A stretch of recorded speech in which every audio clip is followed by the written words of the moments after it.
Hello everyone and welcome to game one of the semi-finals of the Women's Candidates Pool B. My name is Fiona Anthony and I'm delighted to be joined today by Women Grandmaster Tatev Abrahamian. Tatev, it's our first time doing commentary together. I'm very excited to be here with you today. How are you doing? Hi Fiona. Yeah, it is our first time. I'm really excited to do this commentary. I think it's going to be a great game and it's really great to be here with you and our viewers. Absolutely. We're 7 minutes away from the start of the game. As I already mentioned, we have made it now to the final portion of this Pool B coverage today, brought to you by Chesscom. Let's have a look at the remaining field. Tatev, what do you make of the two players that are left here, Alexandra Goryachkina and Tan Zhongyi? So we do have Alexandra Goryachkina, who defeated Alexandra Kostyniuk, and she did win the quarterfinals in the classical portion, so she didn't have to go into the rapid playoffs. So she got to have 2 rest days, which I think is really nice for her, and she got that extra day to prepare. Whereas Tan Zhongyi versus Katerina Lohna was such a roller coaster. In the classical portion, Tan Zhongyi was doing she was suffering in almost every game, but in the playoffs she did really well. Again, she survived some scary games. She won game 1 and she managed to draw the rest of the games, surviving a lot of scary positions. But I think this is going to be a very close match. Yeah, I agree. And it's been a busy while for me. I kept an eye on the games, but not as closely as I would have liked. So very excited to be here, be able to follow all the action live. Let's have a look at the bracket. So what's going on there? As Tatev just mentioned, we will be following the game between Goryachkina and Tan Zhongyi. And then in the final of this candidates, Lei Tingjie awaits. What do you think? Do you have any favorites? What are your thoughts? In Goryachkina versus Tan Zhongyi. Well, Yeah. Goryachkina is the rating favorite, so Hmm. it's always easy to pick the rating high rated players as the favorite. And I've been looking at their games recently, and Hmm. Tan Zhongyi has been playing a lot of online games. She's been playing a lot of the Speed Championships, and she's been playing Title Tuesdays. And I think Goryachkina has been playing a lot more over the board tournament. So I think I will give her an edge, and she has the white pieces today. So I think maybe she can start this the final stage of this maybe with a victory, or at least putting pressure on her opponent already. Yeah, I think especially as you were saying, playing white after 2 rest days is kind of an ideal setup. She had a lot of time to do some extra preparation. Of course, all these players are super prepared coming into this. Let's quickly look at the prize fund for this women's candidates event. So the champion, and that's the champion of the whole thing. So it's not the winner of this match that we will be following, but the champion takes home the sweet 60,000 euros. The runner-up 50,000. Tatev, total prize fund of 250,000 euro. What are your thoughts? I mean, it's a nice total prize fund, 60,000 for first place. Of course, I think prize funds for women's tournament can always be bigger because Yeah. this is like several stages of play, a lot of mini matches. But $60,000 is quite a big prize fund. And today the players are fighting at the very least for this 50,000 because the winner will play against Lei Tengji, the winner of Pool A, and the loser Hmm. was guaranteed to get this 50,000. Yeah, and well, we just saw there Tanzania arriving for the game. We're just 3 minutes away from the start. So let's quickly and finally have a quick look at the format of the event. So I'm sure a lot of you people in the chat will have been following it quite a bit by now. Maybe the most important thing there is the time control. Tatev, I'll let you remind us all what is the time control for this game and for the event. So it is a classical time control. It's 90 plus 30, and then the players get another 30 minutes after move 40, which means that they have 90 minutes to make 40 moves, and after they make a move, they get additional 30 seconds on the clock. And after they complete move 40, they added another 30 minutes, and still they get 30 seconds after each move. but after that there is no more added time. So after move 40, I feel like the game gets because usually the players get into time trouble. They take a like a long thing at move 40, 41, Mm. 42, and then like they get in time trouble again because the 30 minutes, it sounds like a lot, but it goes by very quickly. I know. And actually, well, this the final is also played over four classical games. So if someone gets to two and a half, that will be that. If not, we'll go into the faster tie breaks again. And we just saw the two ceremonial first moves there. I don't know if you caught it, but we had a e4 d5 was played by, I'm not sure who the official was who made those ceremonial moves, but seeing a Scandinavian would be fun, of course, but I don't think I don't think that's gonna happen. What do you think? No, I think it's a very unlikely opening to happen. I saw it play out. I didn't catch who was making the ceremonial first move, and actually, it's also not very clear what Goryachkina's first move is going to be. Mm-hmm. She played e4 in the first game against Kosteniuk. Well, the second Mm-hmm. game, well, first with White, and in the final game when she needed a draw, she played d4. So I think Mm-hmm. it's very unclear what her first move is going to be. I was looking up her games. She plays them. She plays everything. She was 2600. She's dropped a bit. So she's a very strong grandmaster. Her repertoire is very flexible. Mm-hmm. I'm not sure. I think most likely she will go with e4, as Ten Zhongyi has been playing the Sicilian in this tournament so far. But I think it's 50-50 still. That would be, of course, I think for us, as well as the commentators, but also as chess fans, I always think, seeing a Sicilian just in general makes for interesting positions out of the opening for slightly more fighting. Slightly more fighting games. So we'll see. I'm with you. I do expect 1e4, but as you said, I mean, there's so many things she could play. We see the players here full screen. There's the handshake. The clocks are started, and now we'll find out. Yeah, it's very intense with just two players in the playing hall. It's a pretty large room, and there's just two players, and she starts the game with 1d4. So my Yeah. prediction was wrong already. Well, we're both wrong, I guess. So d4, d5. Okay, that means we'll get no sharp Sicilians, anything like that. We have a Queen's Gambit on the board. I don't know how familiar you are with Tanzhongyi's opening repertoire, but we'll Uh, see. Hmm. I have played her several times, but I'm not a d4 player. Hmm. In this tournament, she has been playing this setup that she's playing right now. I don't know if Goryachkina will go knight c3 or else she'll go for some Catalan with knight f3. So we might get some kind of an interesting Catalan if knight f6. So let's see if she will play knight c3 or g3. If knight c3, he takes c4. It's possible, maybe g3. Also g3, d takes c4. We can get a Catalan. Hmm. So The this is Catalan, this. which, sorry, go ahead. No, I mean this can be a really interesting game. Okay, so knight c3. So now black has, of course, a lot of options. I think the sharper alliance is with taking on c4, but I think Tan's repertoire. I think she's going to play bishop e7. Bishop e7 keep. I think it makes a lot of sense for Tanzhongyi, especially in the first game, to keep things solid and I think especially for Black only switch to some sharper stuff if she were to find herself in a must-win situation. Okay, so she's thinking, which is quite interesting because makes me wonder if she was expecting g3. She wasn't expecting knight c3, or she's deciding. Okay, knight c3, a6. Um, Knight c3, a6. I have struggled so much in this position. I have played this d takes c4. I Mm-hmm. have played this line with and then b5, which is a pretty trendy line. Mm-hmm. And then e5, knight d5, knight b5, and then knight goes back. And I have struggled so much with this line. I finally won a game in the last round of the US Women's Championship after losing like every single time I played this position. But this position is pretty wild.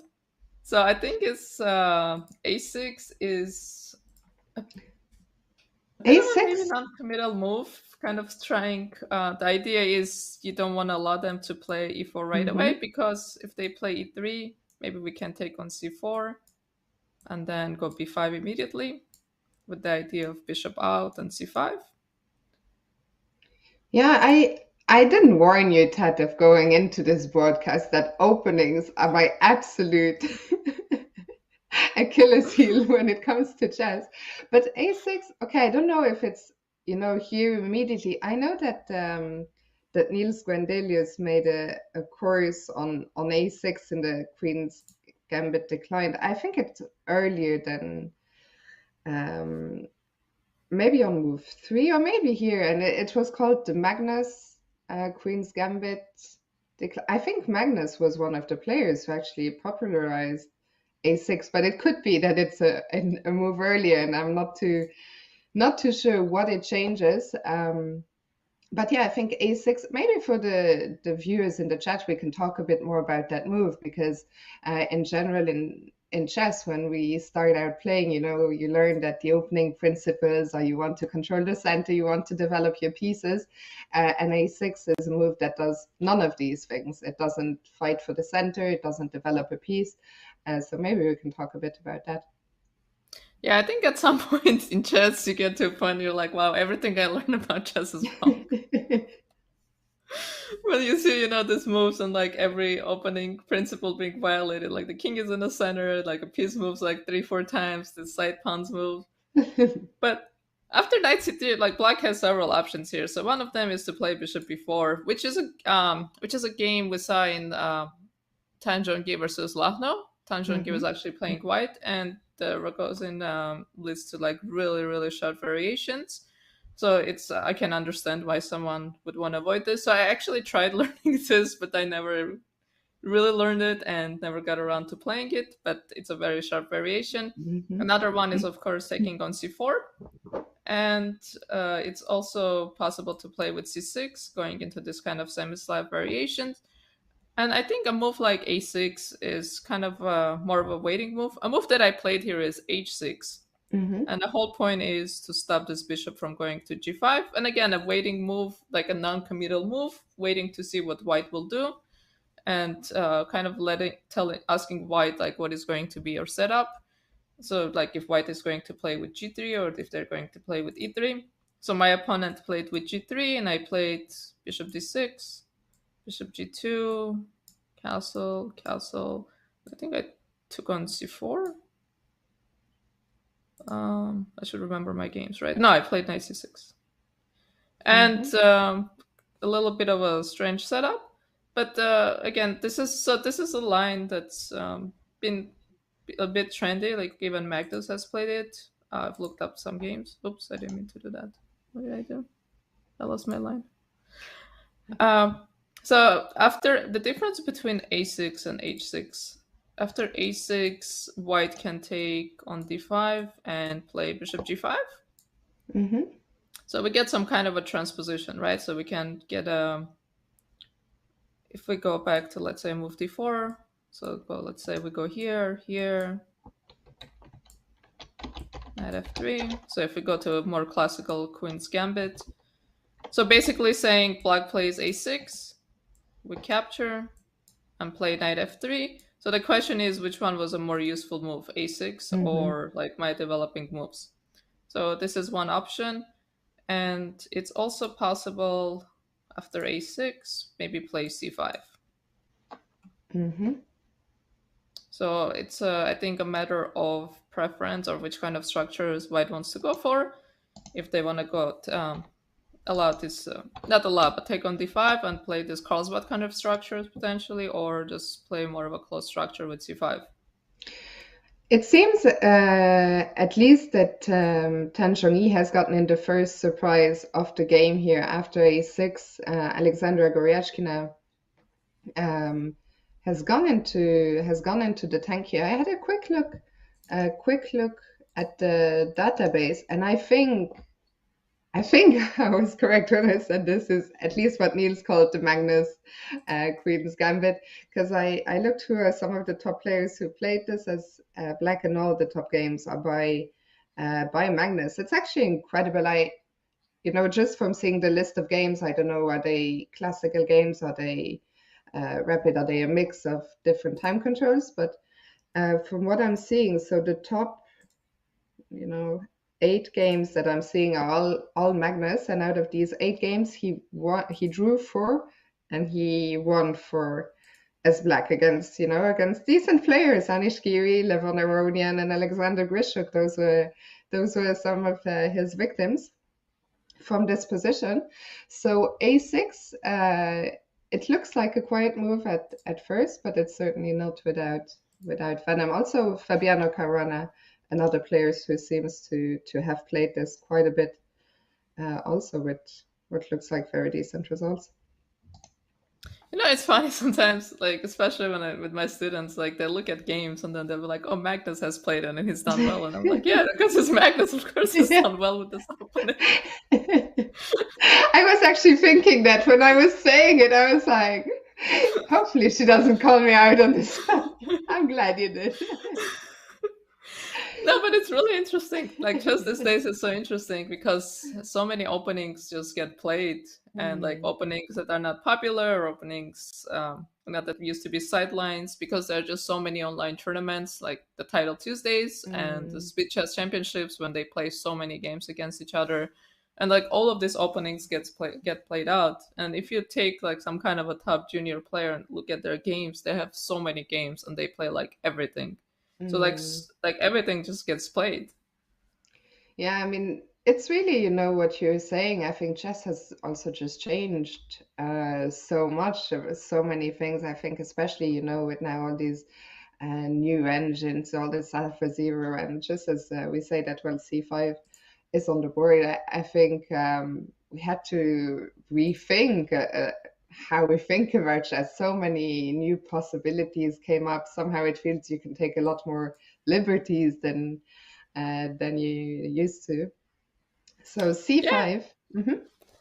yeah, she does go for the c5, and then we see b6 immediately challenging the center. And what you say is like very interesting about taking liberties in the openings, because openings both become like super important and also not important at the same time, because like if Mm. everything is playable, then you can just play something random, right? Like why do you need to challenge your opponent in the opening when you can play many moves of theory, get some kind of a playable position. It's very rare we get like advantages out of the opening, or you Mm. can play something random and get a playable position.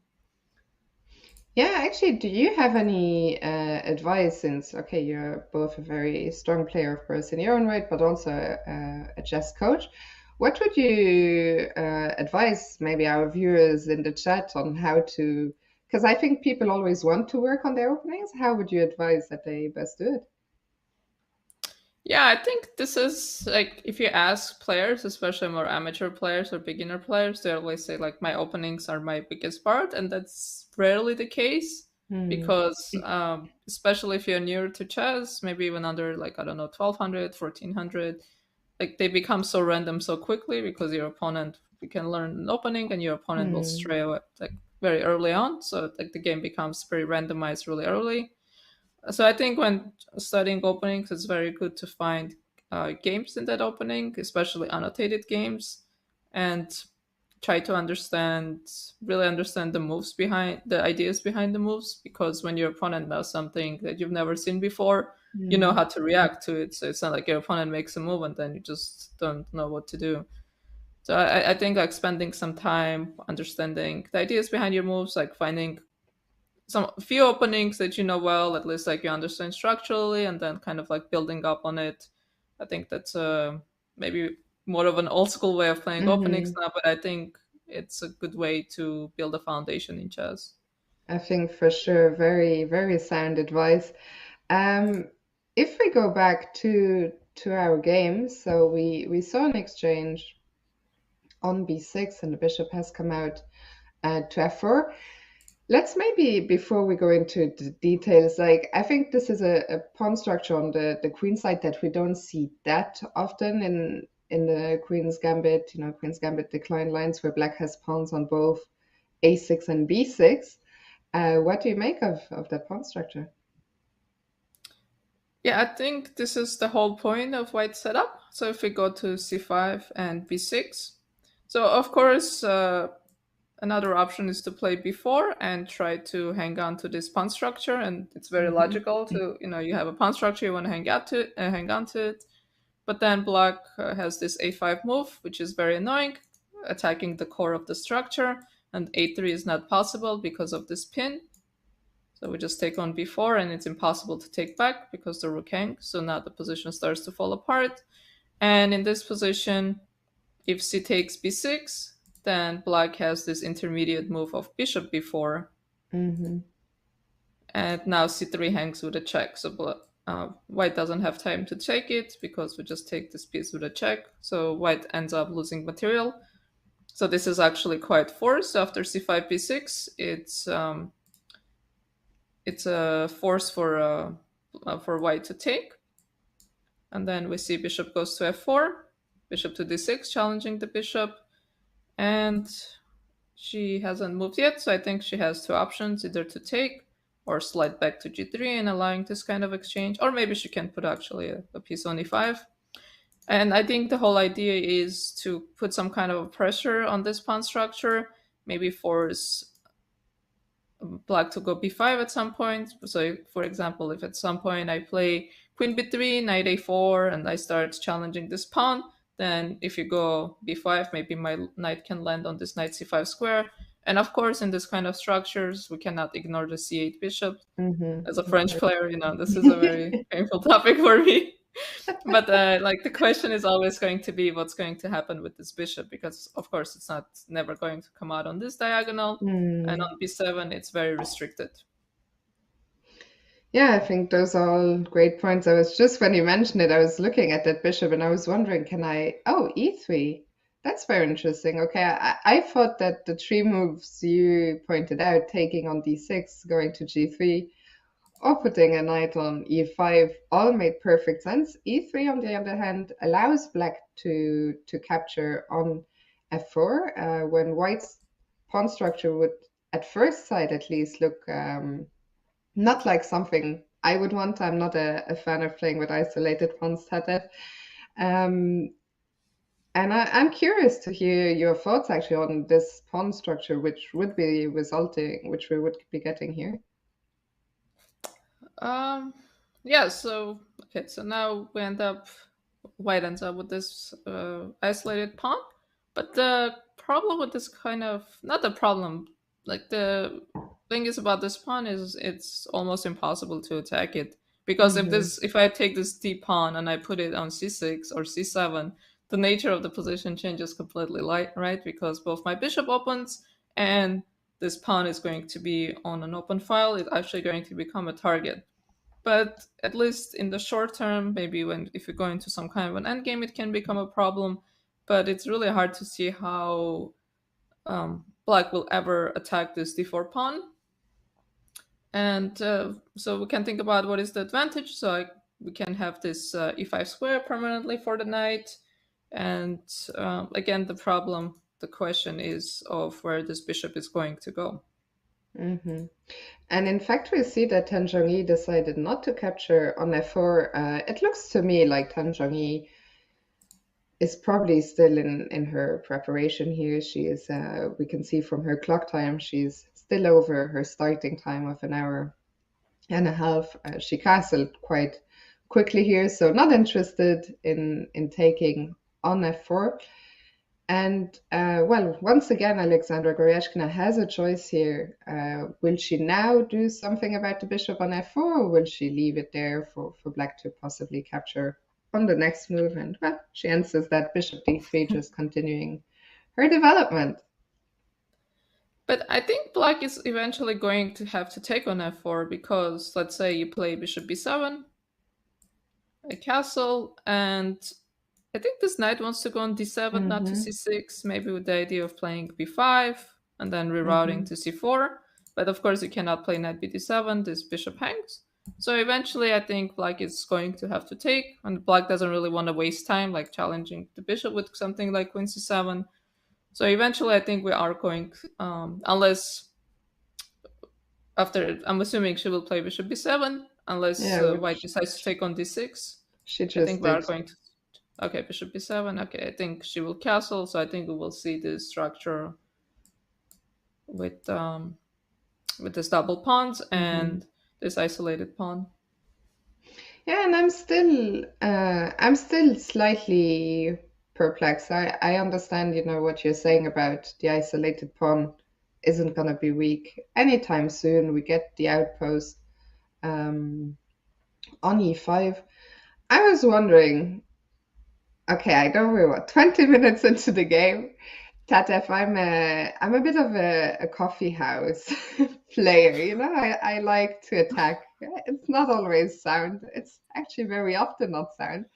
I was wondering, so if we castle, black takes on f4, Hmm. can white ever dream of getting some kind of, kingside attack? Yeah, I'm thinking dropping my bishop back to c2, queen d3, and then maybe try and push the pawns on the king side. Is that completely unreasonable? Um, I don't know about crushing the pawns, but whenever you do have an isolated position, the compensation for it is active piece play, right? So I think putting like your rook on c1, Hmm. maybe sliding the bishop back, and then queen d3. It's very a reasonable way of playing. Maybe white can actually even go f5 at some point Hmm. and challenge the structure, and then like we will get a symmetrical structure, and then again we will ask our opponent, why is your bishop on b7? But in a position like this, I was actually also just looking at chess base, and this position has been played quite a few times, including Hmm. by Mamedyarov. Let's see, our top players Mamedyarov, Korobov. So there's a Mamedyarov Anand game from last year. So I'm assuming like the knight will go on e5, the rook will go on c1, the bishop would slide back to keep an eye on d4. And I think the main problem for black is going to be to resolve this. And I think white is just has a very solid structure. White's moves are very easy, right? Like Hmm. each piece is like a designated square. You don't have to really think about where the pieces are going, and it's just asking black like, what are you going to do? There's also a great question in the chat actually. If we go back to the current position, so you were talking about, the knight cannot go to d7 now, and Polyface is asking, hello, why not knight c6 if the plan is knight c4? Can you not play knight c6, knight a5, knight c4? In this kind of position, the knight usually goes on this 7. So let's see, why not knight c6? Oh, knight c6 is the top move. Yeah, maybe eventually, maybe we'll have transposition, but I still think black is eventually going to take this bishop Hmm. because like these bishops are facing each other, right? And the difference is the bishop on d6 is hanging, whereas the bishop on f4 is defended, which is more limiting for black than it is for white, because at some point when you're moving your pieces, Hmm. like the queen at least always has to keep an eye on this d6 bishop.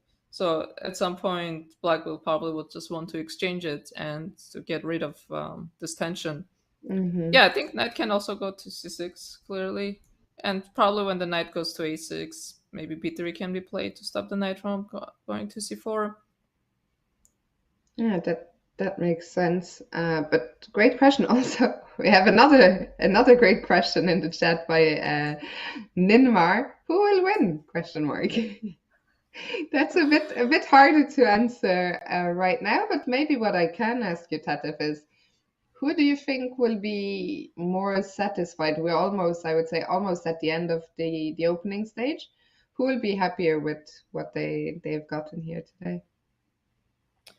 Um, yeah, that's actually interesting because so it looks like after a6, Goryachkina took some time and she thought about. She seems like to be like a very classical player. It's just I think she Hmm. just thought about like what kind of structure she wants, like which line she's going to play. Probably thinking like how can I avoid anything too sharp, like play some Hmm. kind of something maybe more solid and so avoid any kind of theoretical battles. And I think she knows openings really well. She plays a lot of things. So I think she just sat there and she just thought about it for a few minutes, maybe run this lines through her head, and she decided she's going to play something very structural. Um, I think Well, I mean, she was surprised out of the opening. It seems like it didn't look like she was Hmm. expecting a6, or maybe she was just reviewing in her head. Hmm. But I don't think like I can say anyone has won the opening battle. I think it's just playable position, and like that black does have a little bit more time on the clock. So I think it's going to be a matter of who feels more comfortable in this kind of structures. Yeah, and actually, maybe during our first break, we'll have a bit of time because I'm curious, is A6 something um, that Tan Chong-yi maybe hadn't played before, which would explain why Goryachkina took a bit of time. Um, but yeah, I agree with your assessment in general. I think both players, I think from Tangerini's time management, I think it's clear this is the kind of position that she was aiming for as we see that knight c6 is on the board. So I think it's a case where both players, I don't think anyone has won the opening battle, which we see sometimes in chess. I think we just had it for quite a balanced game here. Yeah, and we only have 10 moves on the board, and we only have one pawn exchange. Hmm. So we can think about how the flow of the game. So if we think about what will white do, I think rook c1 looks like a very natural move. I'm also wondering, maybe it's possible for white to change her mind, just play bishop Hmm. g5, and it's like I gave you a chance to give me this double pawn, and you didn't do it. And actually, maybe against knight c6 in particular, this move makes a lot of sense, right? Because when the knight is on d7, then this knight is well protected, so this pin is just oops. Okay, I hung a bishop. But theoretically, against a move like knight d7, right? Mm. Something like this is not as scary. But against knight c6, maybe white can decide to change her mind. But Yeah. she has allowed this so far, so it makes sense that she still allows it. So I think rook c1 is a more logical move, and then we can think about, let's say, rook c1. What should? Oops, I didn't mean to do that.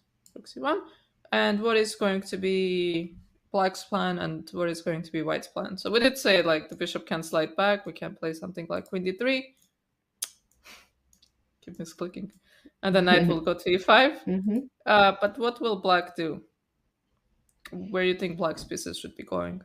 Yeah, I mean, okay, I guess the rook um, will probably go to c8 unless I'm wondering, can black somehow try and grab some space on on the queen side? Can we somehow? I would love, of course, to push these pawns, but it's hard to see how because okay, if I go b5, I don't see how I'm going to play a5 next.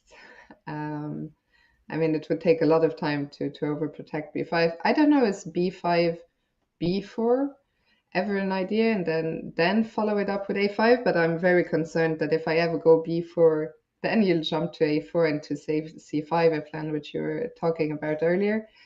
So I'm just not sure how I can push the pawns on the queen side without getting some weaknesses. I think b5 is very logical, and general rule in this kind of structures is if you're playing black, you want to wait for a4 to go b4 because let's say if I pass the move, I play Hmm. h3, kind of a nothing move. Yeah, if you go b4, like you said, the knight goes to a4, and the knight will land on c5, and this structurally will be very bad for black because my knight on c5 is just going to be on a really nice square. So it's a really nice outpost on the c file on an open file. I will be just attacking this bishop, and this bishop we already know doesn't have a lot of squares to go to. And when you extend and you start pushing your pawns too much, then you start creating weaknesses in your position. And we call this overextension, right? So when you go before, and Mm. then all of a sudden your pawns are starting to go to your opponent's part of the board, and then they become like major weaknesses at some point. So as a general rule, whenever we play b5, we want to wait for a4. And the difference is now when we go b4, this knight a4 square is no longer available, and sometimes the knight can try to reroute this way. This is an idea, but in this position, there's also the addition, like some other resources for black. Maybe we can play a5 and someday dream of exchanging this bishop, Mm. or we can do the same thing and go put a knight on a5, and the knight on a5 is actually So it's on the edge of the board, which is another thing we learn not to do. But in this position, it's actually for a good reason, because if Mm, you play b3, then you simply no longer have access to the c5 square, because there is no square where the knight can go to land on c5. And if you're playing with knight bd2, whenever you go to b3 to go to c5, I will just capture it. So my knight is mhm, just there waiting for your knight, and it's not like the knight on d2, is such an amazing piece that I can say the knight on d2 is better than the knight on a5. So we just kind of wait and see. Black has other moves, right? I can play queen d7 or queen e7, mm. bring the rook into game, and we have this tension between the knight on a5 and the knight on d2.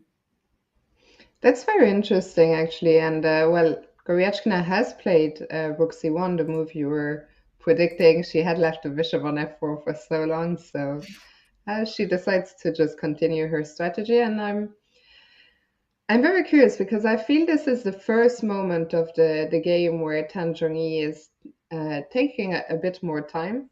And I do think it is a crossroads because she could play b5, the move we were just talking about, but she can also, of course, still take on f4. And I think it's always very instructive, when we see these players, the moments where they spend the time. And I think it's something that, for everyone watching us, um, I think it's a good lesson to understand when is a critical moment. And it feels like here, whether you capture on f4 or not will really change not just the pawn structure, but the character of the position. So it makes a lot of sense to invest some time in those moments.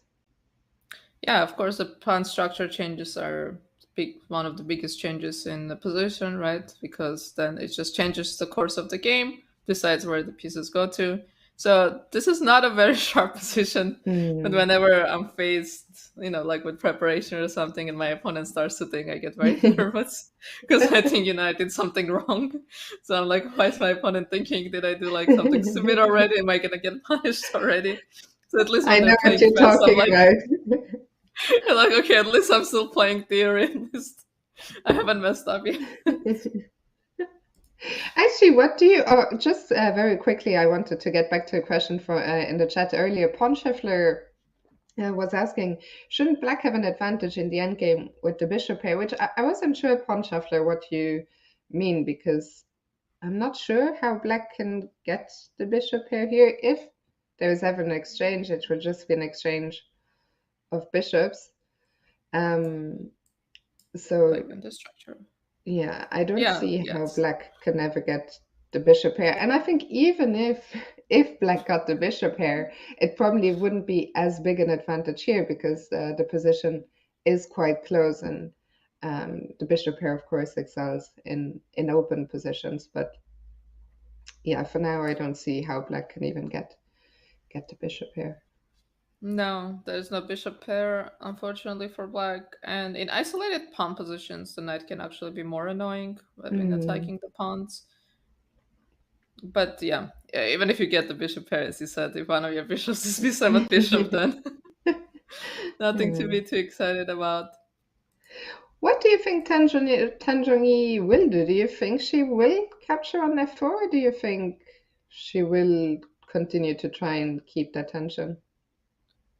Oh, I'm not sure because she has been avoiding it, and I can't even call it avoiding it because it's not like she's making any compromising moves to avoid this f4 exchange. Like Hmm. her moves are very logical, right?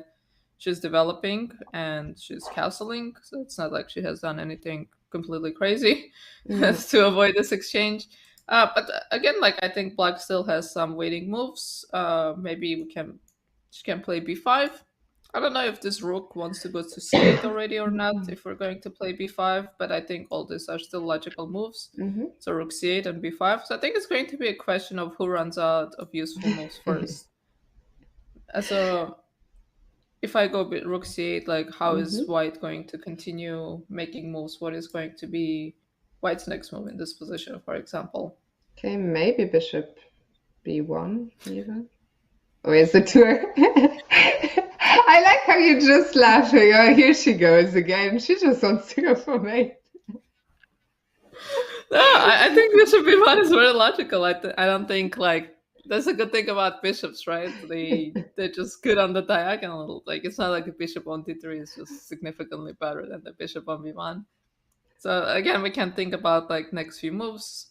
What the next few moves are going to be for each player, like where you want to put your pieces. So like when you're thinking about a position, there's several ways, right? It can be very concrete, so you have to Mm-hmm. calculate, and sometimes calculation just supersedes everything Mm-hmm. because like you have to figure out, like it's very concrete. There's a lot of piece interaction, a lot of tactics. So maybe you're not thinking about the whole picture because something very dangerous might be happening.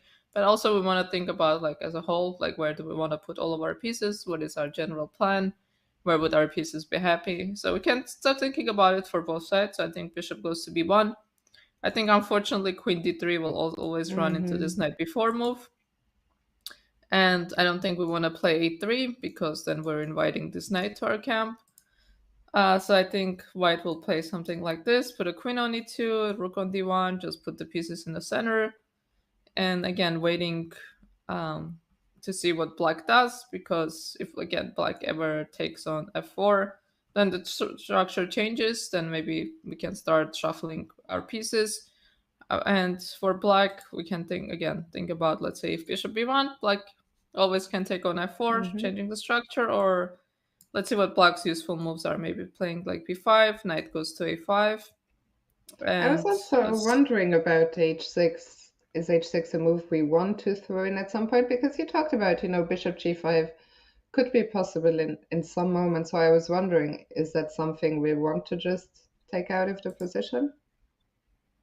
Um, I don't think h6 is going to be a dangerous move. The Mm-hmm. thing is, we might want to play g6 at some point, especially after we take on f4, because if I take and take, now you have a light square bishop, so a Mm-hmm. move like g6 might be really nice because I am really limiting your bishop on this Mm-hmm. diagonal. And you have a light squared bishop, so I'm putting my pawns on the light squares. Of course, I also have a light square bishop, so maybe not the best thing for me. Yeah. Uh, but um, at least I'm also not allowing this kind of f5 moves to challenge my own center. So I think maybe black wants to hold off on this h6 move because it's Mm-hmm. possible that black wants to play g6. Yeah. Especially this bishop is aiming at my king, right? So maybe if I go h6, because h6 is not really giving my king a square because Mm-hmm. your bishop is Mm-hmm. eyeing on h7. Like if you think about some kind of back rank mates, something in the far Mm-hmm. future. But I think maybe black doesn't want to make this kind of a commitment yet. Probably wants to first decide about this exchange and then maybe we want to play g6. I have another question for you. If Black, because Black has been reluctant to take on f4 so far, so if she, for whatever reason, decides she doesn't want to play against, this pawn structure, is it so bad if we lose a tempo and just go queen c7 and ask White to make a decision with that bishop? Oh, queen c7. So I wonder if I go queen d2 and defend my bishop and don't make the decision. That's just mean now, Tata. Yeah, so like to this, I don't think so because the position is so close, and this Yeah. kind of close position, the structural, like the value of each move is not so high. Mm-hmm. Like when the position is more open, right, and one of the sides, let's say, is ahead in development, or at least one of the sides has a very concrete idea, then you don't want to really fall behind. Mm-hmm. But in a very close position, the value of a tempo is not so high. So I don't think queen c7 is such a big loss of a tempo. There's a couple of questions actually in the chat, one relating to Queen C7. Pumpkin the Cat is wondering, can we meet Queen C7 with Knight E5? 95. Okay, now we have to calculate because I'm assuming the idea of 95 is Some knight knight d5. here. Can I take? Okay, let's see. So if I take, I might be getting mated here. So what's the idea? Okay, so if you take, Mm-hmm. I take. for example. So let's say we take on take, F6. right? Yeah. And now I'm pinned. Mhm. So what's the count? So 1, 2, 3, 4, 5, 6, 7. 1, 2, 3, 4, 5, 6. Okay. So unfortunately, my knight cannot go to c4 to defend my bishop because we will simply take. Yes, and the knight doesn't seem to have any. So maybe I can do this. I can check. Yeah. I can take. You know what these pawns are called? I don't know. There's so many pawns on the f file. But the triple isolated pawn, at least I learned, is called the Irish pawn center. And I The think what it's pawn center? the Irish. I've never heard that before. The Irish pawn center. I think it was Tony Miles who coined it, that some Irish player in the Olympiad. Yeah, Benjamin in the chat, he's heard this as well. Like, it was not meant in a complimentary way when Tony Miles called it that. But yeah, I think Irish pawn center for the Irish triplets. I like that. I hadn't heard that one. And here, what's funny is not only are those pawn was weak, but also the bishop from b7, which was our problem child before, is finally coming to life. If this bishop goes to f5 and then we can exchange it on f5, we'll have the maximum number of pawns on the file we can have. I love the way you think.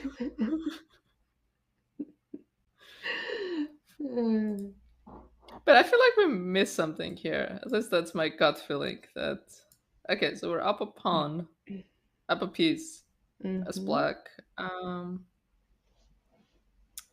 Yeah, but this guy is hanging, which is really annoying. So if I take, so what's the material now? Still up a piece. Oh, Does maybe it I change can. anything if we take on f6 first before we capturing Oh, this maybe. d1? Okay, that's actually true. Yeah, we have to be accurate because I think if we take, maybe I can take. And if the queen moves, right? We don't want to lose a queen. The queen moves somewhere. I will take. And now black has... Oh no, I made a mistake. I'm making... Okay, so now there's Now just we like so many take on pieces thinking now we e5 take on first. e5, yeah. But I feel like there must be something in the position here. I'm just cursing Pumpkin, the cat who made us calculate for the first time in the day. You know, it was such a nice and closed position. And suddenly we have this mess. Okay, now we can go knight c4 because now we actually have the square available. And now but this is a very unusual... I took a lot of creativity to get here. But it's like a very unusual dynamic of having queen versus 3 pieces. But it is a rook and 2 knights. It's a lot of material. I don't think white will survive this. It's just too many pieces for black.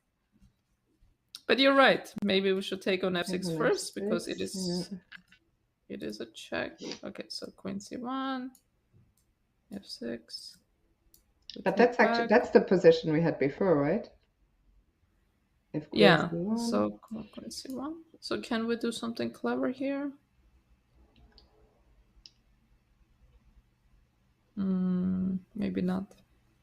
But I mean, the line we had last time, with taking on c1 and knight f3, I think black is not in any danger there, right?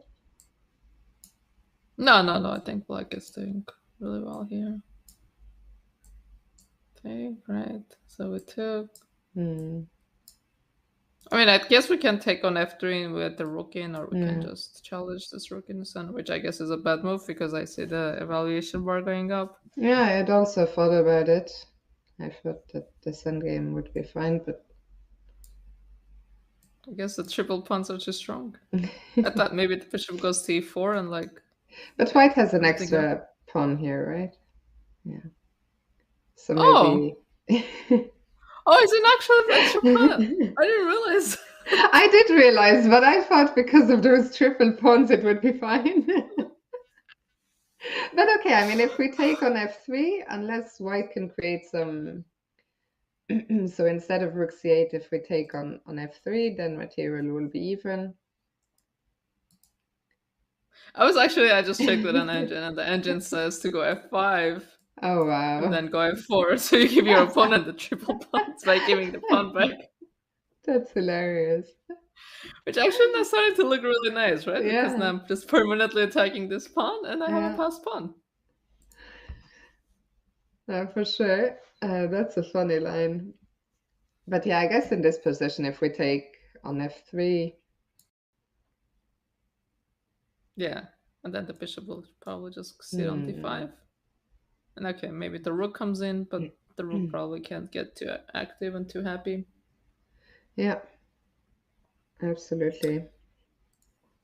There were a couple of just a couple of other comments in the chat, because chat, I appreciate you've gotten a lot more active.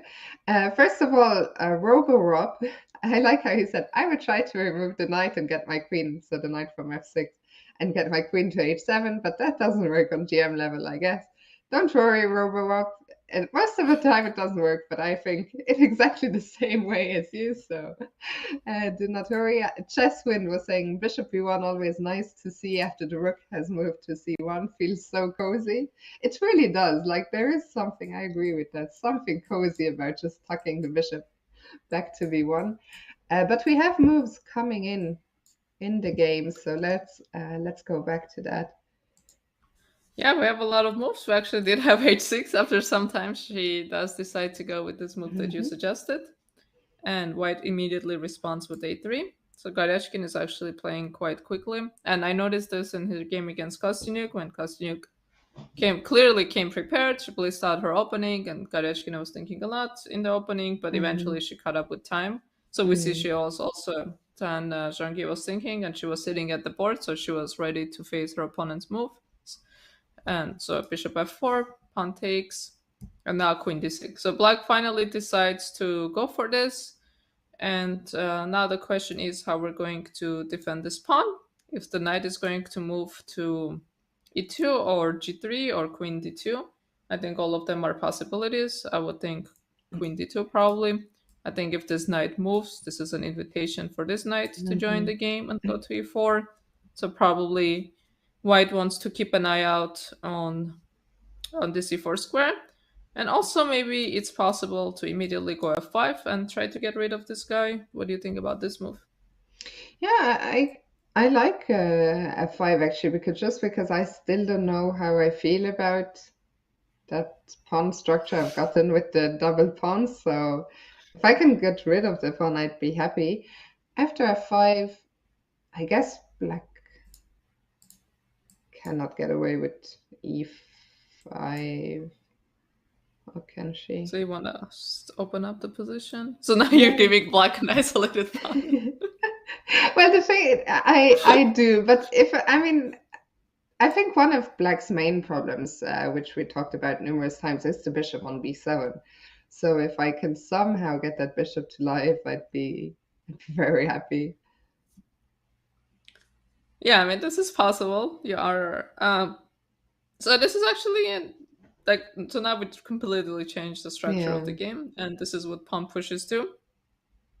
So if we think about what has changed, so now black is the one with an isolated pawn, but this is actually a passed pawn. Mm.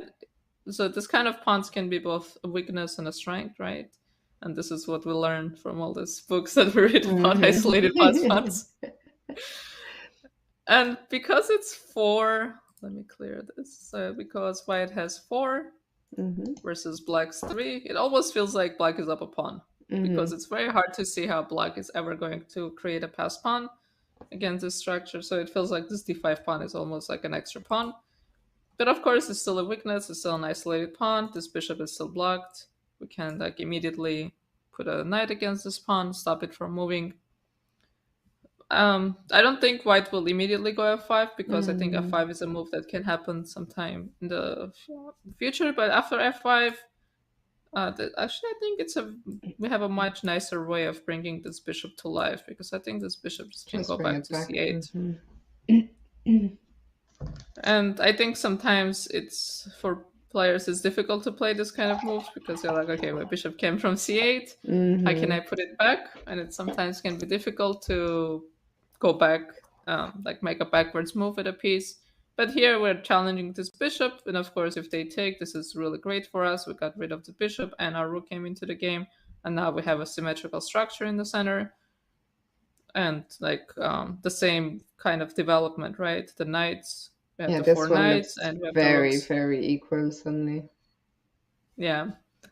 And if the bishop decides to move away, all of a sudden Mm-hmm. this bishop comes to g4, and in 2 moves our bishop from b7 went Yeah. to g4.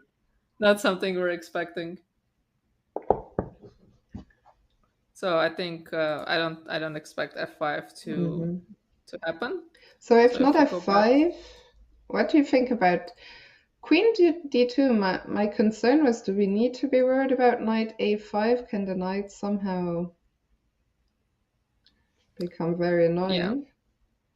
yeah, this is annoying, right? Because now Yeah. knight b3 is a threat, which was bit of the downside of playing a3. It's kind of interesting, because we look at this position and it just feels like all these moves are harmless. Mm-hmm. But a move like a3 can create such a big hole in the position because all of a sudden knight wants to go to b3, and now immediately there's the threat of the fork. So actually, not quite clear how to respond to this. Because if we go something like this, I think this just runs into knight g4 and the pawn falls. Mm-hmm. Yeah. So maybe white here needs to play g3. g3. But every move I make, this evaluation bar drops, and I'm like, what do you want from me? How else can I defend this pawn? Yeah, I mean, it's Okay, I'm not. gonna make one more move. Knight a4, maybe? Oh, knight a4. Okay, it didn't drop. I think I made every legal move possible until this evaluation bar stayed in its place. So yeah, knight a4 is an interesting intermediate move, hitting the pawn on b6. And I guess the point is, if you go b5, the knight just jumps into c5. Yeah, and we mentioned this. This is very annoying. Mm-hmm. Now this bishop is unhappy. Now we see this evaluation bar going higher and Yeah. higher. I mean, this bishop is just never coming to life at this point. Mm. And like we have complete control of the c file because we have this knight sitting here. So this is going to be really ugly for black. And there's kind of an exchange, even though we're exchanging like a central pawn with a side pawn. Again, one of the things we'll learn we shouldn't do. This is really nice for us because for Mm. white, I always choose the side that is doing well. Because the knight is so let's say the rook moves, so I think the knight has done its jobs and the knight can reroute back to c5, Mm-hmm. where it will be really annoying again for black. And of course, this pawn is not hanging for this very well-known tactic of Very discover check and nice. losing the Yeah. queen. So we Yeah. make a few moves around and someone loses the queen. Yeah, this was definitely not what black wanted. So if we go back to that position with, oh, she played g3 actually. Okay. Yeah, I think g3 is a Mm-hmm. very normal-looking move. Very like a like a move you're going to play anyways. So I think one thing you might worry about if this pawn on d5 just disappears, I think black would love to just give up this pawn at this point, just to have this open diagonal with the bishop and have this d5 square for a piece. But I think one worry that white can possibly have, like very long term, if this diagonal somehow opens up, this king can Mm-hmm. become vulnerable. But it's just not something I feel happening anytime soon. Mm. Yeah, and I wonder, I see that I don't actually have the engine open, but I see that the bar has dropped firmly to the middle of the board, which seems to indicate the position is very equal right now. I wonder how black should proceed to. It doesn't feel like a position where black has to find, some only moves. I think actually that Tan Zhongyi will be quite happy with what she's gotten out of the opening. I don't know if b5, which we talked about earlier, is still an option here for black. just bring a rook to c8. It looks like there's a few natural moves that black can make still. Yeah, I think rook going to c8 looks very natural. Feels like this, there's an open file and there's a white rook there, so we need to challenge it. Uh, b5 might, yeah, b5 now actually, because b5 maybe at some point we can play Hmm. b4 because of there's a pawn on a3, not immediately. And again, we have to start thinking in terms of like where will all the pieces go, Hmm. not just like maybe one move at a time, more like a vision. Poke myself in the eye, like vision of like Yeah. a general vision of what do we want to do in the position. So I Mm. think for white, I think this bishop sliding back and the knight going to e5 and the rook going to e1 makes a lot of sense. And for black, I think maybe I'm finding it's a bit harder to find moves and finding where to put her pieces and like continue making moves. Yeah, we see that Tan Zhongyi, from the timer at the top left of your screen. So you can see that she's been thinking for 4.5 minutes here. As Sat was saying, it's not completely obvious how to continue. So I think that this is probably a good time for us to take our first quick break of the day. We're out of the opening stages here in the game. We can see both players at the board fully focused. So we'll take a quick break now and we'll be back with this game one in just a few minutes. So we'll see you very soon. Damon's legacy is built around his passion and focus. That academic component, yeah, you'll get there in time. But what we don't talk about is the impact that it could have on your character. What's the level of confidence that you can infuse in a child who grows up in a single parent home and don't get to see their dad? So if I teach him that he's the most valuable piece on the game and in life, how will that change him? What about that young queen? You're gonna need courage because you're a young Black or Latin queen. And in this culture and in this community and in this society, things aren't equal, nor will they be balanced. But on a chessboard, you are the most powerful piece. On a chessboard, there's equality. Hey,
Hello and welcome back to our coverage of Game 1 of the semi-final of the FIDE Women's Candidates Pool B. Tatev, we had a couple more moves while we were gone. We'll get to that in just a second, but for now we have some exciting news for you guys, and that is that the holiday bots are back. You can challenge the bots at any level, from a 700 rated Powder the Snowman to a 2100 rated Mrs. Klaus. Can you stop Mrs. Klaus? Rise to the Grandmaster title. Don't miss your chance to beat all of the holiday bots before the year ends. You can head to chess.com/play/computer, which has it all, or drop exclam holiday in the chat for the link. So hope you guys have fun challenging all the bots. You can take them all down. But for now, as I said, we're going to go back to the game and just catch up with a couple of moves we missed. So we left off when g3 was played, and they're both playing quite quickly. The rook went to c8 for black, the rook on e1, another natural square for the piece, and now knight went to e7, which is not really a move we were considering. We were thinking the knight would go to a5 and try to jump to c4, but instead the knight went to e7. So what do you make out of this move?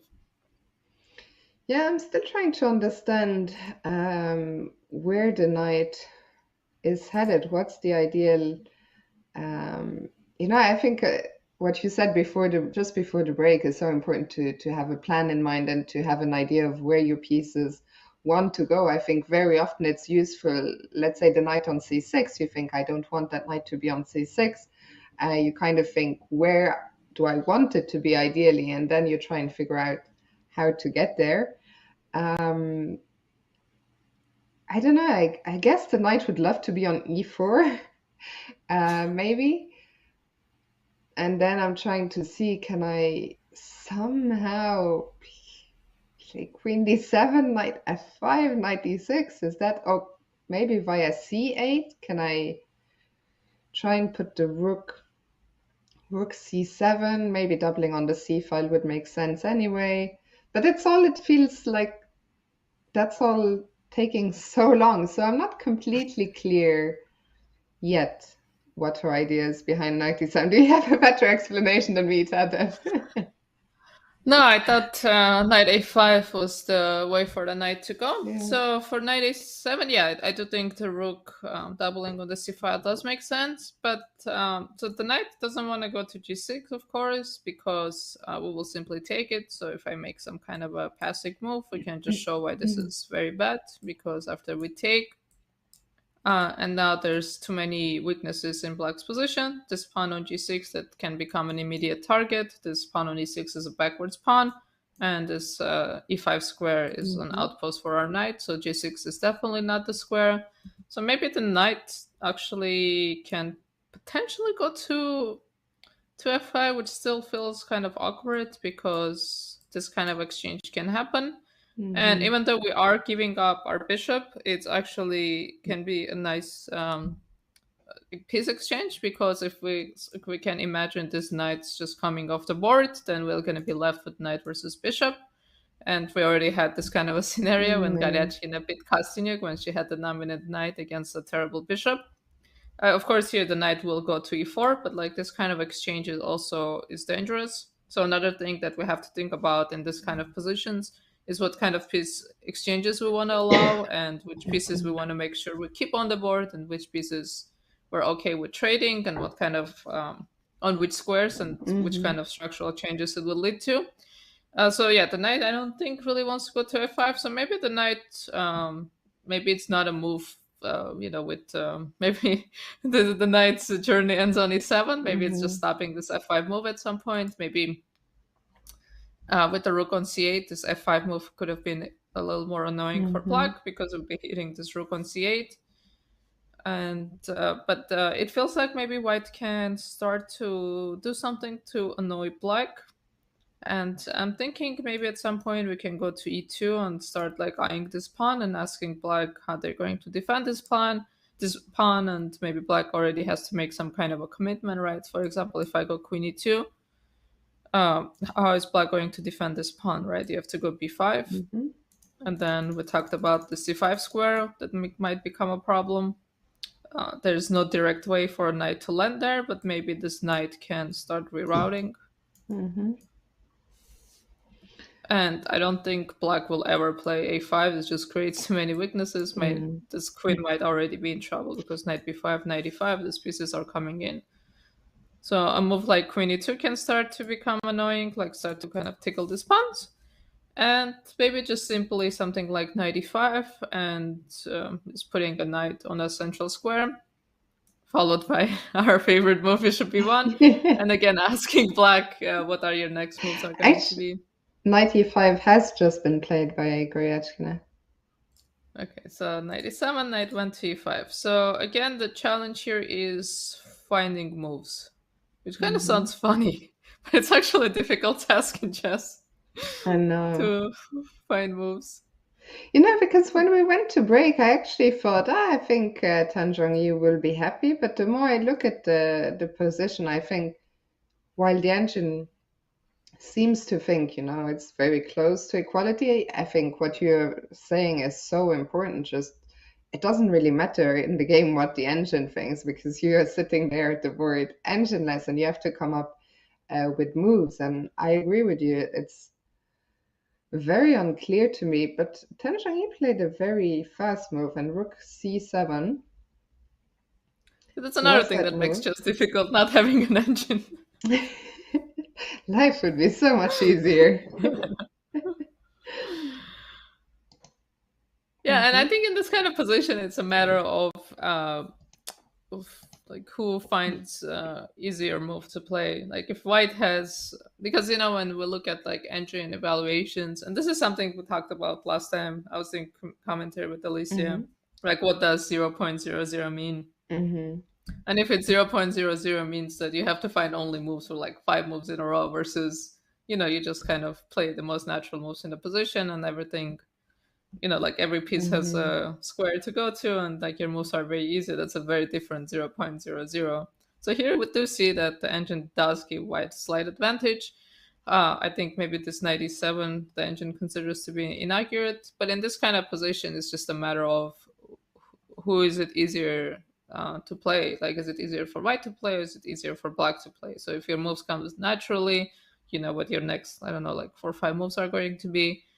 Then even if the evaluation says your position is worse, if you think you have a clear plan, if you know what to do, you have a better understanding of the position, that's actually can be more significant than this engine evaluation. Yeah, and well, here in this case, I'm surprised how quickly rook c7 was played. Do you think the idea is simply to double rooks on the c file for now? Yeah, I think that's why the knight moved. So again, maybe this queen e2 move can be a bit annoying, and again, black's only move I think is to go b5, and now we have to think about how to get this knight from c3 to c5, which is not such an easy task. So here, yeah, so actually there's like, it's interesting, right? Like a pawn moves and there can be like so many structural changes already. So I was thinking about if we want to go a4, which I don't think we do because b4 comes, and so what I b4 am followed by thinking. a5, yeah, you mean? So the way I'm thinking about this position is I think I want to reroute this knight. Wait, I just learned that I can use colors. Oh, there we go. So I want to reroute this knight to c5 through this, and then I'm thinking if I want to add these moves, if this is helpful for me as the player with the white pieces, or if I don't want to allow this. So because Just a4 also your maybe move gives this square. queen e2 has been played by Goryachkina, so she might very well just answer your questions. Oh, that's great. I don't have to think about it anymore. Yeah, because after queen e2, I agree with you. I'm not sure if anything apart from b5 can be good here. The pawn on Yeah. a6 is under attack after all. A5 just loses on the spot. And rook a8 certainly cannot be the move. Yeah. Oh, actually, this. Yeah, I mean, this is such a difficult move to play, right? In this like Yeah. completely normal looking position where you're just gonna move your rook Maybe to that was e8. the idea behind rook c7, you know, just open the back rank for the other rook. Come into the To e8. defense. Yeah, but I think this is just physically to make yourself. It's like my hand wouldn't It's go in that painful. direction. So yeah, b5 will be played, and now we have to think about what to do with white. So I think rerouting this knight makes sense. I think it makes sense for black to challenge this rook. So we have no choice but to take our rook. I mean, actually, we can just move our rook from the file. So in this kind of position, when you're controlling the file, it's a matter if you have a entry square. So if your rook can go to c2, then obviously it's very annoying. But this bishop on d3 is very nice. But I think it makes sense for white to trade. White was the move. Why can I move? Okay, managed. So rook will take. It's possible for the queen to take, but I'm thinking maybe in this position you'll be excited. Some tactics might be possible. Yes. Thank you. I don't think they work, but At least they're they're there. That's something. But again, there is no entry square. So I think rook taking makes more sense. But again, like the rook cannot go to c2, the rook cannot go to c3. All these squares are covered. So now we can start moving our knight to c5. And if the knight challenges us, we can either take or we can just continue our journey to c5. And I think this kind of, as long as I have a knight left, I think as white I'm quite happy, because I do want to ideally have a knight versus bishop, because I'll have a knight on c5. And we know that, when you have a light square bishop, if I have a knight on a dark square, on an outpost on a dark square, it can completely dominate this bishop on b7. Yeah, I mean, this bishop on b7 is such a problem piece. Also, somehow the two black knights. Okay, the knight from s6, as you were just pointing out, at least can challenge the knight from e5. But this knight from e7 is still not clear to me. No, White went there? Not why it went there, but where. Because I understand, okay, maybe black wanted to open the c file, maybe it wanted to kind of make f5 less easy, but eventually it can't just be there. Eventually the knight will have to, because the white pieces all seem, quite nicely placed. Just feels like that knight, the bishop on b7 is already doing nothing. And it feels like we can't afford for all our pieces to just be there. You can't have like 3 bad pieces, right? Maybe one is okay. Yeah, but this is quite a difficult question, I think, already for black to answer. And if we just compare positions, if the knight went on a5, right, and let's say white plays the same way, rook c7, we follow the same path like queen e2. And this is just such a huge difference, because once I play b5, now I just have this c4 square. I have this nice outpost for my knight. Maybe at some point I can play b4, and like it's not easy for this knight to go to a4. But it's just such a big difference between the knight being on a5 and the knight being on e7. Yeah. Bless you. Thank you. Yeah, I'm also still a little bit perplexed why the knight went to e7 rather than a5. Maybe she will show us. I'm also, to be honest, quite surprised that Tan Zhongyi, she's been thinking here for 5 minutes after queen e2. I think we both expected that b5 would be played quite quickly. Do you think the other move she's considering is rook a8, or do you think there is another move that we aren't seeing that might be possible? I mean, Can do process elimination, right? Like legal moves that make sense. No, I don't think there's anything else. Like she can't just give up a pawn for Yeah. not like this is such a clean pawn. Maybe she's thinking about like b5 and what's going to come after b5. I mean, another way for her to try to defend this pawn is to counterattack this d4 pawn, but I don't see how. Oh, maybe she can play knight f5 actually. Not that I'm saying these words out loud. So now if you take on a6, I can take on d4, Mm-hmm. and the queen goes somewhere. So there's no knight f3 check, which is good. So actually this looks like a decent exchange. Like I got rid of the bishop. I have to make sure I don't blunder knight b5, but this looks like pretty reasonable. I think there are some tactical problems for black to solve because I do want to kick this knight away and fork you on b5. So I think something like rook d1 is a big threat. But I think black can actually solve these problems by. I'm saying this, so I actually have to solve this. Maybe knight b3 is a move. No, okay. The evaluation bar is actually quite helpful here. Yeah, the VAR is telling us that it's possible to solve the problems. Now we just need to figure out how. I'm just gonna make every move until the boss starts moving. I thought rook cd1, and I thought maybe I can go queen c5. With the idea being, if you take, okay, like this is actually okay, right? Because my rook is defended. Yeah, so I can just even take b2 there or something. But apparently rook c8 was a very bad move, but I don't know why. Why would it be such a bad move? If I kick, how else can I kick this knight away? Maybe queen d3 is a move? But my whole idea was, let's say, if like this knight moves and I go knight b5, I think you can take on c1. So Yeah, here this actually tactically loses. take the two rooks. Impulsive take. And a knight.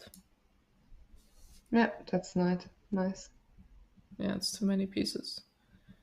But why is this bad? What else can white do here that's so good? In the game, b5 has been played, so we won't find out, but I'm not so curious. Let me... Okay, I actually checked. This is actually really nice. So I'll give you the first move. So knight b5, knight b5. Let's see. This is really tactical and like very study-like almost, like very geometric. That's the word I'm looking for. Is it taking on... Are you asking me or are you asking chat? Yes, no, I'm taking asking on you. c8. Sorry. I'm asking anyone because I saw it. Like I just checked quickly, and this is the key move, and this is so pretty. Or no, wait. Is it rook h8? Yeah. That's very nice. Yeah, this is so geometric. Super nice. King goes here. I think we take, and we take, and we have 2 pawns. Rook on 2 pawns for 2 knights. Yeah, that's I mean, this rook h8 at the end of the line is very, very nice. Not so easy to spot from a distance, but... No. Luckily, I have an engine. Yeah. In the game... But unfortunately, we won't see this. I actually forgot how we even got here.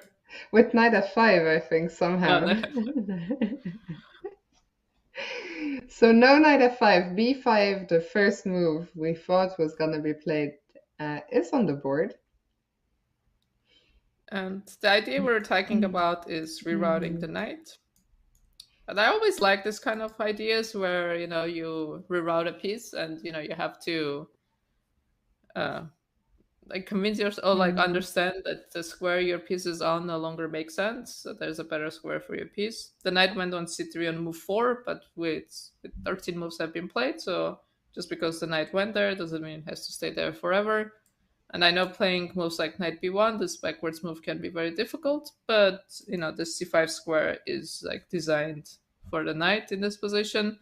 So like I think this move makes a lot of sense, and I think she's going to play this move and without too much not spending too much time. I think it's a very logical move. I'm actually not sure what else, what are other options here for white if not knight b1. Maybe double on the c file. But again, white wants to think how many pieces she wants to keep, if she wants to exchange a lot of rooks, if she wants to keep the rooks. Mm-hmm. Maybe it's possible to double the rooks first and then follow through with this idea. But I don't think white wants to do this. I think white really wants to reroute this knight and go to c5 as soon as she can. Pawn is on b5. Yeah, I think it's a great question you're asking, and I think it's something both white and black have to wonder about. How many pieces do we want to exchange? So let's assume Alexandra goes knight b1 immediately. Mm-hmm. Does black want to take immediately, play rook c8? Or just play rook c8 here?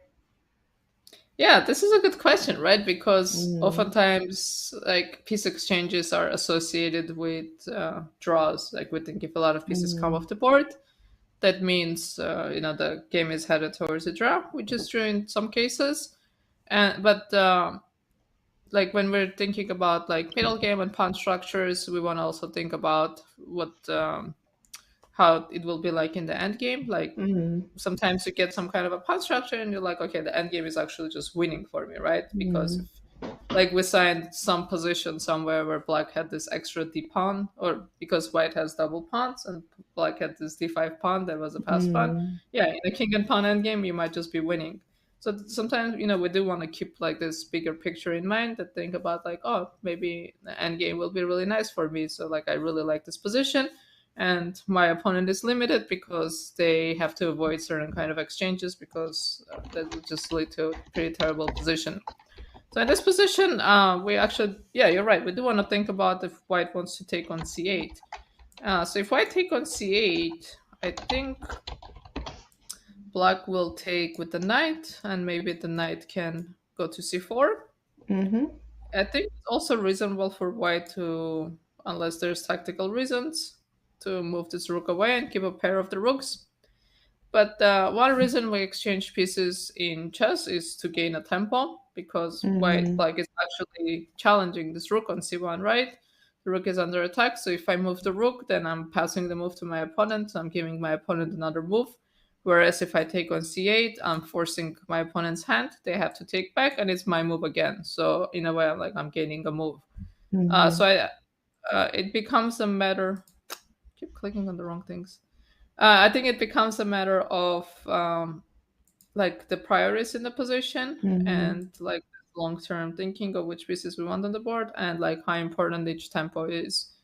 So in this position, we have to think like, do we want to give up this c file pretty permanently, at least, well, until this knight somehow lands on c5 for a while, or do we want to gain a move and take on c8? So which route do you think you would go? I think I wouldn't mind taking on c8 if I felt this ending is quite pleasant for me, but just Satev the knight has indeed gone on a backwards journey in the game, but not the backwards journey we thought it would go on. Instead of going to b1, she went to a2. And quickly, rook f to c8, which of course makes a lot of sense. Okay, so let's think about why did the knight go to a2? Is she trying? So maybe if black took, she was going to take with the knight, and the knight goes to b3. So maybe her idea after rook fc8, knight a to rook fc8, perhaps she wants to trade. And she wants to play rook c1 with the idea if everything gets traded, again, the knight goes to b3. Otherwise, I don't see any other idea behind this move, because if the knight somehow does land on b4, like a6 square is defended. So I don't know what else her idea could be. Maybe she thinks that the rookless endgame is really good for her, and she went to a2 to defend this rook with the idea of exchanging the pieces and then the rooks on the c file, and then offering another rook exchange and rerouting her knight that way. But I mean, in that line, so if What move Which did one? you make here for black? You made a move, and then white took on. I took on Oh, c7. you took, yeah, sorry, takes and rook c1. Here, I guess, is a position where black doesn't want to take on c1 clearly, because that would just help white. Yeah, because there's two pieces that are fighting for the same Yeah. square, right? And by exchanging, we are really helping white because the knight wants to go to c1, and we're just letting white to do that. So I think because the knight moved away, so of course we have to consider what would happen if the knight goes to e4, which is a move we Hmm. actually didn't think about after knight b1, which would make a lot of sense. Yeah. Maybe this is not very permanent, right? Because I have a move like f3, And do but we maybe just we have to here. go back? Yeah, so this is actually a big loss of a tempo, perhaps, unless we're missing something. Any kind of exciting tactics with queen b6. Yeah, But it maybe feels black. like. Hmm. Yeah, I mean, I think maybe black can claim some kind of a victory by forcing this pawn to f3. Like d4 now might Hmm. become a target with a check, Yeah. and this knight on e5 cannot go back to f3 anymore. But I don't know if it's worth the tempo. But if not take, what else can black try to do here? Maybe I'm still reroute. wondering about that knight. I like knight c8, actually. I like that plan. So how much? Wow. How much do we want to do this? Do we want to trade everything? I don't think we want to trade everything. I think this is. If we trade too much, we might actually run out of pieces But to also play here, with. does black even have to trade here? Like in that position, if we just go back for 1 second after queen c2, can I even play for more now, queen b6, and say, okay, Uh, Here, this here, might be no, actually yeah, very unpleasant. yeah, queen c5. Like if we trade, and now the knight will go to b4, Hmm. maybe this pawn can start moving. Yeah, this is not a pass pawn I wanted to give you. So I'm curious, why did the engine think the engine just Queen wants to c5. take? Yeah. Yeah, I think this makes sense, and Mm. just as you mentioned, the knight going to d6, and now the knight has two Mm. options.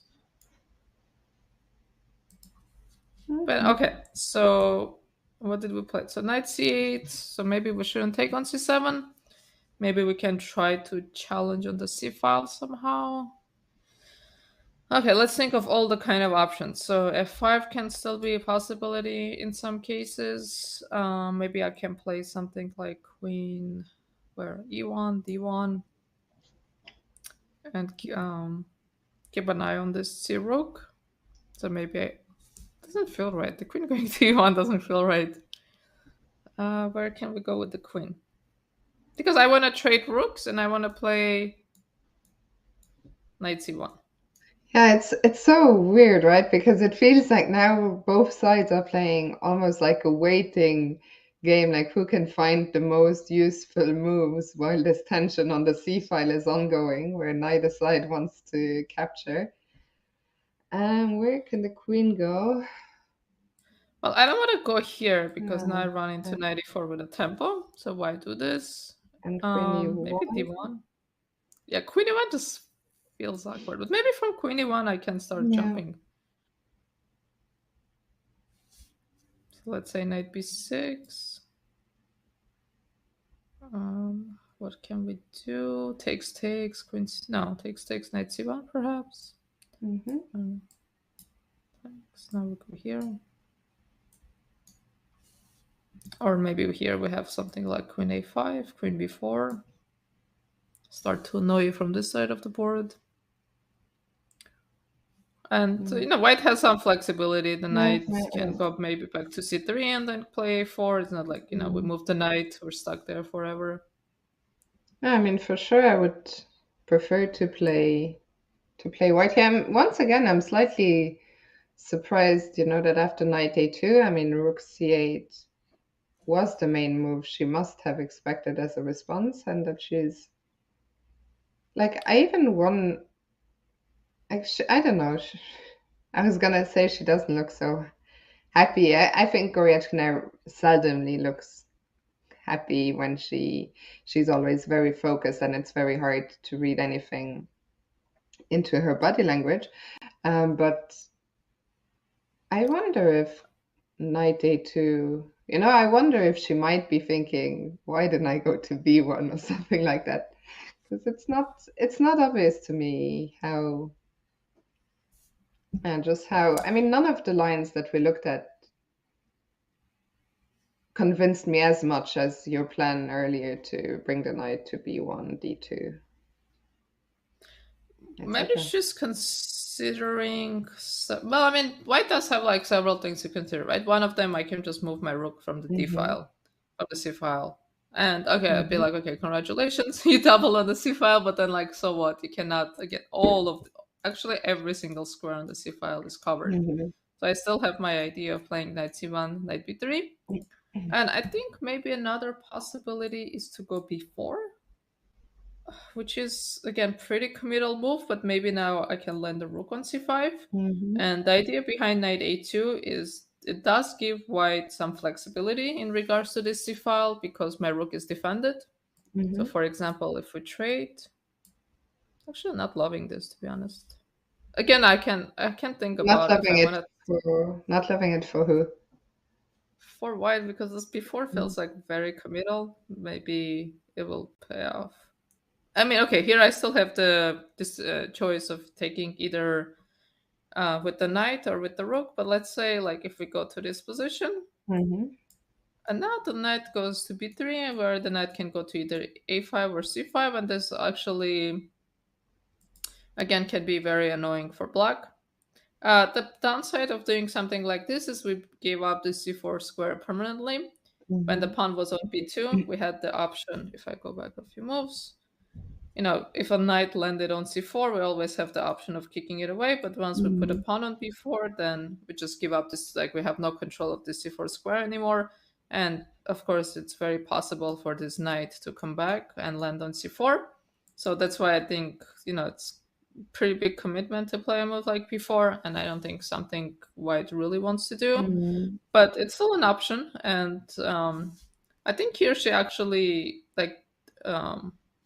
she has to make some kind of a decision, and like her decision can change the course of the game, right? Like if I go b4, for example, that's a big change in the game. If I exchange all the rooks, that's also a big change in the game. If I go rook cd1, okay, I'm giving up a move. Maybe it makes this knight rerouting, like immediately it runs into b4 because, yeah, I understand. Like I'm saying, you have the c file, but you have no entry squares, but you did, as white, give up the c file for completely, and like the only way to get control, you have to come back, but then you have to admit that you made this move for no reason. So I Actually, actually think, Alexandra decided to take on c7. okay, so rook f8 takes, of course, black takes immediately, and Knight decision times again. So knight knight c7. c1. Okay, knight c1. That's what I meant. So this is something we considered, and so is this in any way different from the position we were looking at with knight b1? So we can compare. I was just wondering that So what as we well. were considering, we were thinking in this position, knight b1. So we said take and rook c8, right? So this is the position we're considering versus, so what do we have on the board? Yeah, where the rook is on e1. Yeah, so the rooks stay on the board. Black does keep the c file. The knight is still clearly headed to c5. So white didn't trade all the rooks, so white is keeping a pair of rooks on the board. So what is the big difference? So black, it does seem like black is gaining some time, right? Because in the line that we did look at, and I have to say, like, comparing between lines and position is a way to make decisions in chess. When you're comparing, like, if I go here, if I go there, and you have to draw some conclusions, and then you compare which version you think is better. So the version we're thinking about was knight b1, take. So we were actually simply just trading everything and going here. So the main difference is the trade of the rooks. Because it looks like the knight will land on c5, right? As the position that we have in the game. And knight c1. So I guess the big evaluation change is if keeping the rooks on the board is better for white or is better for black. So this is what we have to understand in this position.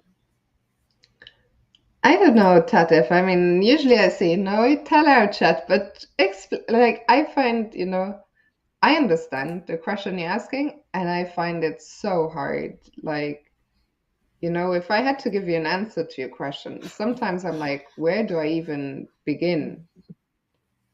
Where do I even begin with evaluating rooks on or off the board? Do you have any hints for me? I think maybe we have to think about if there is something concrete for black in the position. Because if we let the game develop as it will, like if the knight goes to b3, the knight goes to either c5 or a5, I'm assuming c5, maybe not doing so much on a5.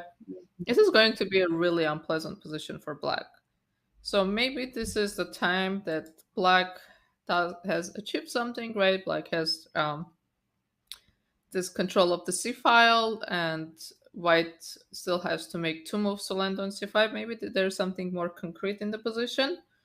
And like this again, like big decisions in chess, right? You look at a position, like even if the position is closed, like you have some problems and you have to think about like, how can I solve this problem? This knight is coming to c5. Can I just let this knight come to c5 and just suffer for a long time, or to try to somehow exchange this knight, or can I solve my problems dynamically? So yeah, I mean, so speaking of dynamics, one move that comes to mind is b4, an option here. Do we achieve anything by pushing the pawn? Yeah, I think this is a big question, because of course this kind of trade like really benefits black, because all of a sudden this queen becomes very active, right? The attacking pawns. Now we see that like the slight change in a position actually just changes so many things, because this isolated pawn that we said can never become a problem all of a sudden becomes a problem, because white doesn't have a clear way of defending it, right? Something like queen e3 is possible, but it just looks a bit awkward. This queen b2 is hanging now, no? Oh yeah, so that. So yeah, actually becomes really uncomfortable to defend this pawn, right? And this move knight b3, knight c5 is no longer possible, and black can also start thinking about simply moving this pawn at some point. So just the nature of the position changes dramatically just by one exchange. So the other move that is, I guess, no, not 2 moves, because if we go here, there's a pawn. I don't think we want to give up this pawn. So another move to consider is a4. So again, the knight is headed here. So the question is, how would we face this this a4 move? So I'm actually wondering if b3 is a move here. Because if we can't solve our problems tactically, then black will be very happy. Because again, if we let the game go as it's supposed to go with the knight going to c5, I think black is going to face big problems. So maybe this is our chance to solve things tactically. So my idea is I just go here. And now everything is under attack, and just asking you, how are you going to defend all your pieces? Because, okay, so the knight is hanging and the knight is defending the pawn. So the logical move would be to defend the knight. But of course, bishop c2, which defend the knight, is a problem because the queen becomes overworked. Runs into a very simple tactic. Losing the piece. So what else can white do here? No. So instead of bishop c2, yeah, I mean queen d1 if we want to defend the knight. Okay, so the queen goes to d1. So now again, can I take?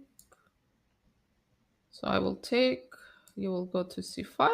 But somehow this feels better, right? For black. This exchange Yeah, of the pawns just feels better.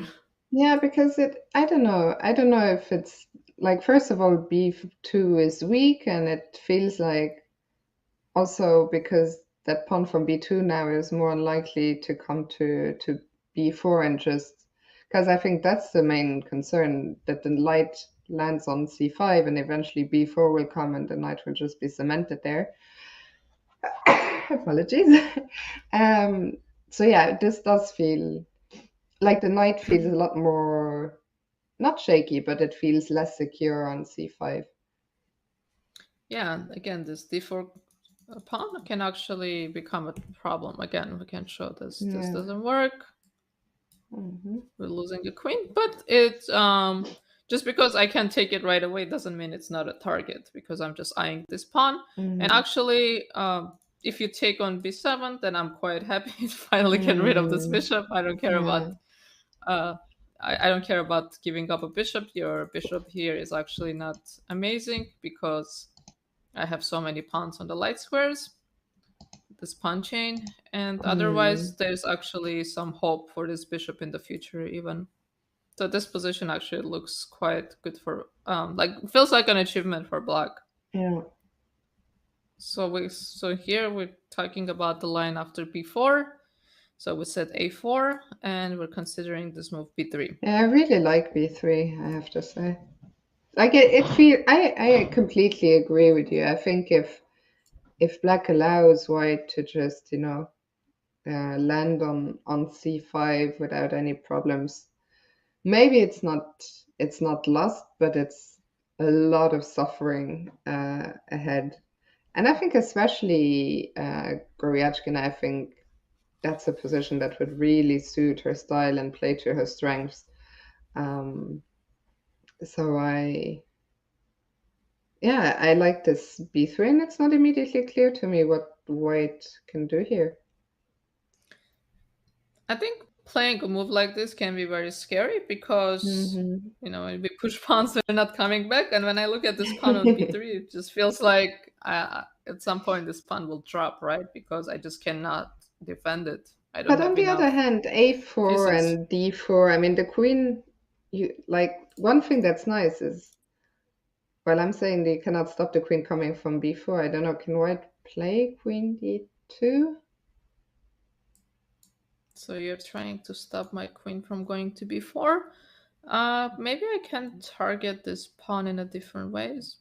I wanted to go here and say I'm attacking, but I'm not attacking.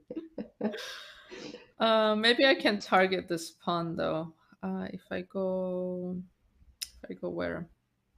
Oh, maybe something like knight c6 attacks this Uh-huh. pawn. Maybe something like bishop c6 attacks the pawn. Or maybe even Every again move I make again, this bar is maybe changing. your move from earlier, knight e4. Ah, yes, yes, can mess with a classic. And yeah, something like this. This is actually Hmm. going like now everything just went wrong for white in this position. Now rook c2 is a threat. If you do something like this, I think queen Hmm. d5, and all of a sudden e3 is coming, and you might be getting mated here, like something like this. Yeah, yeah, this would look this would be a tragic end to the game.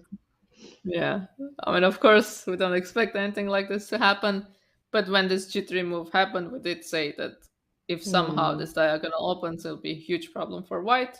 So white cannot allow anything like this. So yeah, queen d2, actually 94 is a really nice move. So the Yeah, and if question not is, queen d2, then it's impossible, right, to stop the queen from going to b4. maybe did we consider queen d1 here?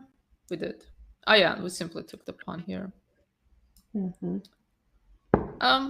Yeah, the knight is going to c5, so we cannot just allow that.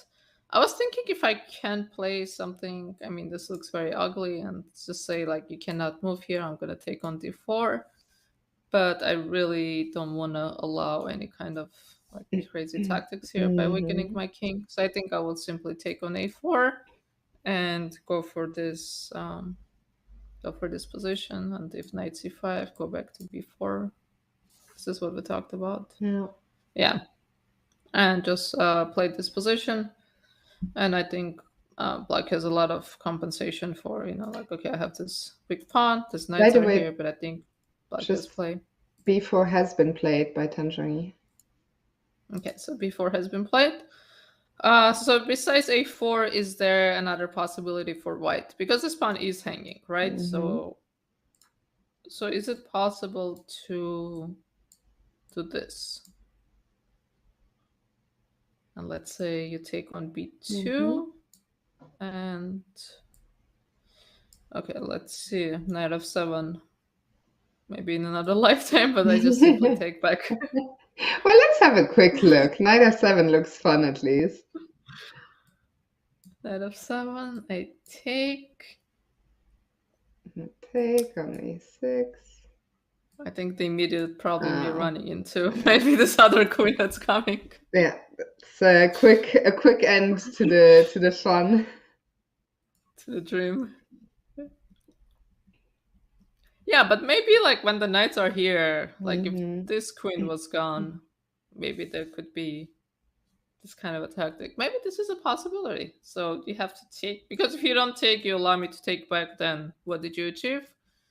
So if we take, so now we're controlling the queen. The queen didn't come to b4, so we did give up a pawn, and the bishop is hanging. So I think this a6 pawn might fall quickly.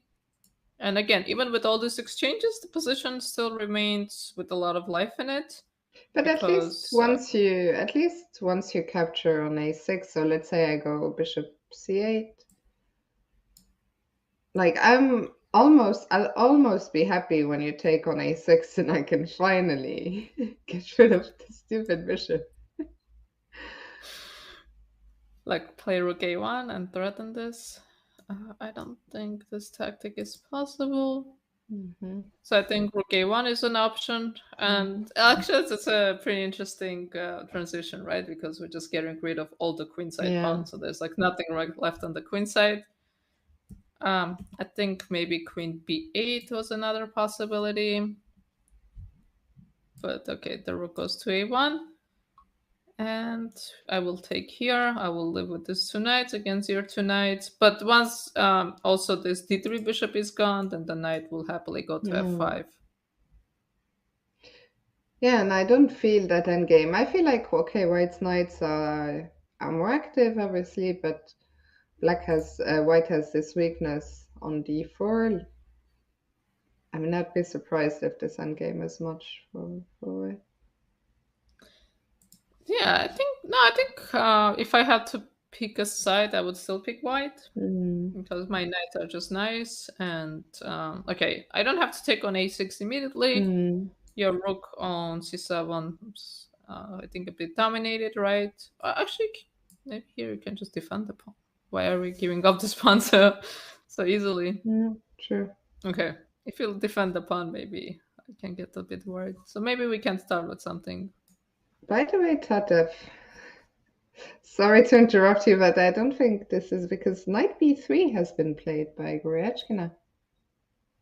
Yeah, so this is what we're analyzing. So Wait, knight this b3, is, so we might actually see it. Yeah. So I think she will play on a3, so Goryachkina is willing to give up this pawn. Because unless we're missing something here. Again, we can compare if white wants to allow black's queen on a3 or keep it on d6. I think keeping on d6 makes more sense. Like if we had a pair of rooks, right? If there's a rook on c8 and a rook on c1, maybe we can start harassing this queen. But here with one rook, I don't think the queen will have many troubles. So I think the idea is to give up this pawn and play knight c5 and go for this position that we're analyzing. I think this is what we will see. Yeah, and then, well, I just interrupted you when you were talking about that resulting ending with the 2 knights, where you said, you'd still pick white. Yeah,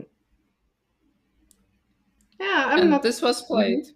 So black took on a3.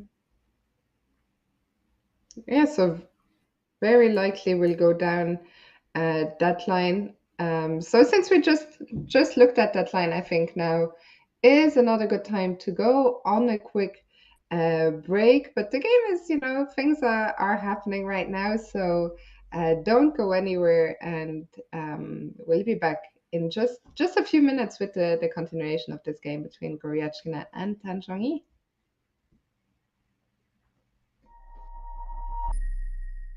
International Master Danny Wrench, Chief Chess Officer, back again with more chess terms here for you today.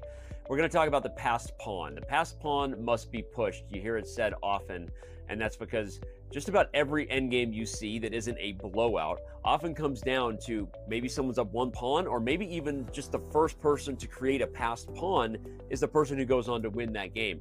We're going to talk about what the passed pawn is and define it for you in today's video. Let's do it.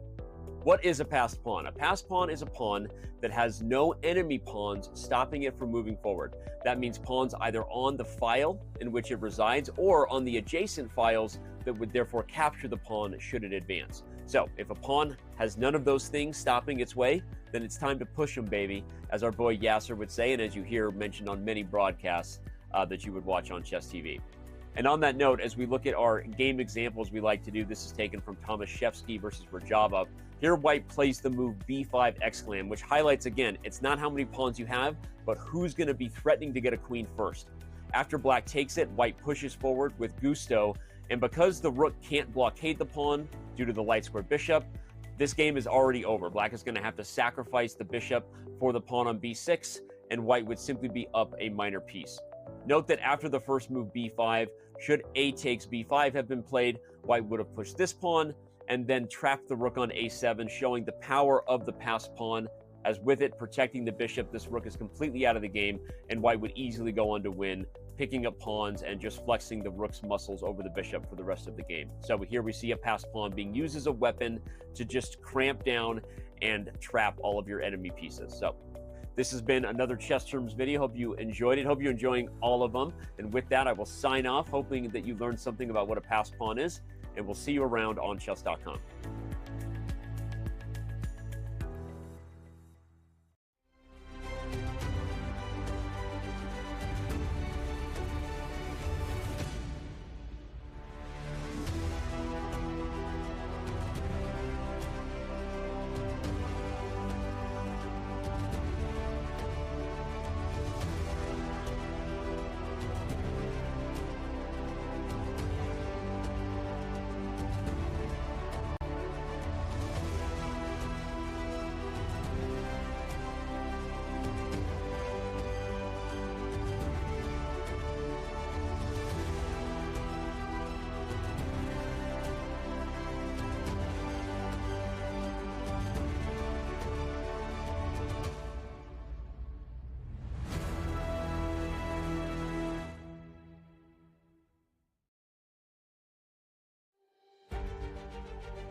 Hello, guys, and welcome back to our coverage of the 2022 FIDE Women's Candidates Tournament.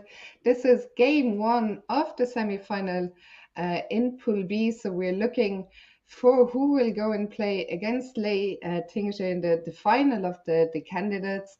We have an interesting game on our hands. Your hosts for the day, myself, Leona Stahl-Anthony, and I'm Grandmaster Tatev Abrahamian. And Tatev, interestingly enough, after the capture on A3, Tan Zhongyi was thinking for a while, and she's just decided to go knight E4. Excuse me. Yeah. So when we left off, this is the position we're talking about, and we were debating whether white will go knight c5 first or take on a3 first. And we decided knight c5 was our move, but white took on a3. And with that, actually, black would just take back. We didn't consider any other move, but instead the knight went to e4. With the idea being that, again, taking on e4, I think is just not favorable because opening this diagonal, this d4 pawn is a target, and it's just making an active move with the knight and stopping this knight from going to c5. So we have to think about what are the options for white in this position, because like what kind of moves come to mind. So bishop e4, of course, an option, even if I think it's not good, something to consider. It is a capture. So what else do you think can white do here? Well, I mean, I think one move we always have to consider is f3. But here, I mean, we weren't sure about it last time. But last time the knight had to jump back to f6. Now the knight can be a lot more active, jump into c3 with a tempo, attacking the queen. So yeah, I don't think that f3 can be good here in this position.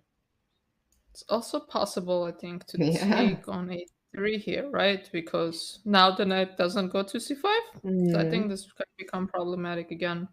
And I think f3, like we mentioned before, is a bit of a difficult move. Can be a difficult move because the d4 will always hang with a check.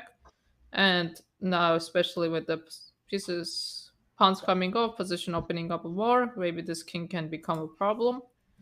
But what else can we do here with white? So we don't want to take on e4. Do we want to go to c5 and give up a pawn that way? I'm not sure that's... Well, Alexandra has just made our lives a bit easier. She has made her move queen b2. Oh, okay. So she simply defends the pawn. And perhaps the knight, eyeing the knight, going to a5. Maybe she might consider playing rook to c1 and then putting the knight on c5. Okay, queen b2 is of course a very logical move. So maybe for black we can play something like queen to b6. I really like queen b6, putting pressure on d4, but also pinning the knight from the knight on b3. So now I was thinking is f3 if I can play... Well, okay, this actually looks... Maybe rook c3 is a possibility. But the move that I wanted to play, which I don't know if it works, is knight d2. It's just a funny way to trade knights. Very cute. Okay, so knight takes isn't possible, so I think white has to take with the queen. And then we take back.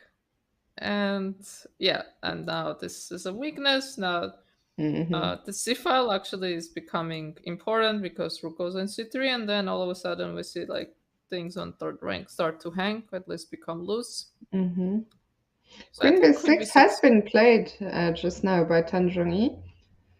You know, I almost feel like maybe it's time for Alexandra Goryachkina to soon go into what do you call it? Something control, damage control.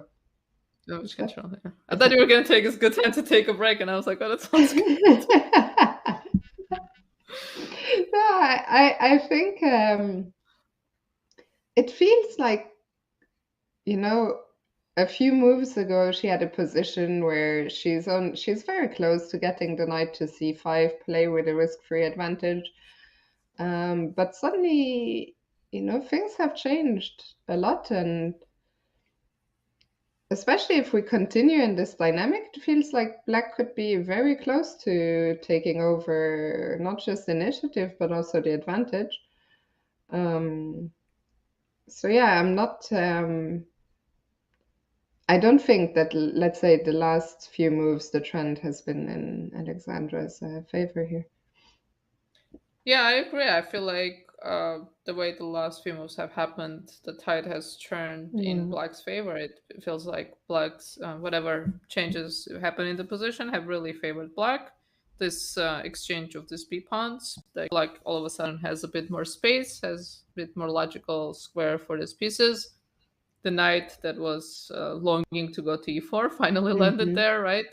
This Yeah. knight that wanted to go to c5 now cannot easily go there, and all of a sudden we see that white had so much control of the position. There's no entry squares for black, but all of Mm. a sudden these pieces are hanging. This knight on b3 is weak.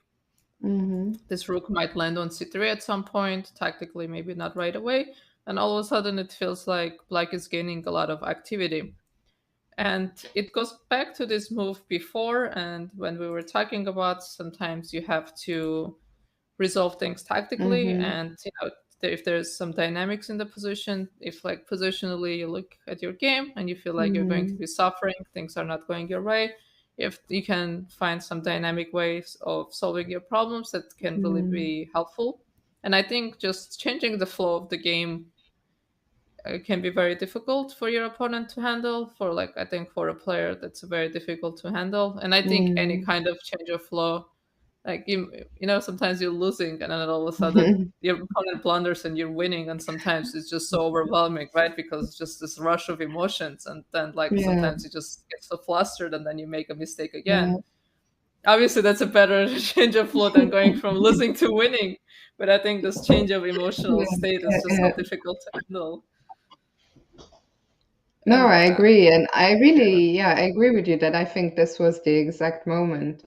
I think B4 was, I mean, I didn't check the engine evaluation, but my feeling from also seeing how the game has developed from here is that B4 was a really important move for Tan Zhongyi.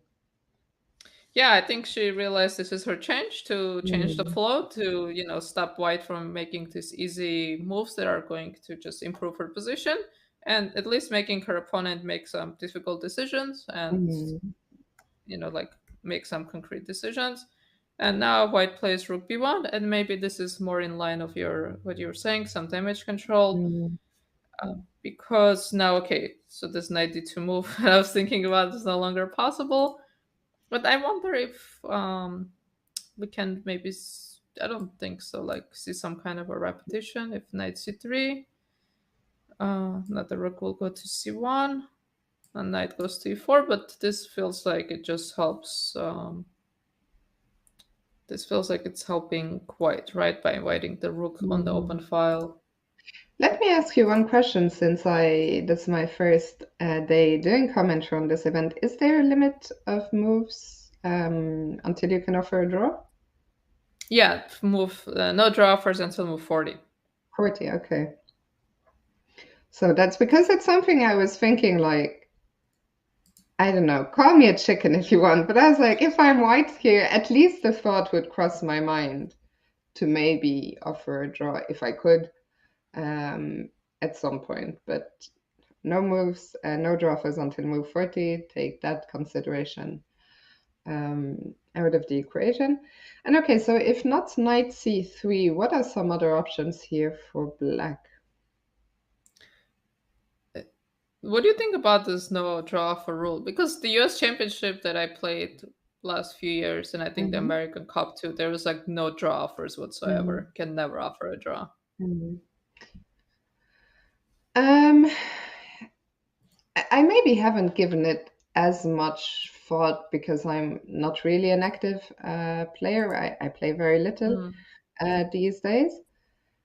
I think it just changes the nature of the game a little bit because I think the fact that you could offer a draw, even it just adds a psychological element to the game, not just from offering a draw, but also if you're being offered a draw, sometimes declining can assert some domination, but at the same time, you also can be under some pressure to show something. And then, if you're suddenly a bit worse, that will be on your mind of like, oh, maybe I should have taken. So I think it just added a lot of psychological dimensions to the game. And I think it's quite a personal take. I think some players are happy that they don't have to deal with this side anymore, that they don't have to have that extra element of like, I can offer a draw if I want, and they are happy that they don't have to deal with draw offers.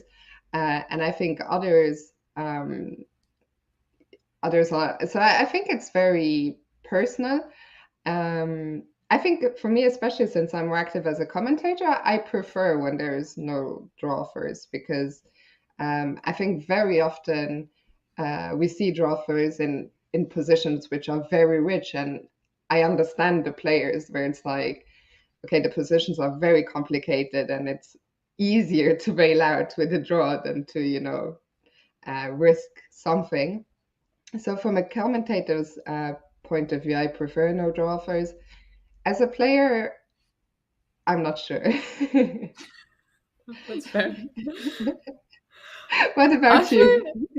I think like it's very like grandmasters and like strong players are very good at it. Like they see like their position is bad and they're playing a Mm, lower rated player and they offer a mm, draw. And I yeah. think very often the lower rated players like, oh my god, a grandmaster is offering me a draw, so they just take it. So it's like it's not really a guarantee, but at least like you're playing with a bit of security. Like, okay, if I see Mhm. things starting to get a bit sketchy, I can offer a draw. At least I won't lose the game. I think maybe younger players are a bit more ambitious, but I think actually maybe the other way too. Like a young player is so excited to draw a grandmaster, it's just like, of course, I will take it. And I think these rules are a bit trickier for like lower rated players because when I'm playing a tournament, like when I think especially like 2650 or Mhm. 26 plus grandmaster, right? They can just like make moves without like ruining their Mhm. position. They just can play like a lot of moves for a very long time. And then I'm playing and I'm like, okay, I need to reach move 40 and I still have 15 moves to go. And I'm like, okay, Mhm. for 15 moves, I have to make sure I don't blunder anything. I don't destroy my Mhm. structure. I'm like, just keep things calm, which I think for like low rated players is harder to do. So I think it Mm. actually in a way presents a challenge because I think the lower rated you are, the more difficult it is to make nothing moves. Yeah. I think a lot of players don't know how to do this, right? Like you're always looking to play like Mm. something more concrete because it's easier because it gives you a lot of moves to make in a row. Mhm. So I think this sometimes presents a problem for players, and then it makes games decisive, and then people are like, Yeah. "Oh, this is a good rule." Yeah, I do think like I'm sure Magnus loves the rule because he's, it's never, but a lot of the like even a strong grandmaster he can come up against an even stronger grandmaster. And it all like I think, yeah, the stronger you are, you does that even make Tata feel some I've confused myself. I thought you I had it was roughly. trying to make a point, and suddenly I'm like, what point am I actually trying to make? Like, what I'm saying here is actually the opposite. I think it's just very difficult because, I mean, even if you are, yeah, as you're saying, when you're the lower rated player, sometimes it's hard uh, to make these nothing moves. On the other hand, if you're the stronger player and you feel you're doing really badly, sometimes you think, if only I could offer a draw, they would probably take it, and sometimes you lose. And so, yeah, it's just a Yeah, difficult I think one. I think this is like a skill to know when to offer a Yeah, drug because you don't want to offer, when you're completely lost yeah. and your opponent's like, "Come on, like I can calculate a win." It's like finding the right moment when your opponent is still like hesitating, But and I you're feel like, like "Drug." the players are often so good at that. Like the amount of games, even when the opponent can be an IM or a GM themselves, but a lower rated, I feel like so often we see games ending in draws where, okay, of course it's easy as a spectator. You see the engine says +2/+3, and you think, why did that guy or why did that girl or whoever, why did that player take the draw? But of course, it's a different story when you sit at the board and you have all the pressure and you have the draw for there and you're like, I can just end this now, take the draw. So yeah, it's difficult. And the suffering. What about the suffering in this game? You know, we were also talking about time ticking down. I realized we haven't talked about the time situation at all because it's been quite even. It feels like the game has followed some kind of flow. We didn't see any super long things. But now the players are getting down to like, the 35-minute mark, and that's still a decent amount of time. But on the other hand, we're only on move 24, so still 16 moves to go, and it could become a factor at some point. Yeah, actually, I wasn't really paying attention to the time, and I see like it's ticking down. So we're getting in the 30-minute territory and 16 moves to go. So we Mm. can, like a little over 2 minutes per move, and we are, as the game goes on, maybe we're entering the critical moments of the game. So, yeah, this definitely will become a factor, and I don't think we have seen many long things. I'm kind of like trying to skim through it. I see that on H6, it looks like 13 minutes was spent by Tang Zhongyi on move 11. I don't think White has spent more than how many minutes? I don't think she spent like more than 9 minutes on a move. But I do see the last few moves starting from knight a2, like they've been spending more time on each move. Yeah. So they have been thinking a lot more, like, like each move, it's consumed more time from each player. Yeah, I guess it also really depends, like what happens from here on out. I think, and I'm gonna state the obvious here, but most of the time, the more pieces get exchanged, the easier the position becomes to play, just because, of course, most of the time, less pieces means less lines to calculate. And I'm curious Yeah. here. I'm curious, what will Tanzhongyi, is there even a way, if she wanted to simplify to get some pieces off? Does she even want to simplify, or is she suddenly the one who wants to keep the pressure and the tension? It's not clear to me. Wait, I thought she had like 30 something minutes, Yeah, and now all of a sudden the clock, showing like what happened. it just jumped, like literally just when I said, like a minute after I said they're both around 35 minutes. But I do think, I thought that the earlier clock times were correct. I do think she's more like, I think they are roughly even on time. I think the clocks just jumped.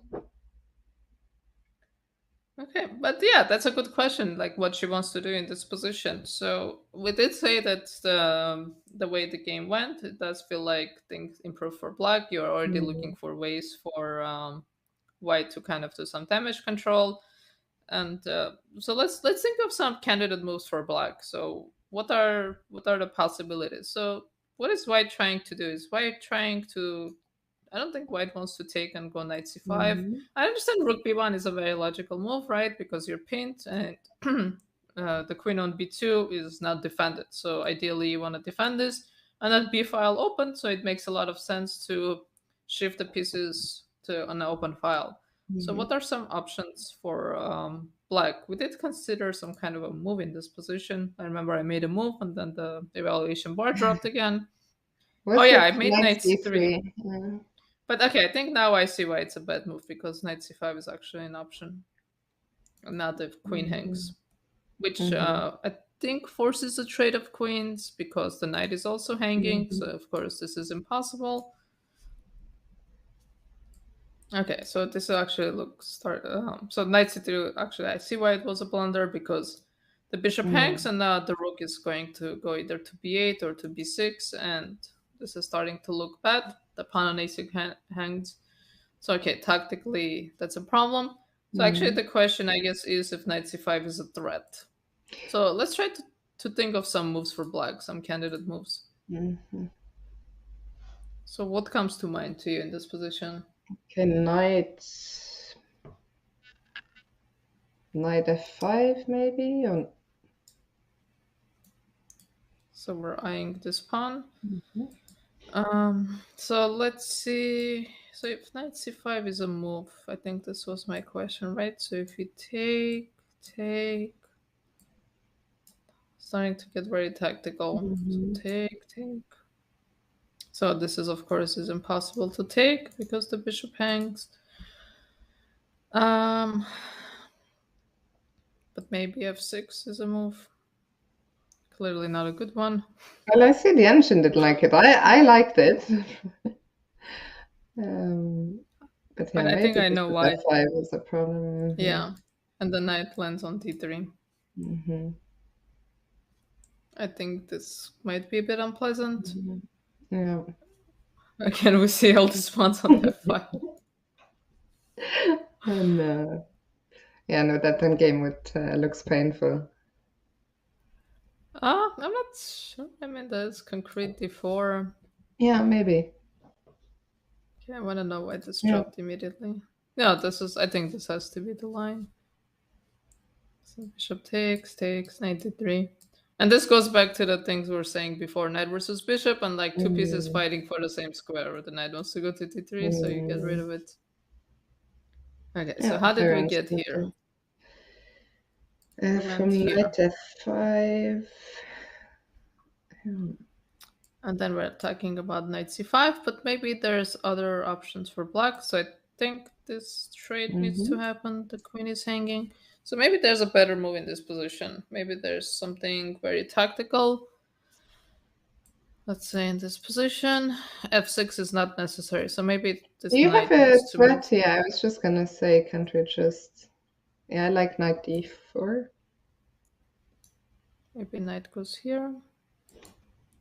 Or maybe we can be a bit safer, go to e7, threatening something like f6. And maybe this will head to some kind of a draw territory, like white would play here, take on a6, would take on c5, something like this. So I think knight f5 is one option in this position. Knight. Oh, finally, we find the meaning for this knight. Is knight c6 also an option, or? Knight c6. Tactically, this feels a bit awkward to me because all these pieces are being blocked. But if it works, it works. Is knight c5 a move? It's hard to find an upside to knight c6 compared to knight f5, since... Yeah, it just feels a bit awkward, right? Yeah. You're just blocking the bishop, you're blocking the rook, like your queen gets kind of blocked here. Yeah, I think knight f5 is a better option. Maybe black can try to get a bit more optimistic with a5, trying to go a4 or a5 bishop a6. Another idea we mentioned before. So again, maybe white needs to play something like knight c5. And maybe our pawn is better on a5 because it's not under direct attack by the bishop. Oh, she's gone for f6. We looked at f6. Not here, right? No, I don't think we considered f6 here. f6 immediately. Okay, so f6 immediately. Does it force knight f3, or are there any other moves in this position? Feels like knight f3 has to be the move, because this will run into f takes e5, and the bishop will go somewhere. We can take on f4, we can go e4. This looks pretty ugly, unless it's a pawn.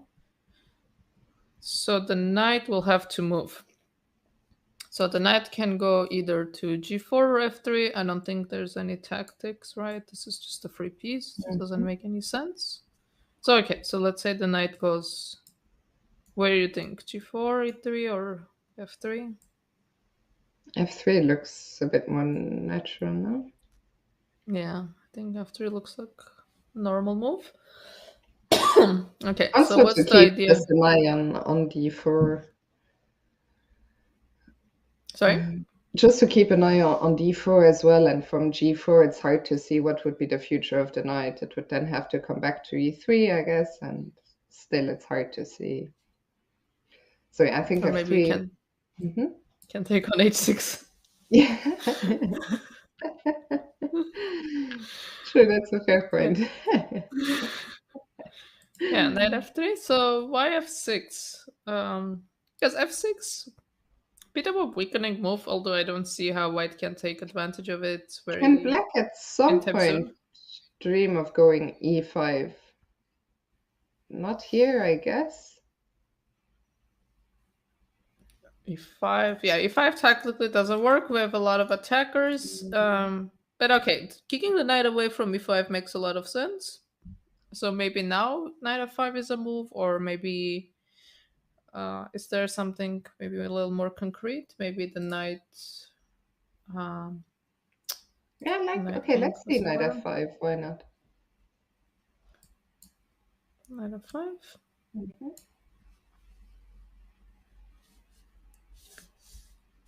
And knight f5.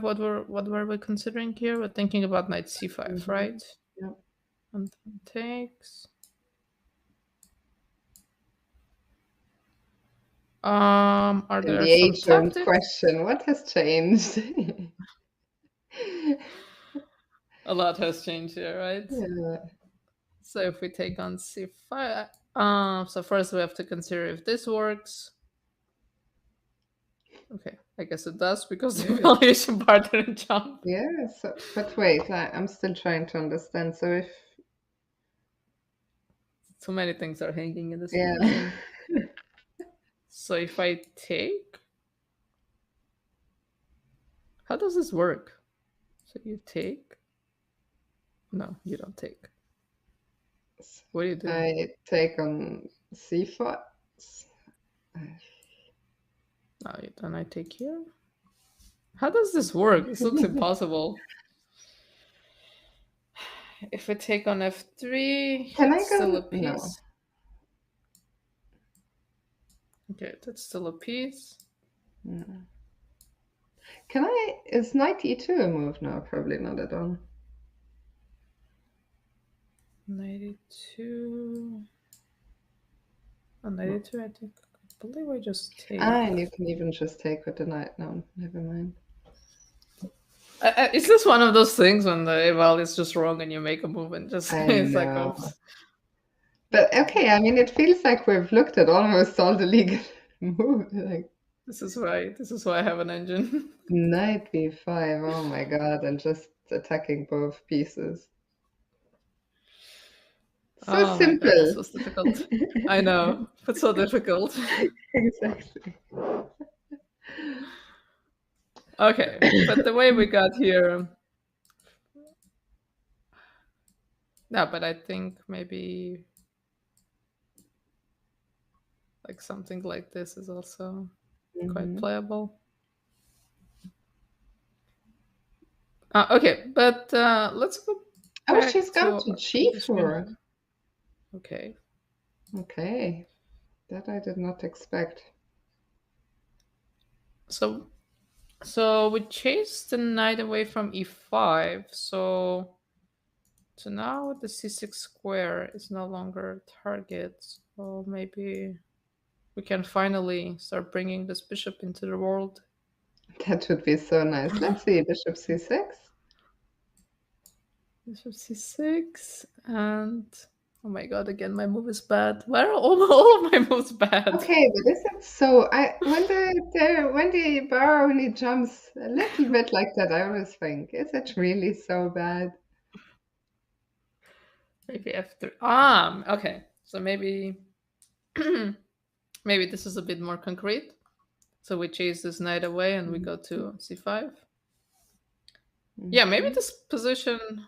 Okay, again the bar jumps. Maybe this position is more concrete than we are considering it. Maybe it's already both sides need to be a little more precise to keep the balance. So did the bar did not like bishop c6, right? No. But why is bishop c6 so bad? So bishop c6, what do I want? I wanna.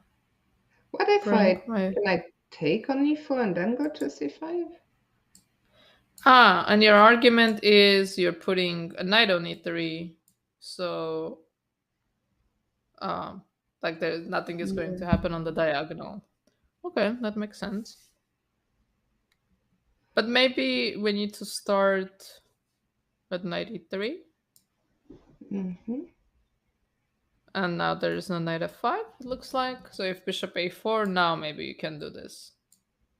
And maybe get a better version, because now everyone hangs. Yeah, Okay, this so this suddenly looks unpleasant. it's funny, right? Because for this whole time we're like, white can never take on d4, taking on d4 is gonna lead to all this problem, but then all of a sudden you put a knight on e3 and then taking on d4 is Yeah. actually really nice. And suddenly knight g4 makes a lot more sense than it did at first. So bishop c6 wasn't played. She went for knight f5, our earlier move. By the way, just to answer your question in the chat, AK43, who is playing the other semis? So the other semis has already been played. That was in Monaco a month ago. That was Pool A. It was played between Anna Musishuk and Lei Tingzhe, and Lei Tingzhe won that. So she's already, we'll quickly show the bracket again. So Lei Tingzhe is already in the final of this candidate, and we're now looking to determine her opponent over the course of this coming week. And then these two will play a match sometime, I think, next year, towards the start of 2023. Lei Tingzhe against the winner of the semifinal, and then the winner of that will go on and play reigning world champion Zhu Wenjun in the world championship match. You actually did commentary for Monaco, right? I didn't know. Oh, you did. Oh, you did comment Grand Prix. I did a commentary for the Grand Prix. Monaco, I should really know who. I think Katie was doing a lot of the commentary here, if I'm not mistaken. I meant from location. I don't remember who was doing it from location, but it looked quite glamorous, I have to say. Monaco, it's pretty nice location.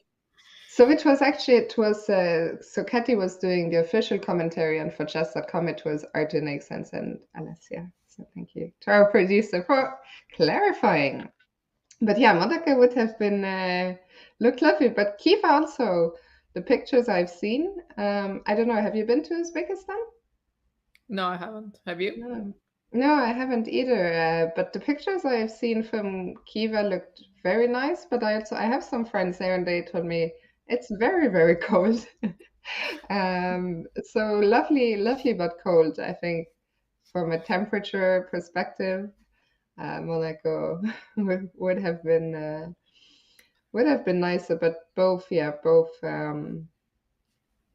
in nice locations.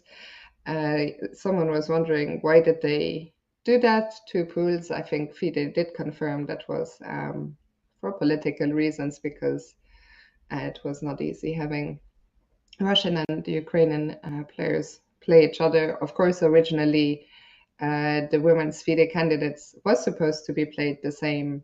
I was actually very happy when they finally, the women's cycle was made pretty much the same as the open cycle. I think it just made more sense, made it easier to follow. I think you can argue, I think FIDE was just in a very tough position, and there's never going to be an ideal solution when there's a war going on, and a lot of the players are from one of those two countries. But I think this format here, of course, I saw this point being made, I think, yesterday on Twitter. If you, for example, you're Alexandra Kostenjuk, instead of playing a double round robin candidates tournament where you play everyone, you suddenly play a mini match against the top seed, which is never gonna work. It puts you in an unfavorable position, I think. So I think it was just a tough situation, and I think the solution we have is not ideal, but at least the tournament was able to go ahead and Yeah, I mean, it was just such a change of the structure of the tournament, right? Because like round robin is just such a different tournament, and it's kind of a Mm, knockout. Yeah, I did see that post about uh, Kastanyuk having to play Goryachkina in this mini match, because in a round robin, even if there's a clear rating favorite, it's you mm. play one game against them, maybe you have a very good game, maybe you have like the game of your life, you I win, think even two or games, it would be a double round robin, right? I yeah. guess. Mm, Okay, so maybe you make two draws, and then mm, like everyone plays everyone. Like a lot of like things can happen, but then you're playing this person, and mm, then you get like 4 games against them, and they're higher rated than you, and like it just becomes such a different kind of tournament, and like the flow of the tournament is completely different. And of course, we can debate if one pool is stronger than the other, mm, but I have to say it did work out well for them, because this final, the Chinese player wins, so we just avoid this final mm. altogether, right? The Russian player versus the Ukrainian player.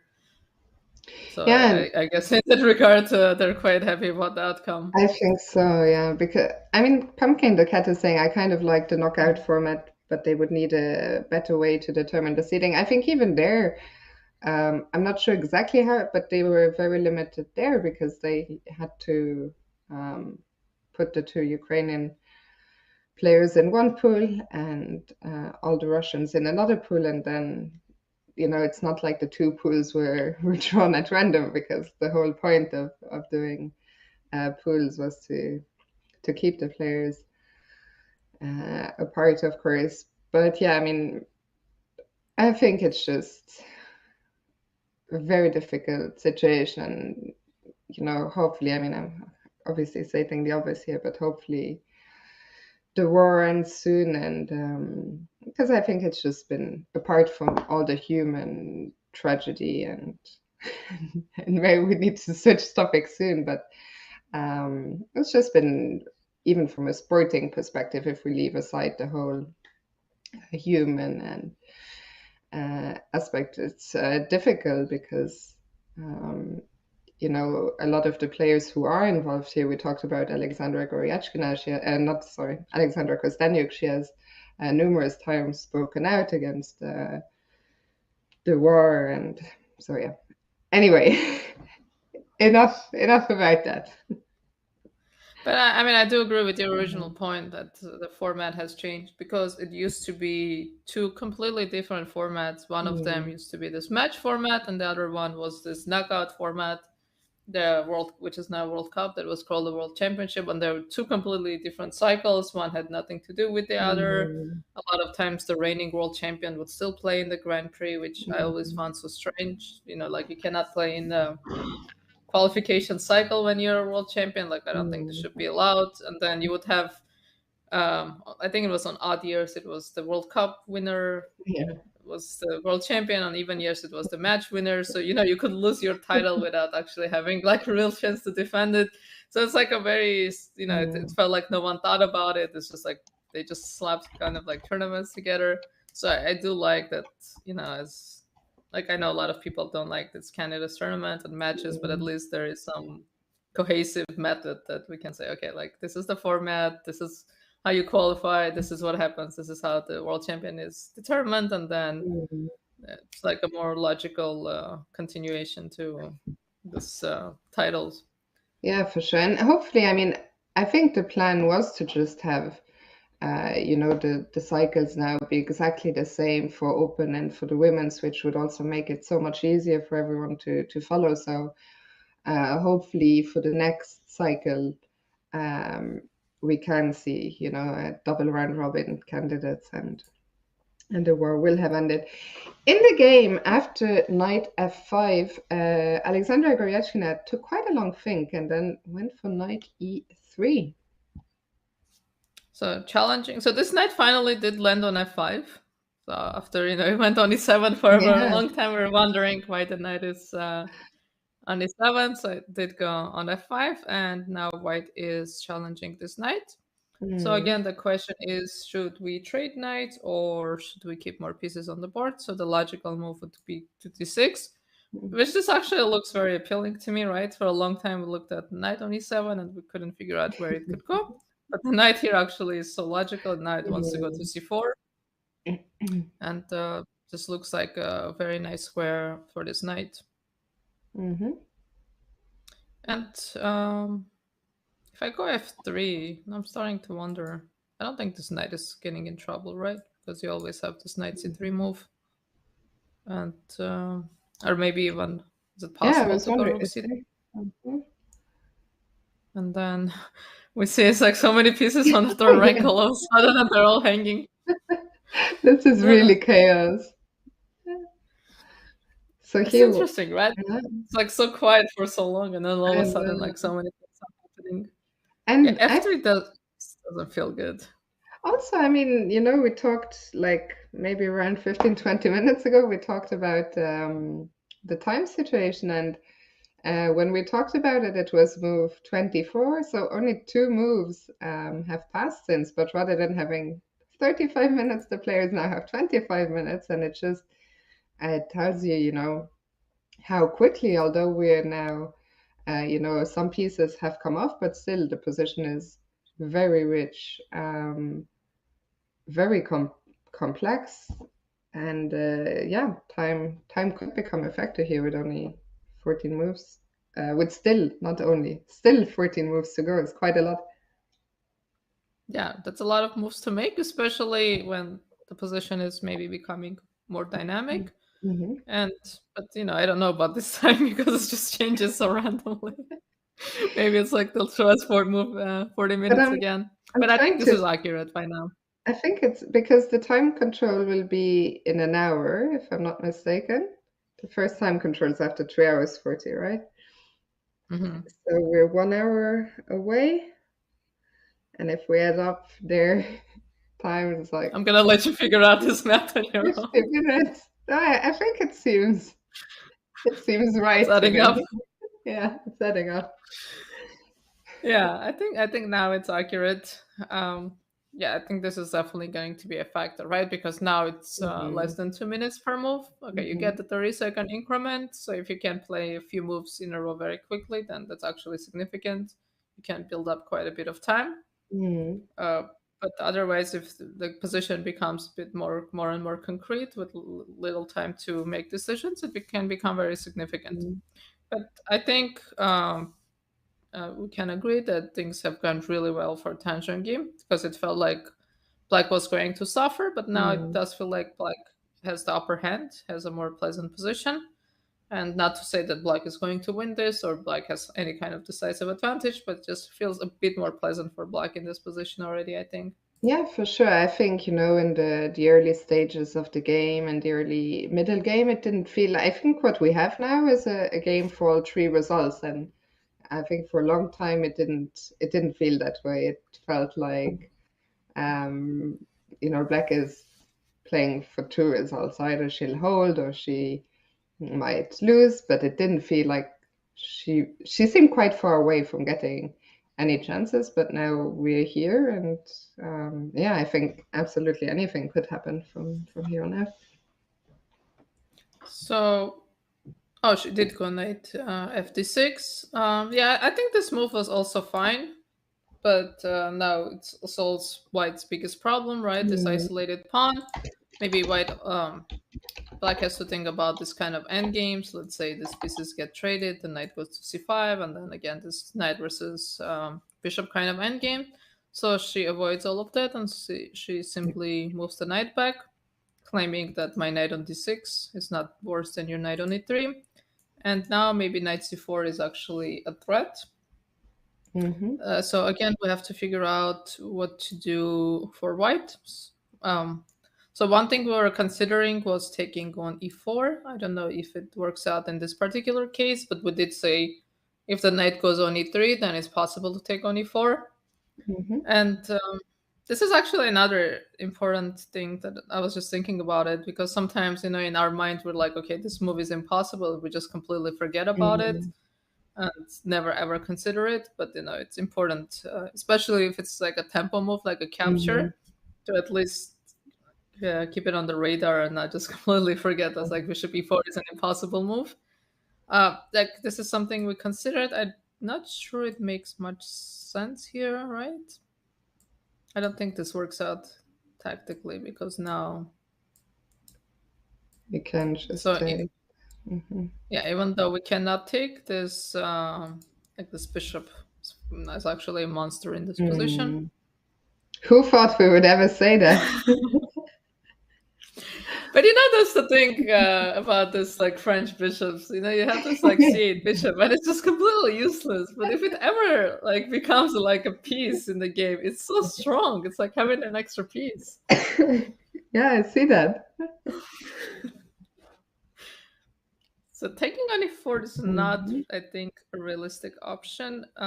So what can we do? Maybe knight c5. No, knight c5 here just doesn't work, right? Yeah, because now the bishop is defended Take, on take. b7. Yeah, so unlike in the other position, the knight defends the bishop, so this is a free pawn. So what to do here with white? Again, I this mean, you know, this problem we have.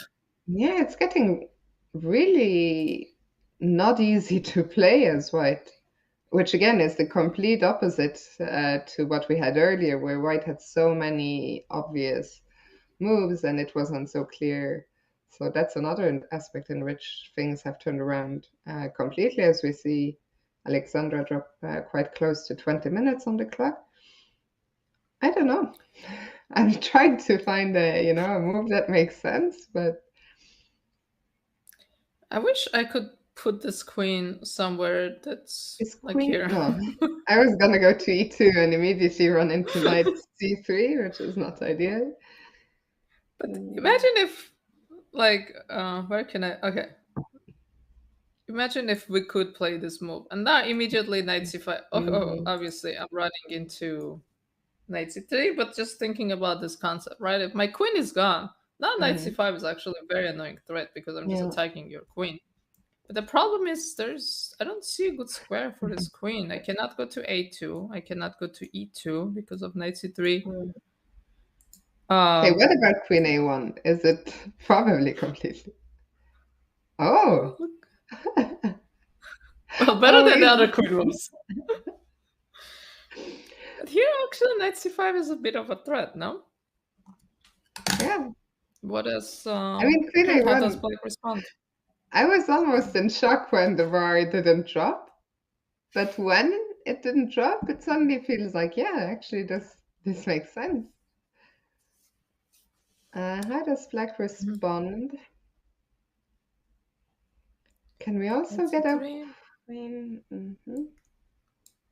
But here we Oh, we could can see make a it. repetition, yeah. We found one. I think if queen a1 is played, which is a big if, then Mhm. I think this move repetition would not be so unlikely. So what else if not queen a1? What else can white do in this position? What other moves are possible? Let's think of candidate. This is what we're supposed to do as chess players, right? Think of candidate moves and calculate them and all that good stuff, and then pick the best one. Easy as Uh, that. right. It's simple. See your options, calculate them, and make the best move. What's the problem? Um, so what did we ruled out taking on e4? We Okay, let's ruled. consider this again. Mhm. So knight c5 was not an option. Why is the bar going up and then down again? Maybe we can just chase this horse and then play knight c5. Maybe there's also some. So what happens after knight c3? I was wondering if there's also some kind of repetition here with knight c3, knight a4, but no. No, yeah, this is a line we've seen before. But is this a move? No. Why not We though? have two. Because b7 is hanging. Okay. Yeah. Again, this problem piece. Hmm. Okay. So we said take an f3. But after knight c3 or maybe knight d6. Yeah, maybe knight Also. d6 is. But again, we see this problem of this pawns hanging. Okay, so What if not knight d6? What did we say after knight? Sorry, knight c3? What's that? Knight c5. So you have to C5. take. I think you have to take, right? And probably bishop c8. Maybe knight b5 is this a move? No. No, Too many things are hanging, right? Yeah, knight d6. Knight d6 and maybe rook b6. That's Somehow too much. everyone hangs. Okay, let me see. Let me keep going. So if I go knight c4, you take. And I want to say, oh no, the knight comes back. That would have been very cute otherwise. Yeah, just one tempo, but that's all that matters. Oh my goodness. And Alexandra has just captured on e4. Oh, I feel like we're just entertaining this move instead of like thinking too realistically about it. But excuse me. Oh, my voice is starting to crack a bit. I'm still in shock how early it is for you. What? By now it's at 6. But now it's already 7. Like normal time. Yeah, now it's already the sun is gonna come out soon. Like people are getting up to go to work. Soon I'm gonna call it a day. Just go back to bed. So okay, we have this position that we were just looking at on the board. Knight takes e4. And I guess we are expecting, let's see. No, not here. No, what did we say? Is f3? F3. Yeah, we considered f3 here. I don't like what other moves. Maybe rook. I don't think rook. No, rook c1 is a blunder, right? It's kind of funny because I take and you don't have a way of taking back. Yeah. It's because of this pin and this knight is hanging. So knight c5 is a move that white wants to play for a very long time. And yeah, f3 seems like a logical move. You know what, Tata? Yeah. I think since this is maybe the clocks are ticking down, this is maybe a moment where Alexandra will take a little bit of time to decide does she want to go f3 or not. We are going to take another very quick break. This will be the last break before the first time control. I think, as you can see on the camera, the time is really ticking down. 16 minutes for Alexandra, 23 for 10. So things are heating up.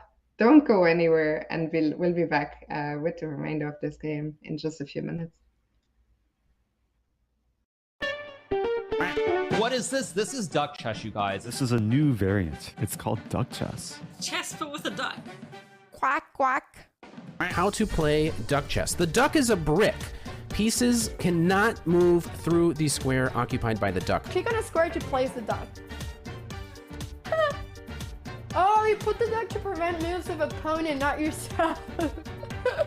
Yeah, so basically you do this, and this cannot move. I'm gonna go knight f6, and I'm gonna put the duck in the most inconvenient place for my opponent to move. No bishop, no queen, so no Londons can permanently stop the London. Capture the opponent's king to win. Oh, wow. Oh, there's no stalemate. Wait, there is stalemate. But the stalemated player wins. Ooh, if only that was real chess. I think I'm getting the hang of this game now. I think I actually am getting the hang of it. I think this works. Oh, that's a horrible blunder. Oh my god, I just blundered.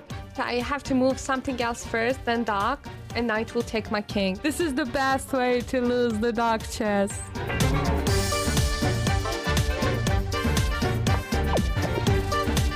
Those some real bullet skills right there, boys. This is the first time winning duck chess. That's so exciting. Oh no, mouse slip. No. I won! Yeah! Duck chess champion. Give me those points, baby.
Hello and welcome back to our coverage of Game 1 of the semi-final of the 2022 FIDE Women's Candidates Pool B. And Tatef, we're getting into the money time here. We've had a couple of developments since we left, so let's jump back into the action. So when we left off, this bishop e4 move happened, which we were hesitant about. So knight took, f3, a move we were considering. And I believe we were considering the move knight d6, or I don't think we analyzed this position too much. Instead, knight c3 was played. Or in this position, we're analyzing knight c5, actually. This is the move we were considering. But instead, rook c1 was played. And after rook c1, black, the knight is under attack, and black immediately goes knight to a4, asking this queen where this queen is going to go.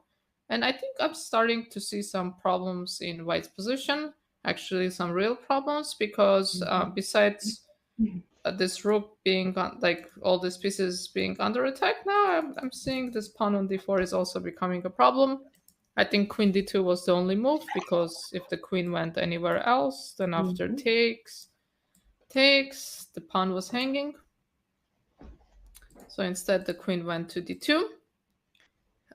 So we can start considering if there is some concrete problems. If I don't think it's possible to take this, because after rook c7, I don't actually see a continuation for black. I don't think there is anything.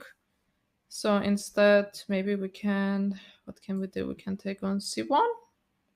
The knight takes. And can we start targeting these weaknesses in the position? Because, you know, like very early in the game, after e3 was played, you mentioned this pawn.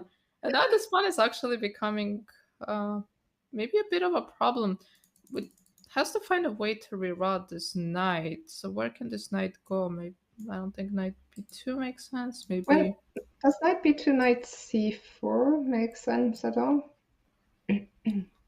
So maybe queen to c3 here? Maybe queen to b4 is a possibility. And if we trade, this knight looks a bit funny here. Again, like we get this knight versus bishop kind of endgames that we keep finding ourselves in.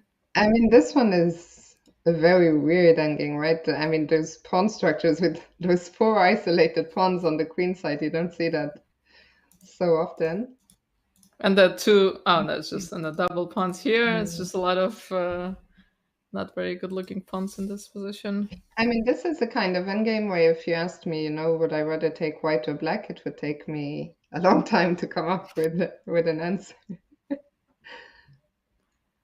So this is actually happening in the game. So knight, rook takes, knight takes, and now black again has to find a good move. So we said knight b2 is an option. So another option is to play a5, finally bringing this bishop into the game. And you know, once you put a5 on the board, I was like, yeah, I like her move a lot, because not only are we looking to activate this bishop, but also taking away b4 from the white queen. So I think white would probably be happy to trade queens, and now that's not so easy. Yeah, so again, like this bishop coming to game, it's into like activating can cause some big problems, because, you know, we're playing for a long time, we're playing like black has this bad bishop, this bishop is doing nothing, all of a sudden this bishop comes to life. So if we do something like this, something like queen b5, maybe we can dream about this queen becoming very active, this file. And all of a sudden, you know, like things have like really changed, because now black is controlling this b file. If white goes on the c file, there's like no entry squares here. This a3 pawn can become a target. For example, if this knight moves and this pawn comes to a4 and we fix this pawn on a3, this d4 pawn is now under attack. So yeah, I am starting to like black's position more and more. So I think a5 is the move. A5 is on the board here. So queen b1 might be a move that is coming. And I see that Alexandra is also getting low on time. She has 13 minutes for 9 moves, which is, you know, I don't think it's terrible. It's still less than a minute for a move, but we are getting closer and closer to that 40 move mark, where Mm. the players will get extra 30 minutes on the clock. But yeah, this one, I mean, I find it hard to say, did Alexandra misplay or did Tan play really well? I think it was a bit of a mix of both. I think Alexandra maybe at some point didn't handle things in the most accurate way. And I feel also that Tan Zhongyi, as soon as she was given a chance, she really took that chance with both hands. Yeah, I think the key moments in the game, if I think about it, were this knight a2 move, Mhm. and after all of this happened, and this before move, which was critical, because if she didn't play this before move, I think she would just be suffering. So Mhm. before, and I do think starting from this knight a2 move, I think Goryachkina maybe lost the thread of the position a bit, Mhm. because sometimes when you have a good position and then even if things are changing, you still feel like your position is good. Maybe you don't adjust to the change so well, Mhm. because like we talked about, or maybe she just didn't like this position which we were talking about, where black sacrifices a pawn. So she did go for these lines. She was happy to give up a pawn just to land the knight on c5. But the problem is just this knight just never actually went to c5. Mhm. Yeah. If you look in this position, right after queen Mhm. b2, like all of these moves happened. So we got a pair of knights guys traded, and yeah, the knight actually went to c1. It's so funny. I mean, for how long was the knight just, two moves, but even just one move away, like to getting it from getting there, but never quite made it. Yeah, so I wonder actually what Goryachkina is thinking in this position, if she is ready to kind of try to find a position that's, like get a drawish position, and like Mhm. if she's ready to call this game a draw, or like if she thinks she's in danger. Like I Mhm. really wonder what she's thinking right now, because it does feel like her position is becoming a bit more uncomfortable. Yeah, because also, I mean, the time element is a factor for sure. Like now, just over 10 minutes. I wouldn't be. I mean, I see also there's a discussion going on in the chat about, what's going to happen. Pumpkin the Cat is saying this could be a long, drawn out ending. Chesswin thinks they'll most likely agree a draw after the 40th move, unless Goryachkina spends too much time here.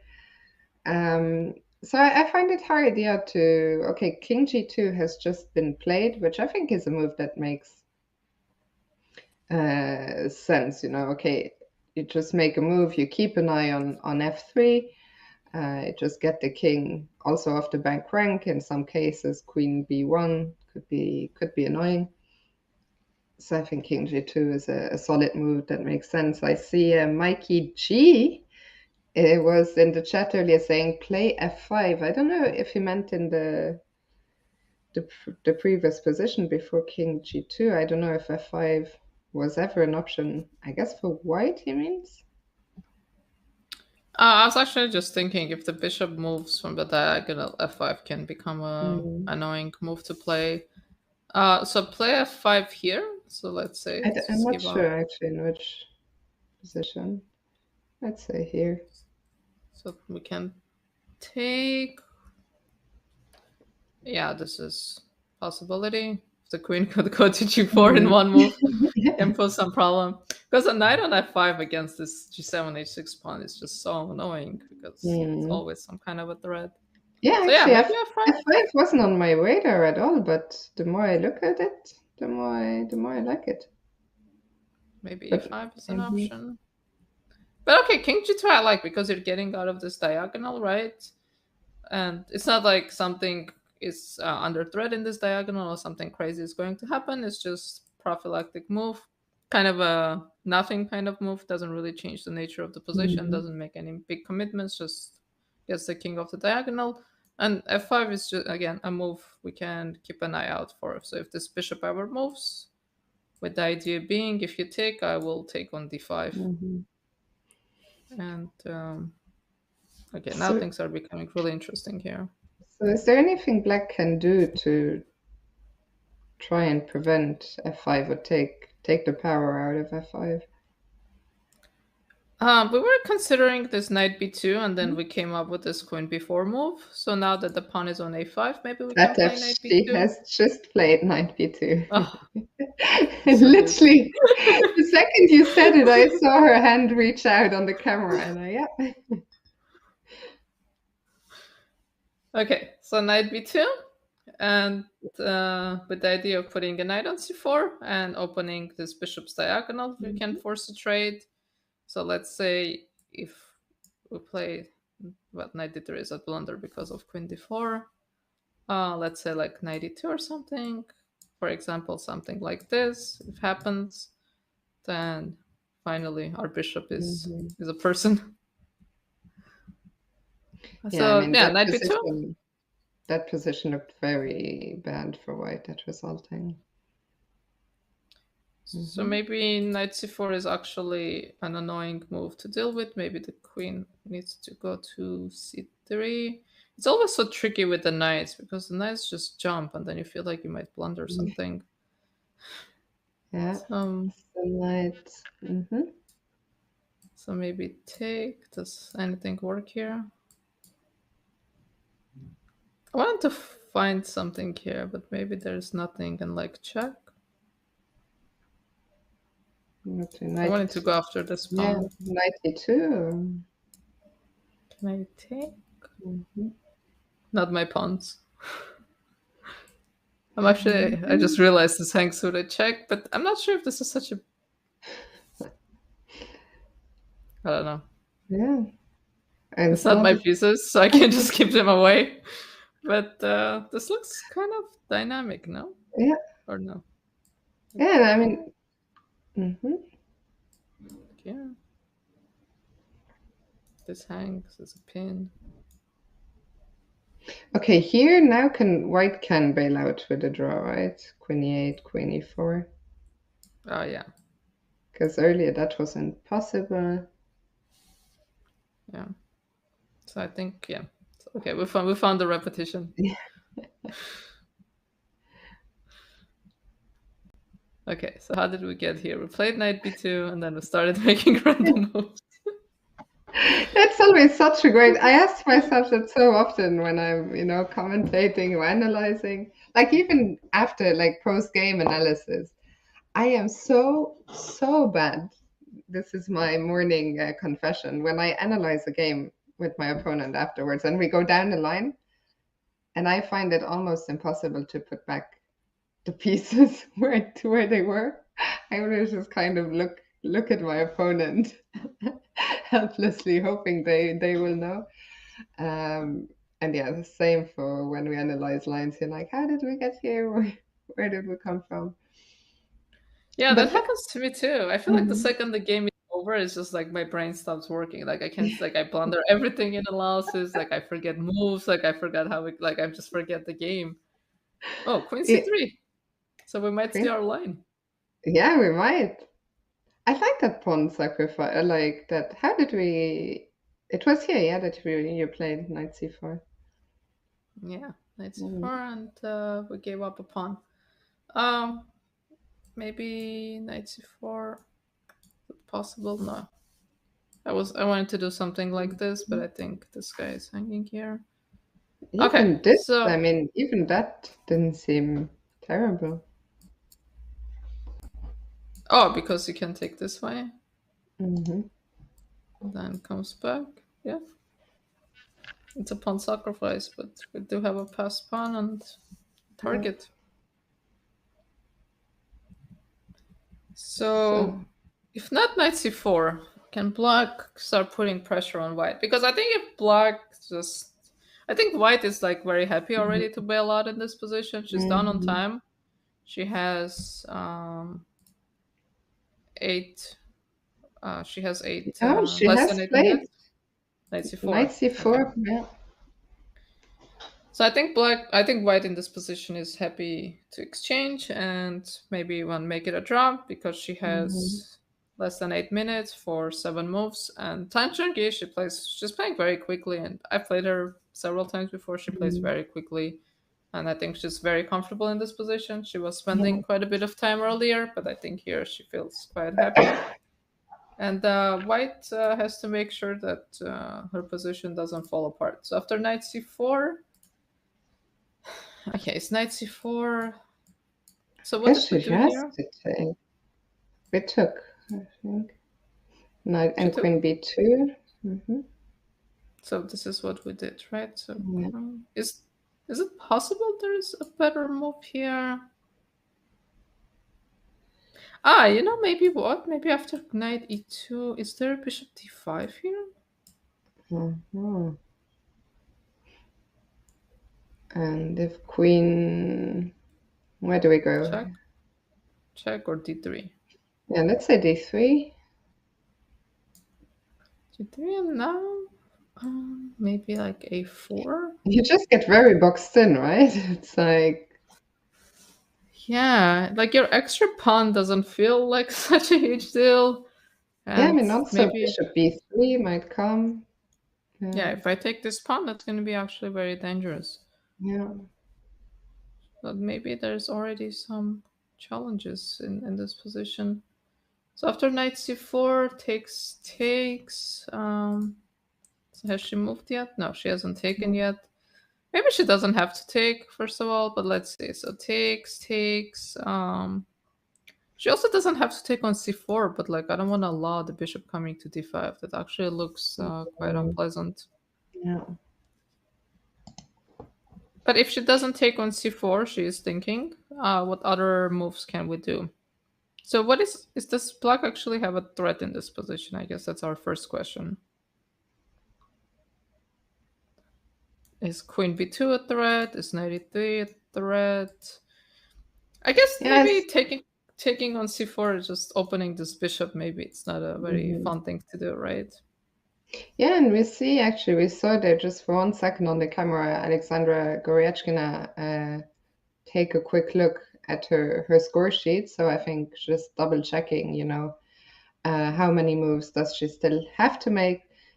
It's move 33, so she still has to make 7 moves. She's just dropped under 5 minutes, and things are getting really critical now, especially she understands, I think, if she takes on c4, that comes with a certain amount of risk to open up the bishop from b7. So I wouldn't be surprised actually if she ends up not taking on c4, but then we still need to find a good move. And I see it just on the show there, the comment from the chat is highlighted Pumpkin the Cat. I was agreeing with that. He's saying this looks painful for white, and yeah, I would not want to be in Alexandra's shoes here. Yeah, maybe the knight. It's time for the knight to go back to to c5. This knight took quite a journey, right? So knight c3, knight a2, knight c1, right? Knight b3, back to c1. Yeah. But knight b3, okay. and is that should no? She's still thinking. Okay, but knight b3 makes a lot of sense. Oh, you cannot take. I can just take here. Can I? Wait, this is getting messy again. So knight b5, queen b4. You cannot take on d4. This is a piece. Yeah, we don't want this. Okay. Now the knight will go back to b3. Okay, so knight b3 looks like a very reasonable move. Very so okay, knight c4 plays, so knight b3 hasn't been played. So knight b3, now maybe I wanna I actually just want to put a knight on c5. Is it possible to go some kind of an f5 here? If you take... Oh, for 3 minutes on the clock. Yeah, things are getting difficult. Maybe something like this, give up this pawn and then put this knight on c5 and play against this weaker king. And, maybe some perpetual options at some point. I guess, Oh, she has taken on c4. Wow, this really surprises. Yeah, especially okay. But they take c4, but now she has to respond quickly, right? She spent all this time, she took on c4. Of course, she knew her opponent would take back, so now it's time to make another quick move. So to justify this thing, so she can add some time to her clock because she did get 30 seconds for taking. So now we see she has 3 minutes on the clock, and but her clock is ticking. I think the camera was just frozen for a second. So there we go. I was like, wait a minute, what's going on? Time's not moving. We're caught in the matrix now. So we see, 2 minutes 40. I am with you once again. It's also surprising. You would think that if she spent all this time on taking on c4, that she would have a follow-up move prepared. But I think it also tells you a bit, Alexandra, she's such an experienced player.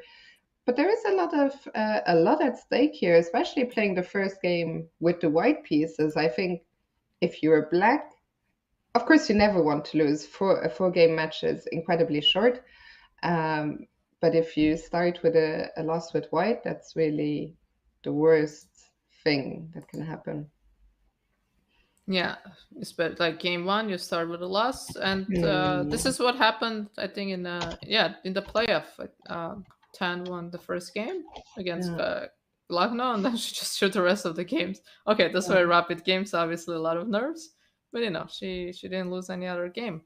So we see Alexandra plays 92. So Tanjangi has 13 minutes, but so I'm curious to see if she's going to be spending some time or if she's going to try to play quickly and put more pressure on her clock, which is what something Goryachkina was doing against Kostyuk. I mean, the position was objectively lost, but she was just playing so fast, and Kostyuk was like playing on increment at some point.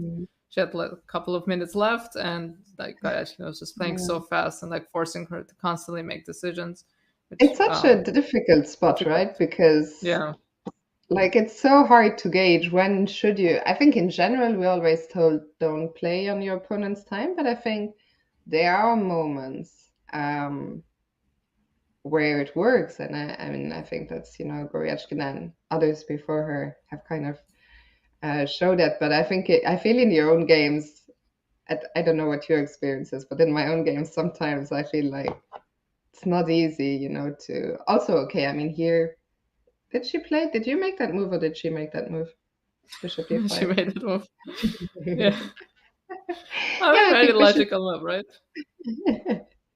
Bishop d5, I think is a move, she didn't blitz it out, but still she made it relatively fast, and it's a move that you can make fast. It's a consolidating move, centralizing this bishop, defending the pawn on c4. And we also saw a quick move from Alexandra, king f2. Look at this bishop on d5. This bishop we were like insulting for the past like 25 moves. I know. It's on d5. Okay, but now the question is, how do we continue as black?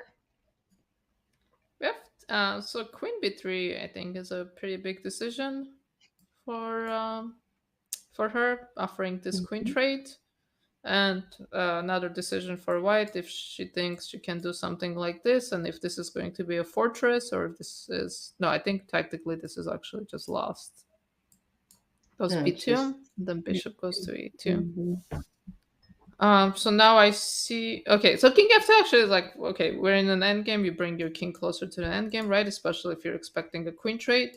Okay, so queen b3 is a move. So this cannot be taken. This king won't survive here for very long, or at least, okay, I'm going to start taking all these pawns. I guess queen b3 is probably even the critical move, right? Even just looking at the position, it seems like the most active move on the board. I don't know if queen b1 can also, just looking at it from white's perspective, I feel like queen b1 is a move that I could find annoying if I was white and low on time with the queen sneaking in. Yeah, like queen h1 is actually a very big threat. So queen b1 is also looks like a very dangerous move. So for example, if we take on a5, maybe queen h5 immediately. So queen comes back, we take this pawn. But maybe it's possible that white just hangs on. And does black have a perpetual if she wants it or not? Yeah, I think so. I don't know if white will play something like knight g1. I think white will just go king f2 and there'll be a perpetual. Yeah. But we do have some other moves coming in. So a4 was played. And after H4. a4, h4. Okay. So the same ideas are still in the air, I think. So a4, okay, moving the pawn from this attack, which makes a lot of sense. So now again, we have to consider either queen b3 an option or queen b1 an option. I think both of them are very strong options, can be annoying. So now queen b1. So now you cannot take on a5. And what am I threatening? I think I mean, queen h. The thing about if I play the queen on h1, or if I play queen b1, like you have to find a move that doesn't like really damage your position. I think from a practical point of view, I mean, again, I don't see any engine lines. I just feel like from a practical point of view, and just as I say that queen b1 is on board, that would be the most annoying move to face as white. So if we have queen b1, so maybe queen c1. Because I don't think this trade now is very dangerous, because I think my knight will land on c3. This actually might be some kind of a fortress, because now the king cannot enter, and my knight on c3 is just stopping the pawn. This pawn cannot start moving because my king will just come and take it. So we don't want to do this. So by the queen way, c1 possible. Tatev, there's a question Pumpkin is asking, what's the point of h4, just not losing the pawn in that queen b1 line? I thought so. I mean, I thought it, yeah, to just make sure that pawn isn't hanging, but do you think there could be other reasons? Yeah, I think it's just stopping any kind of, the pawn from hanging. I think it's just another move that just makes a move for white, doesn't really make any. I mean, it's kind of funny to call h4 non-committal move, but like kind of passing the move to black and getting closer to move 40. And I think h4, I don't know, maybe some kind of g5 or like just maybe grabbing a bit more space on the king side too.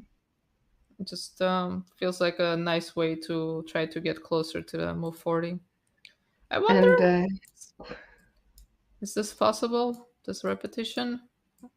Or this Tanzhang is she's going to press? Well, she can repeat once and then she can start thinking, on right? move 40, yeah. But let's see. So if we go queen c1, no, she did go queen c1 rather. Queen c1.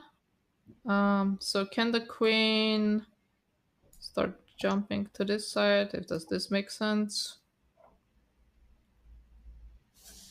Or after queen b3, queen c3, can black start making some useful moves? Maybe start bringing the king, and it's something like that, possibly. It's tough. Let's look at your move queen f5. I was wondering, what is that? Just, you know me, just try and get that queen closer. Closer to the white king. Hope for the best. Yeah. Okay, let's see. So I need to play. The thing is, once your queen comes closer, after you check me, that's kind of nice that my pawn is not there anymore, right? And the knight is just doing such a good job of defending this g3 square. But okay, like your queen getting closer is still kind of scary. I wonder, this feels very loose. This feels like this should not be good. By the way, Tan has gone for a different move altogether. She's dropped back to b7. Thus hitting the pawn on f3. And queen c3 was played. So once again, if Tan wants, it looks like the repetition is there. But she doesn't. h5. Okay, fixing this pawn structure here. The last move now to make for Alexandra. So she has a little over 2 minutes for move 40. I think anyway for Tan it made sense to not repeat because it's very hard to see how Alexandra can ever. It feels like the draw, as long as Tan doesn't do anything drastic, doesn't blunder anything big, the draw should be there whenever she wants it. Yeah, maybe she feels like she has a chance to press, and when you have to take your chances as they come. Yeah. And Queen e3 played, so White did reach move 40, and Tanjangi, she has 10 minutes to make her 40th move. But again, she's entering the time control. Black does have a significant time advantage.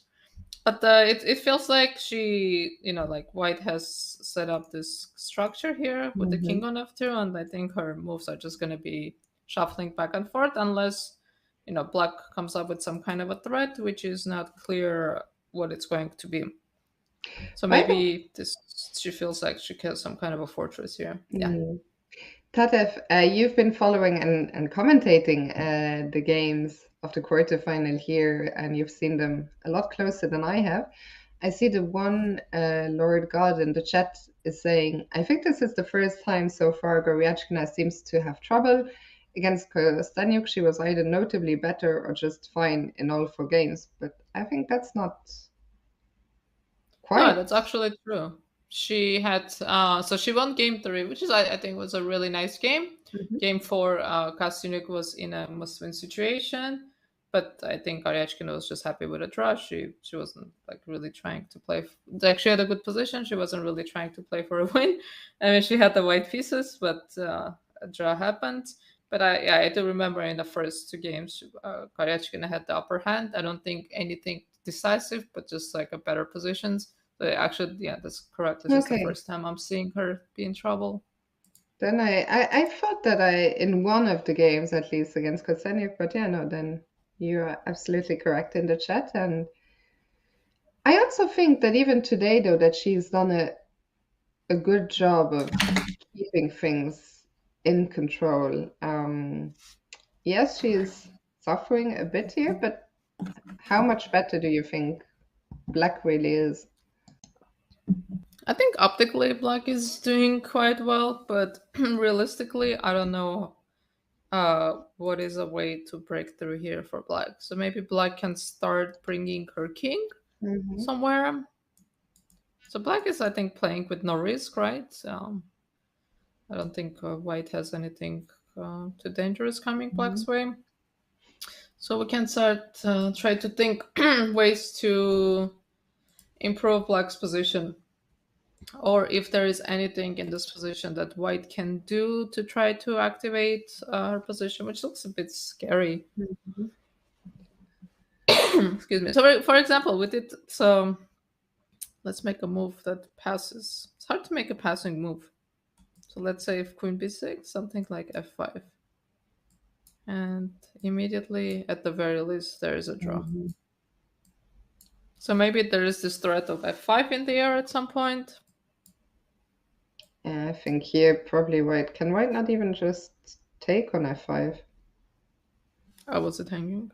Yeah, it was hanging. Yeah, my waiting move was not a very good one. It's not always easy to pass a move. No, it really isn't. Because I was thinking Queen b1, and I was like, okay, Queen b1, f5, the Queen will just take.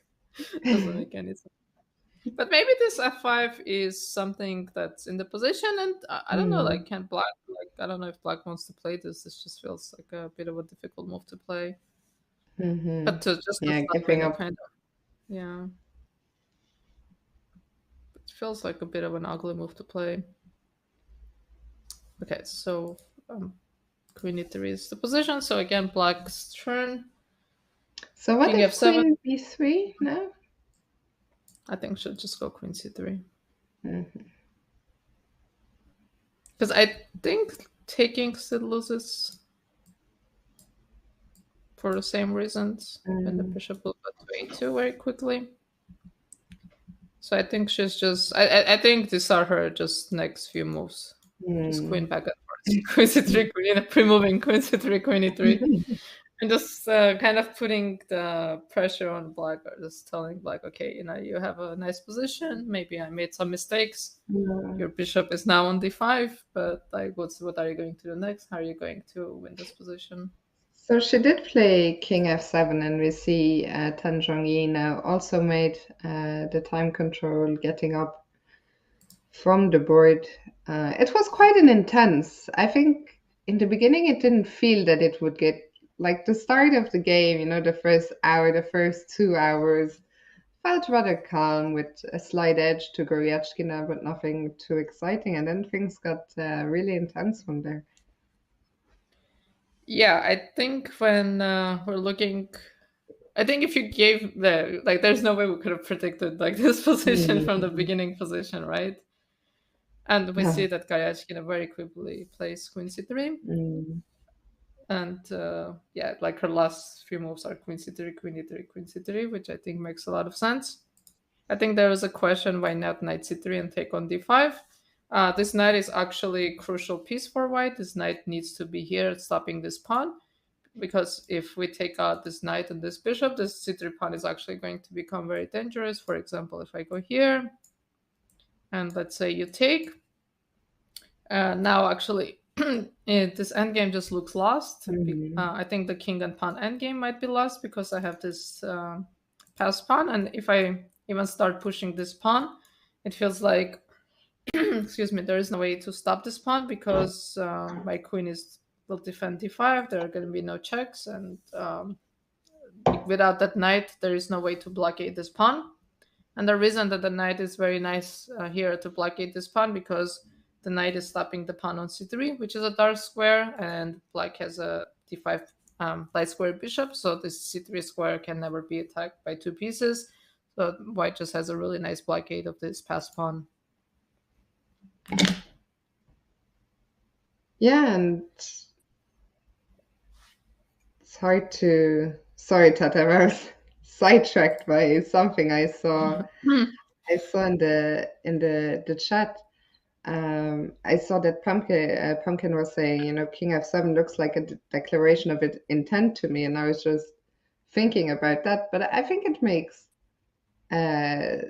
sense that Tan would not, for example, repeat moves, because as we mentioned, she has, at this point at least, she has the draw whenever she wants it. It doesn't look like white can do anything. So I think it's normal that black has the intent of at least trying. I think King F7 is not, it's not a move that says, I will go all out to win here, but it's a move that says, okay, it looks like white has nothing better than waiting for now. So let me see, let me make move 40 and then take my time and see if there is anything I can do here. Yeah, I mean, black is playing with no risk. There is, it's very difficult for black, I think, to do something that will damage her position. So she can just keep the game going. And, one way to win a game is to like kind of give your opponent an opportunity to make a mistake. So you just keep making moves, and we pose like little problems, and every problem needs an answer, and at some point your opponent can make a mistake and things can go wrong for them. So she did go queen b1, so I'm expecting queen c1 And for C1 again. white, because I think, okay, queen h1 can be an annoying move. So I wonder what is the idea behind queen b1, and what is going to be the response to queen c1, unless maybe we're missing something after queen c1. Can the queen go somewhere a little more interesting? Queen a2? Sorry, queen what? A2? a2? No. Okay, pinning the knight. This looks pretty annoying. So now my queen cannot I was be challenged. wondering, is c3 a threat here already? No. I can't pass the move actually here.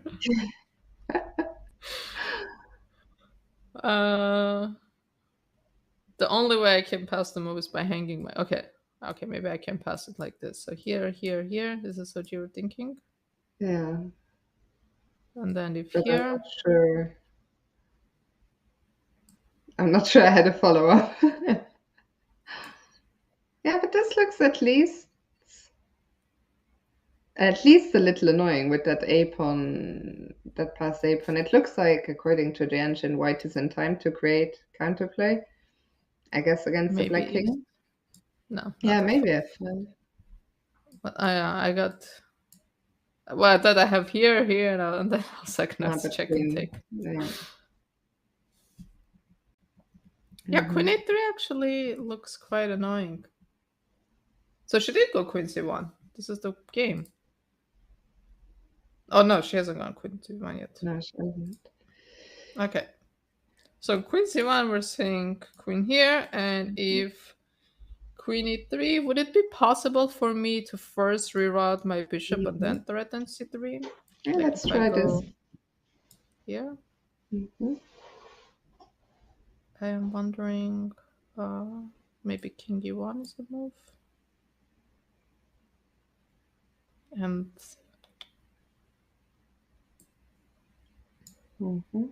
no, but this doesn't make sense. Bishop e5. I mean, knight c3 is not an option, right? There's queen a3. Oh, but there is probably things like f5 or d5 already in there. And I don't know which one. It's hard to say. So here, maybe d5. And just looking for some kind of active counterplay. Or maybe d5 and put a knight on d4. And blockade this. Okay. Guess not. Ah, it's a queen a7 check something. Why does this keep doing Doesn't it? like that What's wrong at with my all. check? Maybe king g6? Yeah. Why it's a check? King h7. Ah, I'm not threatening a perpetual because e8 is covered. Oh, that is so mean. Okay. Yeah. I think this might just C3, be winning. I guess it's just crushing. Yeah, the point being, give take. One take.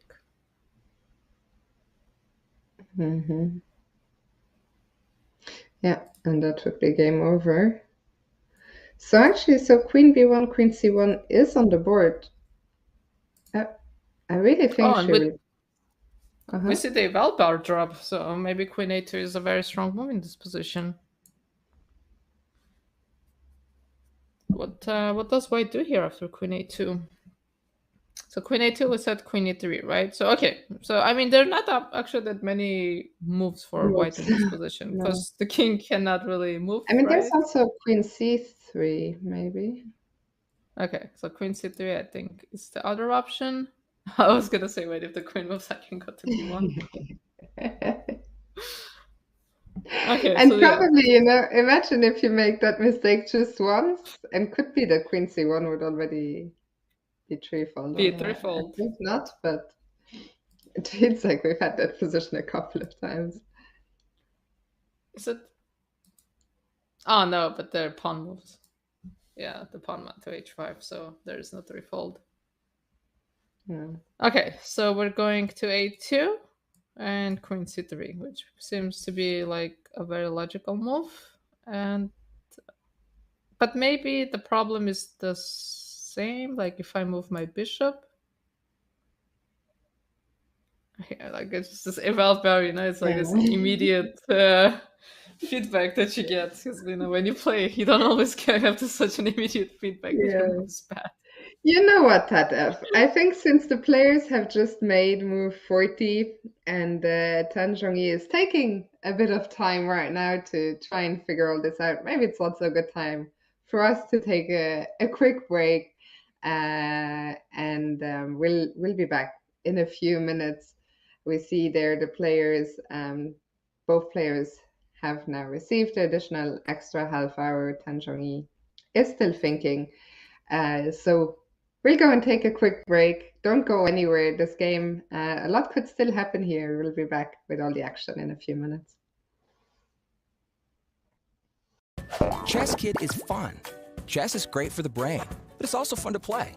And Chess Kid makes it easy to have fun. Whether your child is a total beginner or a prodigy, they can hop on and find a well-matched opponent from around the world at any time. Chess Kid is the safe, parent-approved way for your child to play chess online. Chess Kid is educational. To kids, it feels just like playing, but chess is a great way to learn patience, strategy, and critical thinking. Chess Kid features a comprehensive training program that guides kids to level up on their way to mastery. There are more than 50,000 chess puzzles and a whole library of entertaining videos that teach strategies, tactics, openings, and endgames specifically for kids. Chess Kid is easy. Whether you're a parent helping your child, a coach managing dozens of kids, or a school of hundreds. Signing up is free and easy, so what are you waiting for?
Hello, hello, and welcome back to our coverage of game one of the semi-final here in Pool B of the women's candidates. We're following the game between Alexandra Goryachkina and Tan Zhongyi.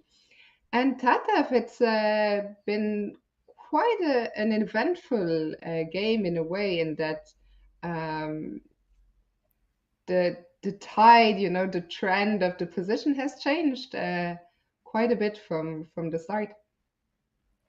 Yeah, the game went took a course we did not expect. We thought Mm. this was going to be a very comfortable game for White. That White would be pressing for a long time and be having the upper hand for a very long time. That's how it seemed that the game was going.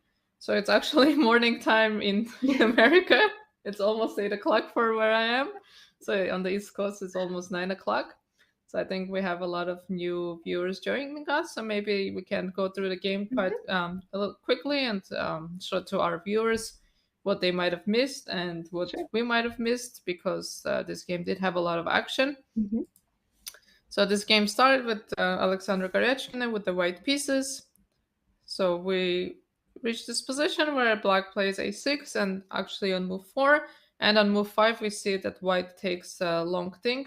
Alexandra Goryachkina took some time in this position, thinking about a setup, where to put her pieces, how she wants to handle this position. Of course, there are several ways of playing here. We said white could take on d5, play bishop g5, or she can play c5, which was her choice. Black quickly challenges the center, this c5 pawn. So we see this pawn exchange. Bishop f4 makes a lot of sense. Developing the bishop, and e3. And this is the move that you weren't such a big fan of, or at least you had some apprehensions Surprised, about yeah, this I move. was surprised.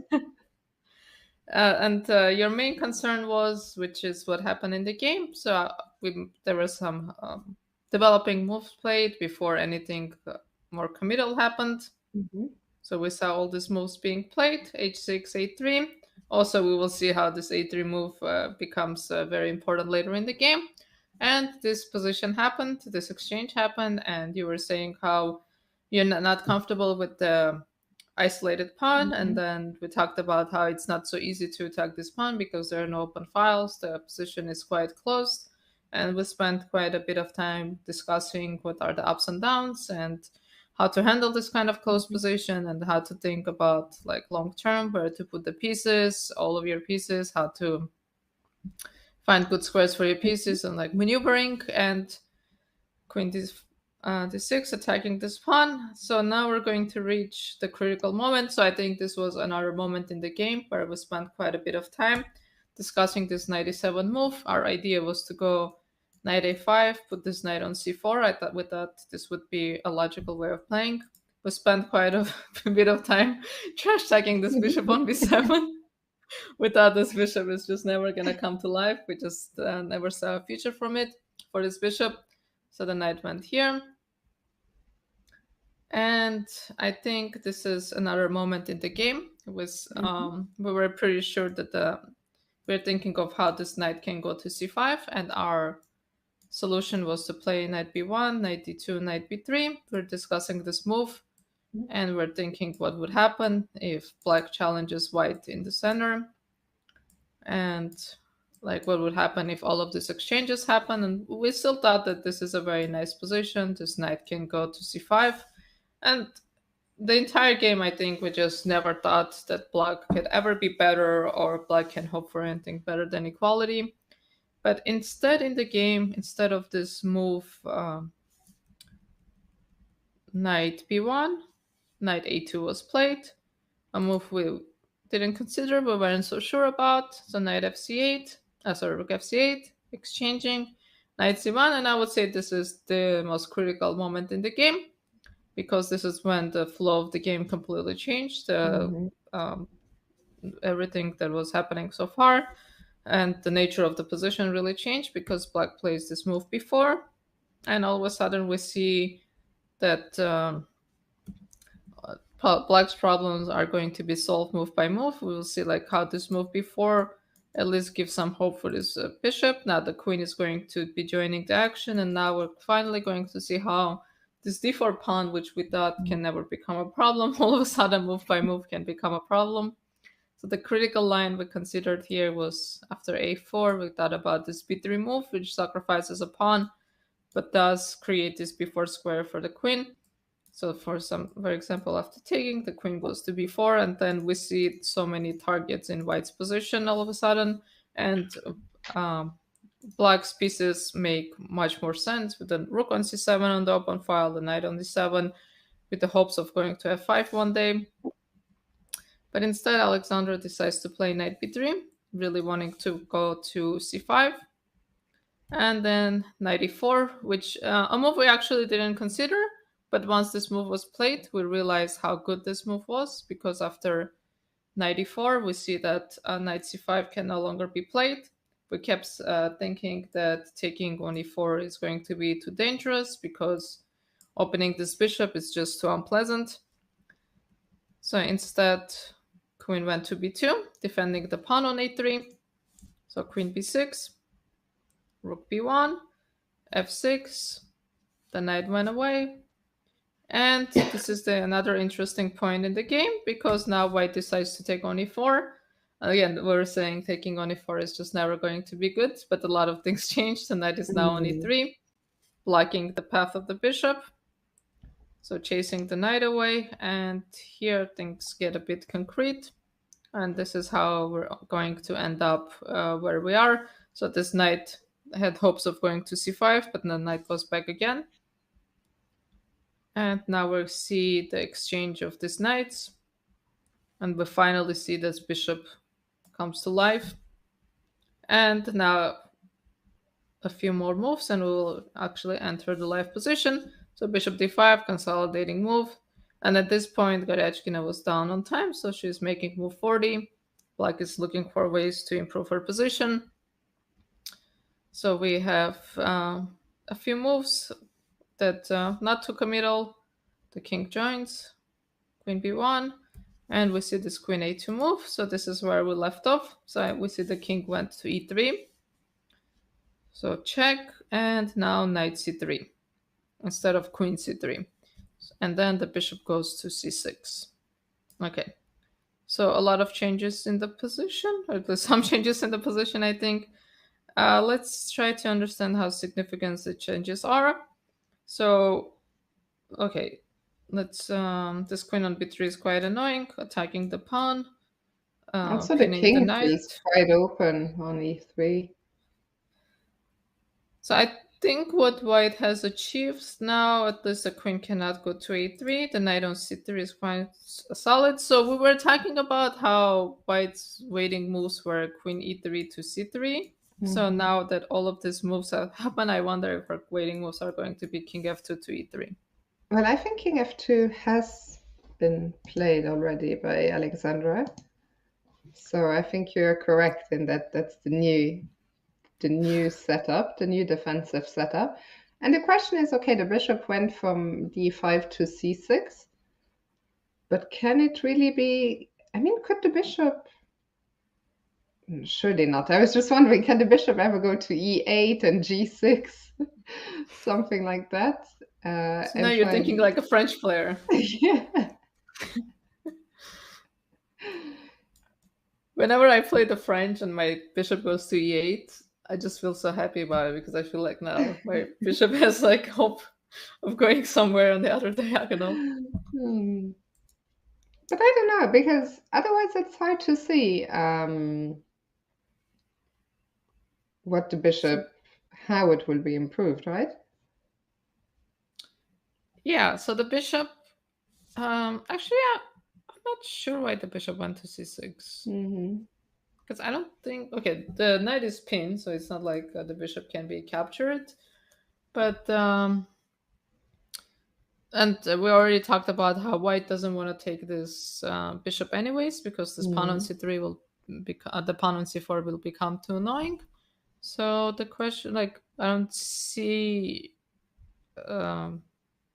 like a big need to put a bishop on c6. But again, the question is how to keep improving this position. And what other ideas can there be? Okay, let's just quickly see this Oh, especially because she has gone king f8, so that to me is a clear indication that her idea is indeed bishop e8 and no? So if you play bishop e8, let's say I let you make all. So let's say I'm waiting and I'm letting you play all these moves. And actually, is it possible this is a move? So if take, well, if take, maybe queen b6 already. This was my idea. I don't know if this is anything. I have to go. Ah, I can go to e2. e2. Yeah, oh, I blundered this actually. I thought king d2 was the only move for some reason, and then I was like, okay, the queen is coming in. It's starting to look a bit sketchy, but okay, king d2 is possible. Okay, so you want to go bishop e8. Let's say I go here, you go here, I go here. I guess my big question is the bishop going on this diagonal a big achievement for you? But do I not have bishop c2? King d2. We go here. And now... now I need something clever. The big reveal. You know, like when the king is... Ah, now maybe you can go e5. Okay, and if takes... Well, if I take this way, I think that I'll just lose, right? And now, yeah, now it's a very different story. So I have to take this way. I think I have to take. If I don't take, something terrible will happen. Okay. The eval tells me a different story, but... Is it just again queen b6? Is this mate? Okay, the eval... Oh, queen h6. Is that mate? Oh, that is mate. Oh, this was a very unusual checkmate. That would be quite the finish to the game, but okay, I mean... Not a common checkmate, right? Like, no, not at all. It's quite nice, quite artsy, quite geometrical in a way. But I'm... Okay, bishop e8 has just been played. I'm starting to like Tan's chances more and more. Like, according to the evaluation bar, you know, white, there is probably still a way for white to hold on, but I think it's something you mentioned earlier. It's just, I think the path to holding on becomes narrower and narrower, and I think that in practice, more often than not, the defending side loses rather than holds on. In like any position, or in like a specific kind of defensive position? Just when you're under pressure and the path to holding is quite narrow, I think.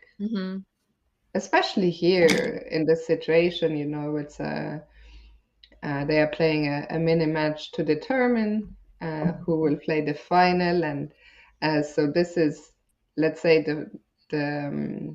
not the last. This is the second last hurdle before a match, a world championship match. So there is even more pressure. There is even more pressure on Goryachkina to hold. We already talked about how devastating for her it would be to lose the first game as white. I think especially from the position she had, it would hurt even more. So of course that pressure doesn't help when you have to always find the best moves, and you know you're very close to being lost. Yeah, I mean, this is something we actually don't talk about very often, right? How much pressure there is in these games. I mean, it's a 4-game match. So have you ever played in the World Cup or World Championship, the knockout tournament? No. Yeah, so that's 2 games. So that's super fast. So 4 games, I mean, okay, maybe you can, gives you can take a chance. We talk about this World Championship matches, which are 12-game matches, and then they're like, okay, I don't want to take risks, because and then as the games go by, like your ability to take a risk just decreases, right? Because you have less games where you can win the point back. So you want to, like, your willingness to take a risk becomes less and less. And like this is only 4 games, and they have already played 1 match, so they already advanced once, and yeah, so the winner of it goes to the next stage. So there's just like so much pressure, and Goryachkina was the last challenger. She lost to Wenjun in the last World Championship match. So I'm sure she really wants to have another shot at the title, and if she doesn't get this, then she has to wait for the next cycle, which is very painful. So there's just so much pressure on the player, and something we haven't been talking about a lot, but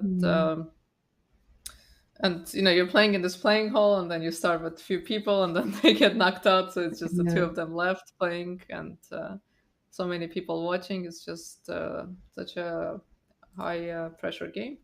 For sure. And Tatev, we have a question in the chat from Mark at number 10. He is asking, how about f5 now for Alexandra, followed by f4? The pawn seems fairly irrelevant. Pawn is irrelevant. So, okay, e5 we can entertain. So if I take... It's funny because like whenever I watch, do you ever watch Yasser's commentary?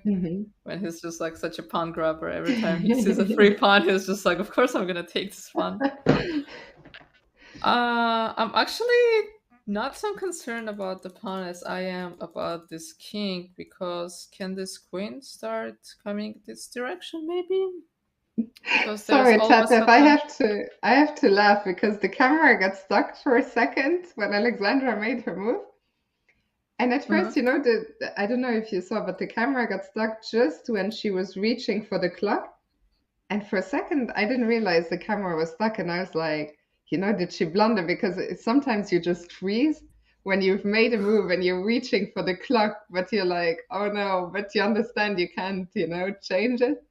But then I was like, no, the camera just froze. Yeah, you're just like, you can't, yeah. So it's like you can't imagine what you just did, right? When you yeah, blunder. exactly. Like, how did this happen?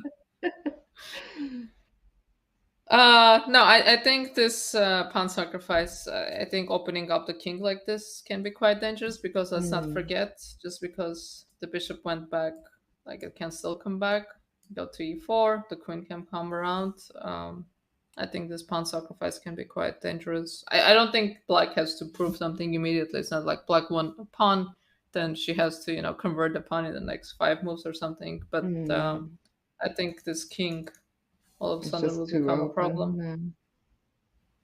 But she did make the move. You said she went after bishop e8, she went king f2, and this is what we were looking at, right? Like what happens if white just allows all of this. So let's say bishop g6, I expect this move to come quite quickly, because it's a logical continuation after bishop e8. So bishop g6, and what to do for white. So is bishop, so what did we say is a threat? Bishop c2 or bishop d3? I don't know. I think we played king e3, and I think the bar dropped quite a bit, if I remember correctly. No? Yes, king e3 we played. And I think the problem is the same. White has to find moves. And, this theme of having to find moves keeps coming up. Because, okay, let's think of moves that white can make in this position. So the a3 pawn is hanging. So the queen is not actually free to move, right? Because I will simply take this pawn. And this is not hanging. This knight can be taken. So the queen cannot move. So we can move the king, the knight, and the g-pawn. Yeah, we're slowly running out of options here, actually. Sometimes when you have few options, it makes life easier. Yeah. The counterpoint. Is there any of the pieces we can rule out still of these 3? Like g4 just feels like that's also too much, no? No, the bar says that's fine. Okay. I felt like we're just opening up the king even more, and Maybe we're so. giving the king a safe But spot on g3 actually. But if I take on g4, I guess I have to take back. mm-hmm. So bishop g6 was played. So again, it's Mm-hmm. Goryachkina's move, and now we see Tan Zhongyi playing quite quickly. They both have the same amount of time, but clearly Yeah. White is the one under pressure. Black is playing quickly. But I'm kind of surprised they both have the same amount of time because Tan Zhongyi had like 10 minutes extra. So where some 10 minutes disappeared somewhere. Mm. But okay. So what is this g4 move that we me- didn't even consider? I mean, I really, when I said, is there any of the three that we can rule out? I thought we would be able to rule out the g pawn, but no. So how does this work? Bishop c2. Knight moves. I'm afraid to make moves. Okay, knight does not move. But the knight is under attack. Maybe queen e1? No. Okay, queen d. No, I'm shameless. I'm gonna try every move d2 until I then. find it. Oh, queen queen e3. e3. Okay. Maybe there is some kind of a perpetual here. So you're saying Yeah, queen I think e6. this is a perpetual. So I check. So if you try to go this way, you don't actually go very far. Mm-hmm. Can I mate you with f? Oh, this is no, it's not mate. I thought this is mate. Like if you go here, but you run away. Yeah. It looks scary at first, but yeah, but at the very least I have a perpetual, right? And yeah, this checks on the diagonal. Like this diagonal seems to be the key to perpetual. So it goes here. Mm-hmm. Okay, so we found some kind of a draw. So how did we get here? Because of this eval, but the thing is, she doesn't have this hint, right? With g4, yeah, we got here, I think. So why is playing g4 somehow significant? So why not just queen e3 immediately? What is the big difference? Why does g4 help with this perpetual? So bishop d3 was it? Maybe. So take. So why isn't this perpetual? Let's compare. So because here the king runs to. Okay, check. Okay, you cannot go to g8. We saw this. Yeah, this that's is a the draw. same. And if you go So to you g6, have to go. You check, and now I can block with the bishop. I guess in the other position you have like g5 checks. g5. Maybe. Okay, so let's go back. Actually, let's go to the live position because things are happening. Alexandra has gone d5. Takes. Okay, d4 is a threat, so she will play something like queen d2. No, she will not play queen d2. Queen e3. Okay, I think queen e3. I'm afraid to make moves to see willpower. Yeah. Sorry, Okay, this loses. If I take the pawn, what is the? Oh yeah, this pawn is actually hanging. Forgot about this. I was worried to ask because I was like, if she's not talking about it, there must be something obvious. I thought it's still a pin. I thought you cannot take it. And actually, the pawn has been captured, which makes a lot of sense if the knight isn't pinned. And okay, I mean, now the position has changed completely again. Yeah, so I wonder who this change favors, because now we see this king is a bit more open, so maybe there's some perpetual chances. So let's see. So maybe what we do, we check. Can the king go up? You're very brave. Okay, bishop d3. Yeah, this is just so scary, right? Knight c3 or queen d2. Now this hangs. I mean, I'm so shocked that the bar is only, tipping slightly in black's favor. Like, I thought this looks absolutely terrifying. Okay, maybe why am I going? I should go back, right? Probably like a normal person. So I don't think I can go back here because then we start collecting my king side at some point. Or maybe bishop d3 first. So okay, so let me go. And this is the game. So all of this has happened. And so the live position is after queen a2. Yeah. So we can do process of elimination again. So there is basically 3 available squares because this just doesn't make sense to allow this check. There is no way this can be good. So she has to choose where to put her king. So what is the most logical one? Tata, for the first time in today's show, I've looked at the engine. There is only one move that doesn't lose on the spot after 3. Okay, are you gonna tell me? It's king e3. King e3 running forward. Not going back like a normal person. So the key is not being a normal person. So why is king g1 bad? I mean, I can understand why king g1, like you're cutting your king off, right? Apparently queen e2 is very strong. I have to say, I have checked the engine a few times. I think I've said it too when I've checked the engine. Yeah. But okay, queen e2.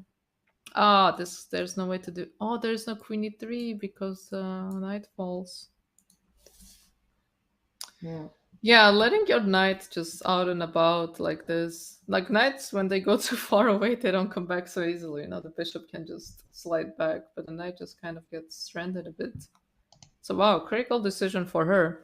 So is king e3 she has played king e3 already, Alexandra. Oh. So she sensed, so she understood. And bishop d3 has been played by Tan. So now queen e2 is a big threat. So I would assume knight c3 is a move. And then maybe the queen goes to where? G2? Oh, can the queen go to b6? No, oh my god, why did I was like holding the queen and then I forgot where the queen came from and I was like, wait a minute. Queen to b6 looks good. Okay, queen to g2. And now maybe queen to e1. Can the king start like getting adventures here? Wow, okay, let's have a look. So where so what does black do here? So the queen got a bit stuck here, right? Yeah, it's actually funny because like this kind of exchanges can become very dangerous because now all of a sudden these pawns are falling. Yeah. So white is quite happy with queen exchanges here because the queen is an endgame and the king is active. But okay, so after bishop d3, has she moved yet? No. So I think she has 2 options, right? She can either go queen d2 or she can go knight c3. So let's see if there's a big drawback to queen d2. Oh yeah, okay, a3 is hanging, so that's a very clear drawback. I don't think she can play something like king d4. This looks a bit crazy, even though the engine says it's not so bad. So how does this work? If queen f2? I have queen e3 actually, and queen e7 is a huge threat.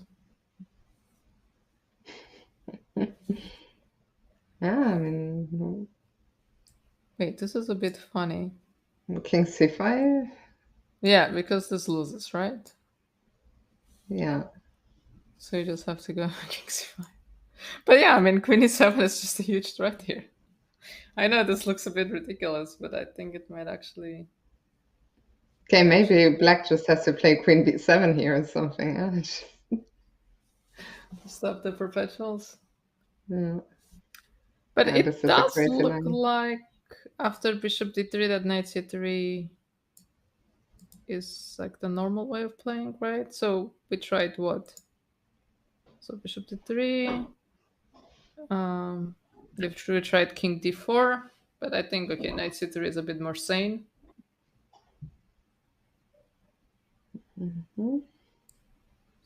So queen g2 seems like the move. And we said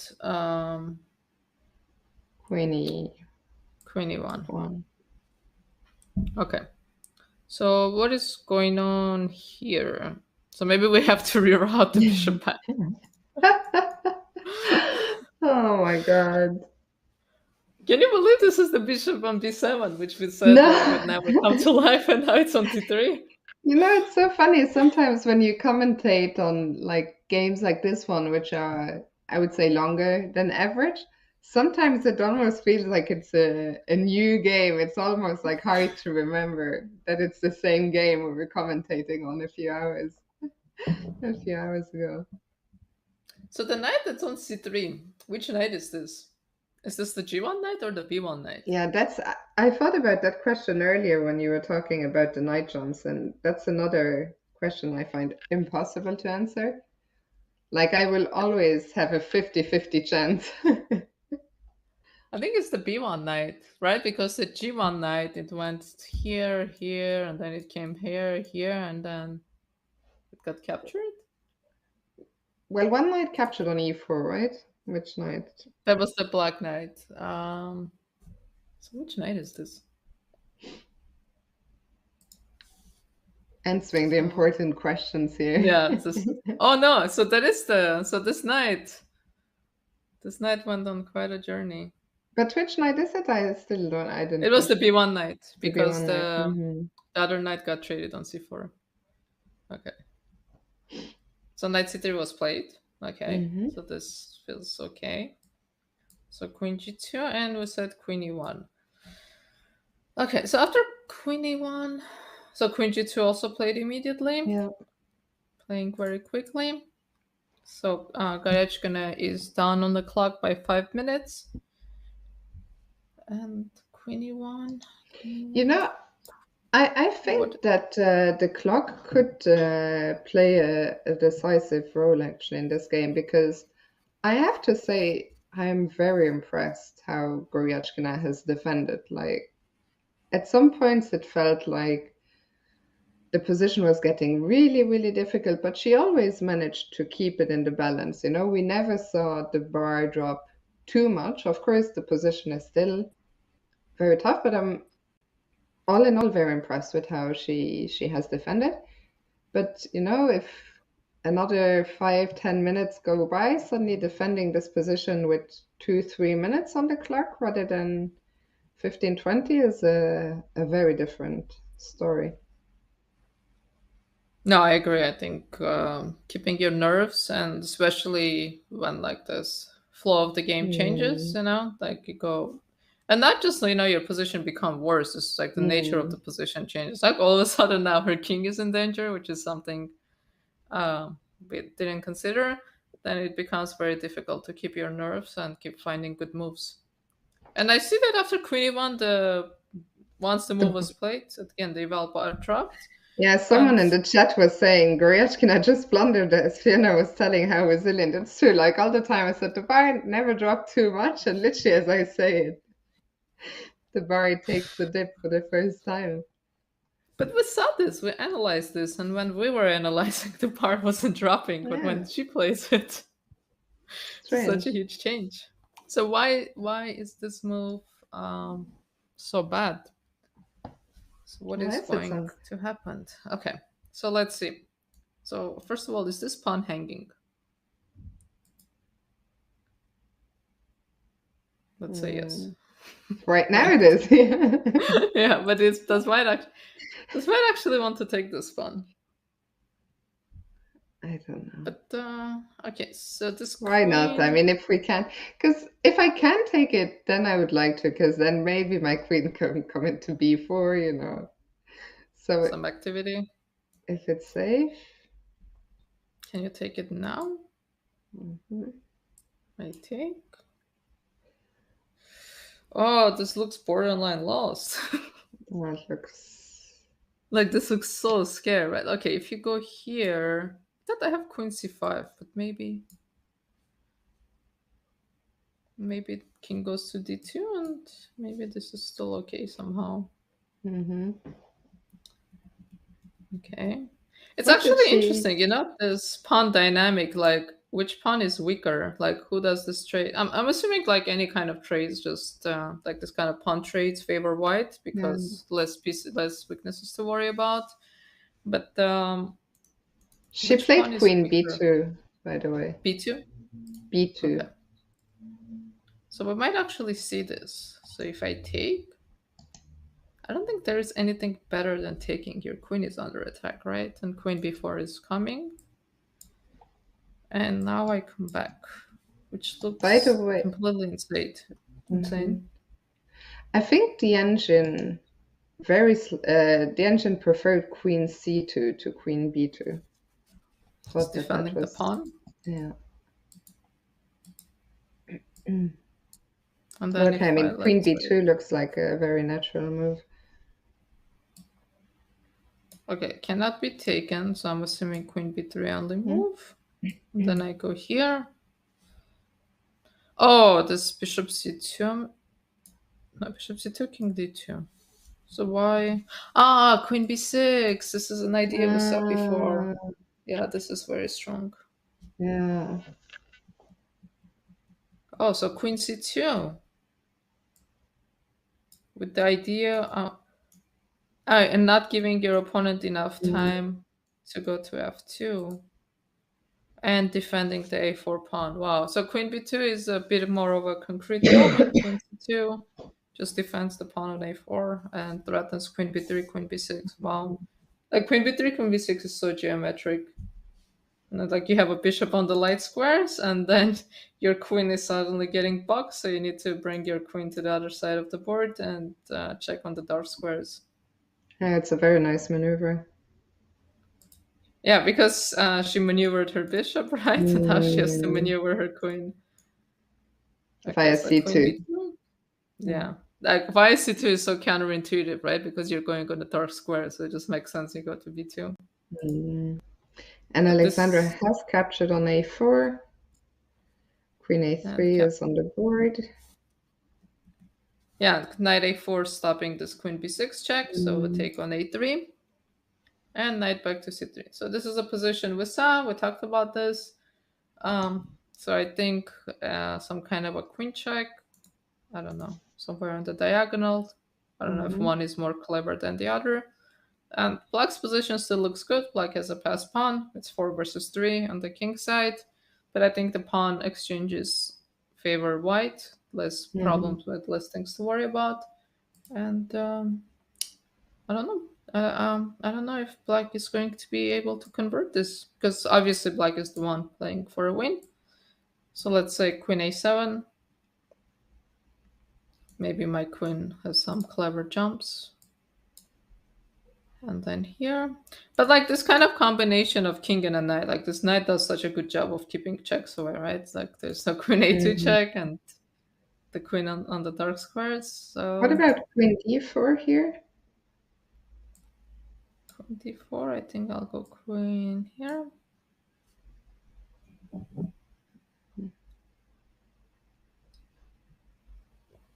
And then can I go queen d7 here and just try and be annoying again, try to get into h3? I think I might force a trade of queens here already. Because if you go here... Yeah, this is not what I wanted. Yeah, this can happen. And if you go to e8 at the very... I think this might happen. Yeah, again, this bar is dropping, which makes me wonder if my knight going to either d5 or b5 might cause some problems for you. Unbelievable that I found a way for black to be worse. There's always a way. Where there's a will, there's a way. There's a way. Okay, so what do we have? Tan Zhongyi is still thinking after knight c3. So Yeah, it's very hard to find a way to make progress. yeah, so queen c5 is another check. I mean, I don't see. I thought maybe queen a7. Maybe there is some, I don't know, something on the rank. But okay, queen c5, king d2. What else can we go? I don't think g5 helps us. It's just more pawn trades.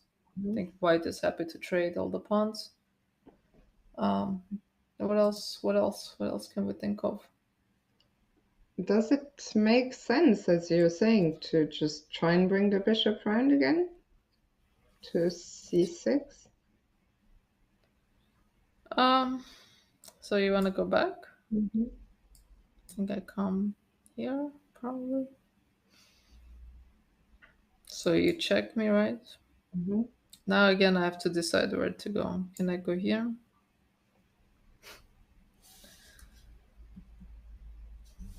I think I can, right? I don't see a big danger for me. If I give another check on a3? Oh, I actually missed this check, but okay, can run. They Mm. can check me again. I'm just running on the dark squares. It's Yeah, it quite constantly annoying. feels like you shouldn't be able to get away with this, but you are, And if you go here, I could play queen f2. yeah. Yeah, no, we haven't been able to find anything yet. So Gokul. maybe. Uh-huh. Huh? Gokul in the chat was saying I'd lose this with white and black, which Yeah, I I kind mean, of related to the sentiment. me too. Somehow blunder a queen exchange, right? Like lose the Yeah. c4 pawn, and then you're suffering. Okay, she goes queen b2. So maybe I was thinking maybe we shouldn't play so concretely. Maybe just try to make a move that's annoying for white. For example, white can go queen d2 and get checkmated in one move.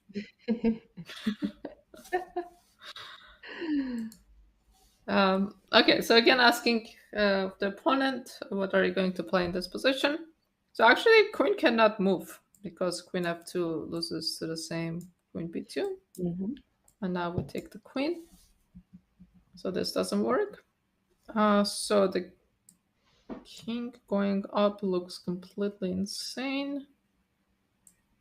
Right, check here. This looks kind of crazy, doing things like this. So, okay. Process of elimination, I think the knight has to move. Yeah.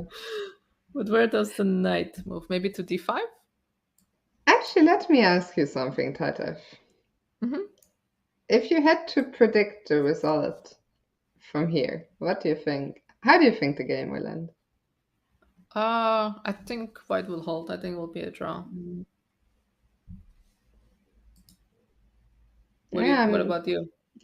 I was also thinking that, but okay, if you predict, I'm gonna then take a black win just to spice things up a little bit. But I also, it's my feeling that, yeah, Alexandra, and I feel that the last few moves probably have given her a bit more, not confidence, but a bit more, maybe confidence again.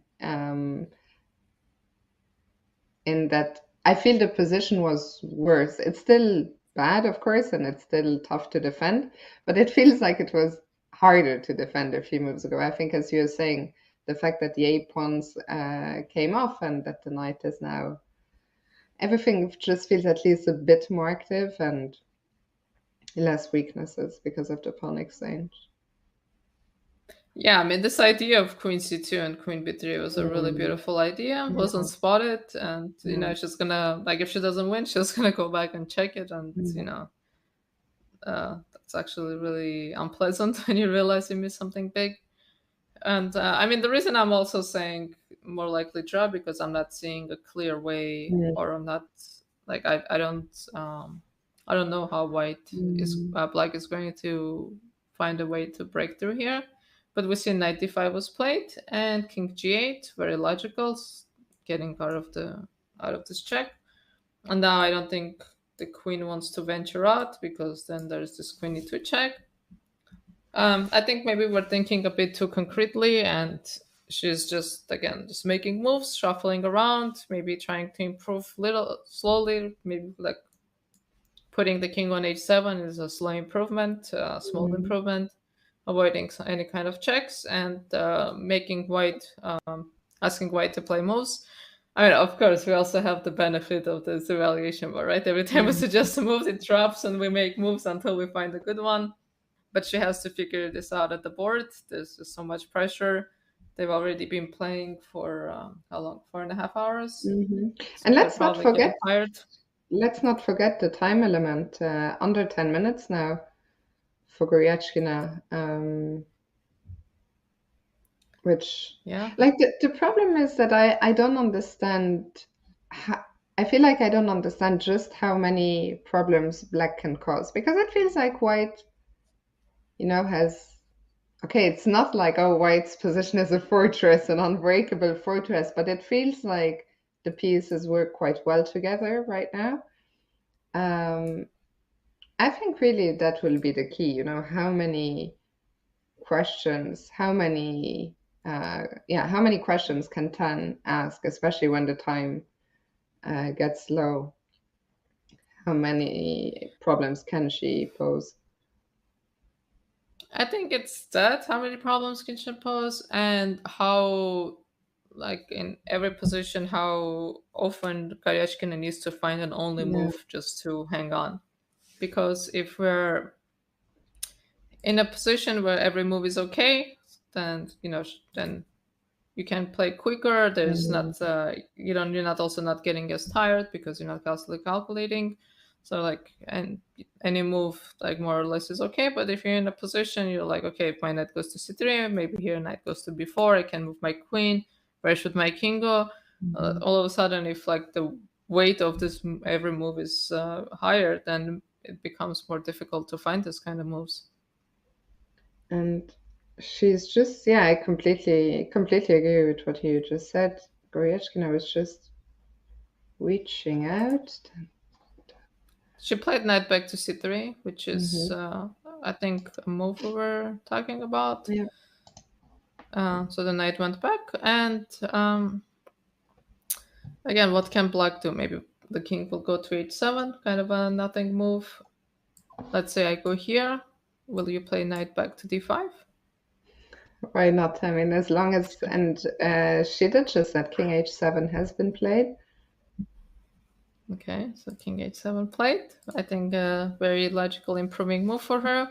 And maybe she can just put pressure on her clock, not just on the position. So, if I'm gaining as black every move, I gain 30 seconds. So if I'm spending less than 30 seconds on a move, then I'm gaining time. And white white is thinking every move. So just with each move, like if her clock goes down by like 20 seconds, 30 seconds, and after like 7-8 moves, that's a significant amount of time. And again, there is no additional time. After move 60, there used to be time controls like that. There's no more additional time. So this is it. So 12 minutes, 12.5 minutes for Tan until the end of the game, and under 8 minutes for Goryachkina with a 30-second increment.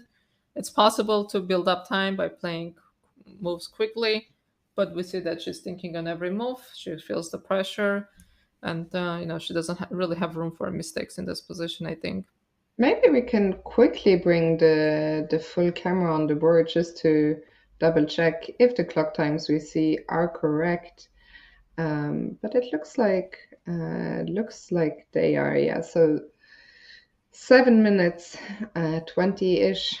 Just when we went there, the camera got frozen. But 7 minutes, 15 now for Alexandra Goryachkina against 12:37. It might not seem like a big difference, but I think 5 minutes in those spots, it's a lot more. It's quite the difference is bigger than most people maybe realize, I think. Yeah, especially when there is no additional time. I mean, if you have a second time control, then yeah, maybe 5 minutes, you're like, okay, in a few minutes I'll get more time. But in a situation like this, you're not getting any more time, and it can become a problem. Okay, so she played a move we haven't seen yet. So knight to d1. That's a square that the knight hasn't been to yet. It's getting fewer and fewer. There's fewer and fewer squares where the knight hasn't been, but indeed, this is one. So what's okay. that? Knight d1. So what's the idea? So we're attacking the queen. So it's possible to check the king. But now we go back here. And again, like we're looking at this kind of checks, right? This king just kind of, the queen b2 check. And the king just survives, nothing hangs. So after knight d1, Actually, queen we have c1 a is couple. also possible. I think We queen have moves. b6. Yeah, queen b6 was played. And king d2. Okay, so queen b4. Queen b4, knight c3. But this is actually quite helpful for Goryachkina because she's getting all these moves in quickly, so she's building up time. Yeah. Yeah, and it's not clear to me what Tan Zhongyi has And she then gained, what she's gained. Knight c3. Great question. So maybe again I have to find some kind of a passing move because you cannot your queen cannot move freely. I have a check from b2. Your king is king doesn't have too many moves. So what should we play? So it doesn't make sense to move the king. There are checks here. So queen somewhere. Where does this queen go? I mean, apart from where does the queen go, I guess the big question is, what is our plan to improve? I think our plan is to wait for our opponent to make some kind of a big mistake. Okay, so queen b6, you're saying? Oh, queen b2 was played. Queen b2 and king e3 is on the board. Is this some sort of a repetition? Hold on, where did we start? We started from here. So king d2. King d3. I mean, I think Goryachkina is... Oh, is this a repetition? I'm not so confused. I mean, this is great for Goryachkina, right? Because she Yeah. was less 7 minutes, some seconds, and now she has 9 minutes. And it doesn't seem like her opponent has achieved anything. So how many... so this is... I think we barely had any repetitions, actually. I was trying to, because one time when queen b6 happened, the knight was on d1, once it was on c1. So I don't think we're anywhere close to a treefold repetition or treefold position. Shouldn't get too excited. But did she move? I'm looking at the live camera. I don't think No, so the players are getting new score sheets. Yeah, for each move 61, which means they run out of room on the first score sheet, so they're getting the second one. So what else can we do if not a perpetual? What is another big idea? Where can this queen go? Where did this queen come from? But at first the queen was on b4, right? I've also lost the thread of like somehow the last few moves just seem like a big blur, you know, where it's just like we just jumped around. No, this is also doesn't seem like much. I don't know. I mean, you know, we've been here for a while. We've been here for 6 hours already, right? Because our call time was early. I mean, so for I think we're okay. You know, for you, it's weird when at some point the sun starts setting. But for me, okay, my call time was 9:40, which for me is early because I tend to sleep very late. So 9:40, it's like, oh, my day today is starting so much earlier than usual. And now it's about to be dark outside. So it's like different to you, but also weird how like when I started it felt like early morning and now it's like the day is almost over. Yeah, it gets dark so early and it gets so dark so early. It's like so 4 o'clock. It's like pitch dark outside. I know. Did we have a move while we were chatting while I was talking. I love talking about the weather and all these boring topics. Anyway, queen b6, king d2, and bishop g6. Maybe the bishop is finally going round again. Well, my big point was we wouldn't hate to see a repetition because we have been here longer than this game started. We've been an hour and a half before this game started. But no repetition, the bishop moves. So, but I think, again, the same question, like white has to find some moves that don't lose. But I think so, I for example, jinxed it. there's the knight d5. Tatef actually sent me a message last night. I'm like, looking forward to commentating. And I said, me too. And I said to her, but when's your call time? And she was like, 2:40 a.m. And I was like, oh my God. And I said to Tatef, maybe it'll be a quick game. Well, you said maybe, you didn't say, I have a feeling it's going to be a quick game. True. Someone in the chat is asking, are they it's Nidmar again. Nidmar has been, I think, trolling this whole time, like but he's been here from the start. Is the game going to be over now? Is it going to be a draw now? No, it's not going to be a draw just yet. I don't think it's going to be a draw anytime soon, actually, because I think black will always keep her advantage. I see you're changing your strategy. Yeah, reverse jinx. Okay, you know what we're gonna do, Tatef?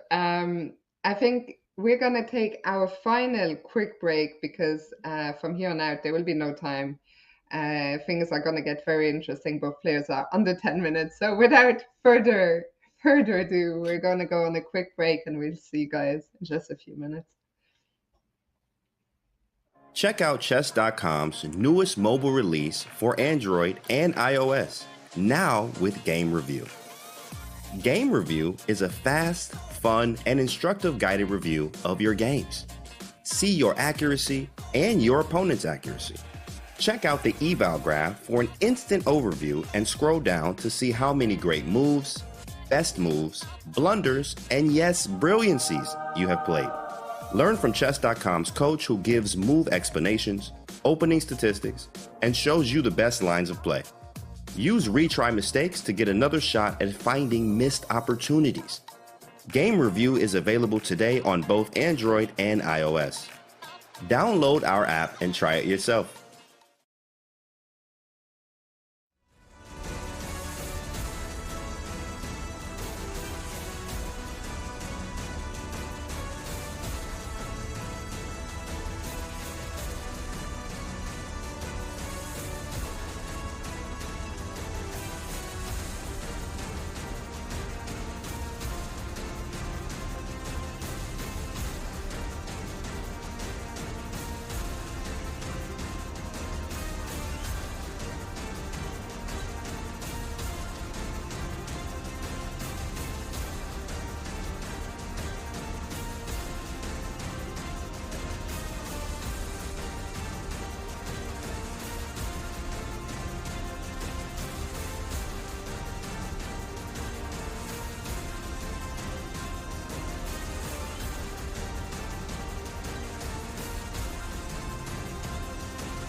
Hello and welcome back for the final time to our coverage of this first semi-final game between Goryachkina and Tan Zhongyi. As we just saw, well, on the big zoom in on the board, the clock times have evened up with both players now around the 7-minute mark. And Tatev, let's quickly catch up with the moves that we missed. I don't think we missed much. I think we left off somewhere around here. We thought there would be a repetition, but no repetition. The bishop slides back. Queen e3. Check again. Bishop comes back. And some more checks. So we don't see big progress by black pieces. And I actually don't think it's a repetition, but I don't know. I mean, we keep saying this, but it's becoming less and less clear what black can do in this position. And since the clock times have evened out, maybe black is coming to terms with the fact that maybe it's not possible to make any more progress here, even though her position is better and she was the one pressing. And we have starting to enter more and more the dryish territory. Yeah, Queen it's, b4, queen d2. I think it's just for Tan Zhongyi, I imagine it must be a very frustrating situation because I think for a while now she must have felt, like she was very close to getting to just a winning position. And it always felt, Goryachkina was just holding on, but she continued doing that. She continued just holding on and just holding on. And now the material has been reduced a bit, and yeah, there just doesn't seem to be any clear way of not just breaking through, but even any clear way of making progress or posing problems, something we talked about earlier. Yeah, I mean, this knight is just such a great defensive piece. And as we mentioned, without those A pawns, things have become significantly easier for white. So if once again we can go back and show that critical moment for us, for the game, when she played queen b2 and allowed this pawn trade, but instead she had this really nice idea of playing queen c2. And I think the idea was that the after split was like something like this, right? Queen b3, and the queen now had this check of going to b6, and this idea of basically what she did in the game, but keeping the pawns on the board and keeping an eye on this a3 pawn and trying to win it for free instead of just exchanging, and that this would have given her a decisive advantage. But now that these pawns have come off, we see that we have this position in the game. So the knight went to b1, queen c5. I'm expecting queen e3, and I think white is quite happy with this exchange. Not something that actually black wants to allow, because the king comes, this pawn is going to hang. And I don't want to jinx it. It's been a long day for us, but it's actually possible that we might see repetition here, and I think white is quite happy about this. And I don't know at this point what black is thinking, but I expect to see queen e3. Maybe there's other ways. I think Goryachkina is actually up on time, if what I have is correct, and maybe she can take a few seconds and think about, does she need to be a little more accurate, or is queen e3 just good enough, and trying to offer a queen exchange, because the exchange of queens is actually quite favorable for white. And she has decided queen e3 is good enough. That's the move she's gone with. And Tan Zhongyi immediately replying with queen a5 check. And the queen didn't come from a5, right? So the queen goes to d2. So I think Tan Zhongyi is still trying to avoid some kind of a repetition, because she could have checked from b4, but she doesn't want to repeat, so she went to a5.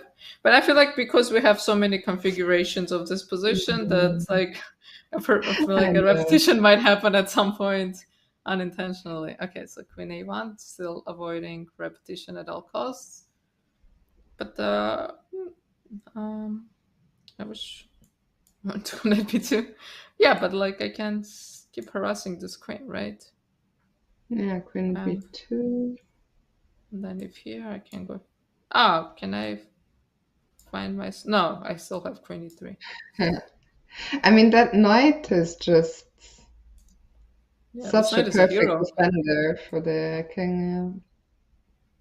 This knight has been through a lot today. It really is. Okay, so she went Queen A1. I mean, she might also play King F2. I don't know which one she will prefer, challenging or... She's about to make a move. Queen B2. She went to B2? And Queen A8. That's a square we haven't been yet. Going after this pawn. Okay, so the idea is if I defend, something terrible going to happen to my position. At least I don't see it yet. I mean, I don't think there is that much flexibility for this bishop because I'm just attacking the c4 pawn. Yeah, I also don't... I mean, King F2 looks like the most natural defending move. Yeah. Yeah, she's not going to put a queen here to defend the pawn, so the king will go to F2. And again, what to do? So maybe we can check. And here for some kind of a pin. We're making progress here of some sort. Queen Wow, C5. she did. Sorry, Tatev, she did play Queen F2. Oh, really? I did not expect. So Queen F2. Maybe this is also... she maybe wants to put a queen on E3. Okay, so what can black do? What can black do here? What can black do? Yeah, I think she just wants to put the queen on E3. She likes the square for the queen. You know, I had a quick look just now at the engine, and I just saw the move, and I'm still trying to understand. The engine has two moves it likes, King H6 and King G6. When I saw King H6, I was like, do we want to go G5 at some point? Like, what's the idea? But if King G6 is the other move, then okay. I mean, I saw the engine suggestions, but I can't make any sense out of them. So here, and then here. I think, I don't know, it's the engine maybe thinks black is better, but doesn't find a plan, so it's just making moves, perhaps. Because is the king really coming to F5 at some point? No, right? Because I would check. I don't think the king is going for this adventure. It's looks like Queen F2 is actually fine. I mean, we're still not King F2. Doesn't seem to be anything wrong with this move, right? Oh. At least not to our eye. Yeah, I mean, if the refutation to this is King H6, then like, oh, okay, what are you going to do? No, it's we're struggling, and clearly so is Tanzhongyi struggling to find a way to. Oh, okay, well, something. I don't know if it's something, but F5. And for the first time in a very long time, the evaluation bar has actually jumped back to the middle of the board. So F5, wow. But F5 just really boxes this bishop in. And like after I go here, the problem is if I ever start checking you, then your bishop can never do anything. So after queen e3, what is going to be the next move? I mean, F5 is such a weird attempt, right? Because it's so hard to see. Like, I think we can immediately point out a few drawbacks, and as you did, you know, the bishop is out of play, but it's hard to think of how does F5 help us? Yeah, F5 is not a move I was expecting at all. I wonder why did she play F5? Is she just... Wait, there's no way... No, I mean, we captured pieces not too long ago, so I was like, there's no way there's 50 move rule is coming into play. So why f5? Why And f5? I think Queen Maybe E, why not f5? yeah. Queen E3 was played, which, I mean, I agree with you, that was the most logical move, and Bishop C2. Bishop c2, I think even knight c3 is okay. Maybe even... No, it's not. I wanted to go like something like Queen e5, but I don't want to lose my f3 pawn. But maybe knight c3? Is there anything wrong with this move? I don't think so. No, I don't see. I mean, another thing is, once you go f5, like there's... I guess g5 just never made sense, but this is another idea you're forever stopping. Okay, so she went bishop c2. So the time situation is Goryachkina a little under 5 minutes, but I think we can say the worst is behind her. I So she think goes so. knight c3. I mean, for the White first c3. time, I feel like the draw might actually be close here. Wait, wait a minute. I thought we're changing our strategy here. What happened? Yeah, I don't know what my strategy is any longer, but knight c3 and okay, Queen a1 check has been played.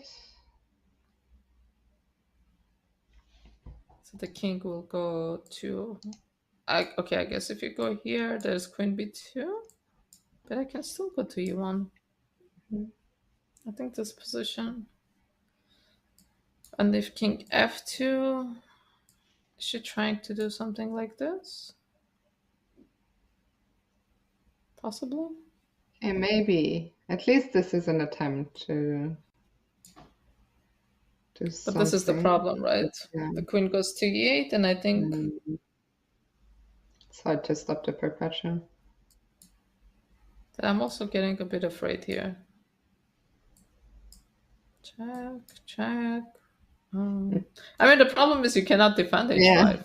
Yeah. So I think even if I lose my knight on c3 somehow, it will still be a draw.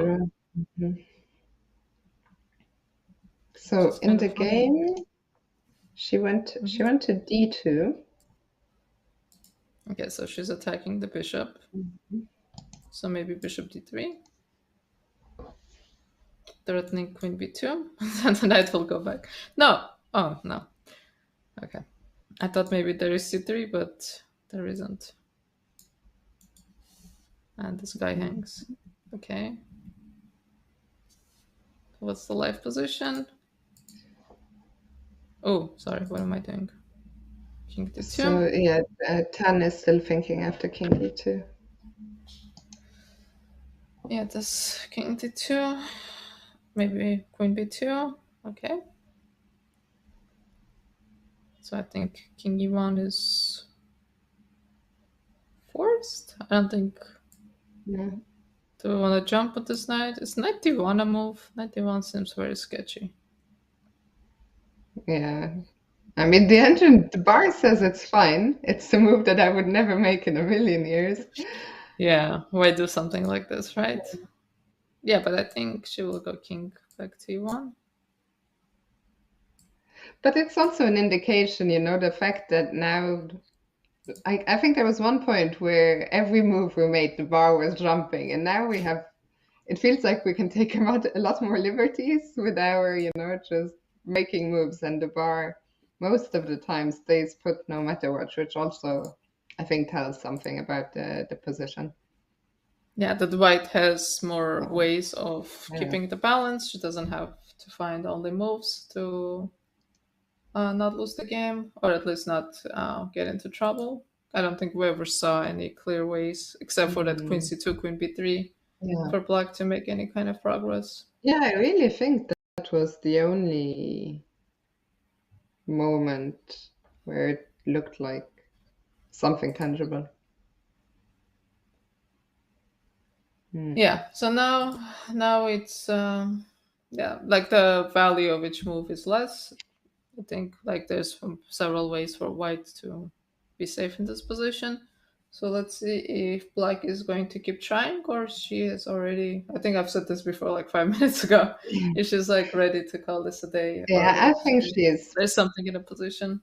Yeah, my feeling is she's slowly coming to terms. I mean, it's very disappointing, when you, well, you know it well, but what am I? I'm not saying Tata, you know it well, what it's like to be better and not, but this No, is no, just I the way. understand. I think every chess player knows this feeling, right? Like you have a good position, That's then what you I mess meant. up, You and have then a you're lot of like, experience. Yeah, it takes a while to just come to terms with the fact that you were so close and you were pressing for so long, and to just tell yourself, okay, yeah, this is it. Like, yeah, but there's another game tomorrow, and she Yeah. has to preserve some energy. And Yeah. if she thinks this game is not going anywhere, maybe it's better to call it a day, rest up. Tomorrow she will have the white pieces, and she must. I don't know how she will feel. Okay, we're assuming this game ends in a draw. So with that assumption, I don't know if she will feel like she missed a big opportunity, or she outplayed her opponent, or at least she was able to turn things around. And if this is going to give her more confidence going into the next game, I don't know which way it will go for her. Yeah, it's hard to say. Again, it's very personal, right? Because you could also, you could make the argument you're saying she was under pressure in the opening and she turned it around and she played a good game. Okay, she was unable to convert in the end. I think both players, have some things to be happy about with this game and some things to not be happy with. So, yeah, I think both will have mixed feelings tonight. Yeah, I think Goryachkina should make a draw here. I always want to say if, not confident enough to call this, but she'll be quite happy about holding this. And I think she will be disappointed in that middle portion when the knight went to a2 instead of b1 and whatever happened there. But I think she'll be happy about the tenacity she's showing and how in a bad position she didn't collapse. She managed to hold the position, and now it seems like she's out of trouble. So we see queen b1 is played. I think king f2 is a pretty safe move, getting out of the spin. I expect to see this move soon. Not too many moves actually for her anyways. Okay, so king went to f2.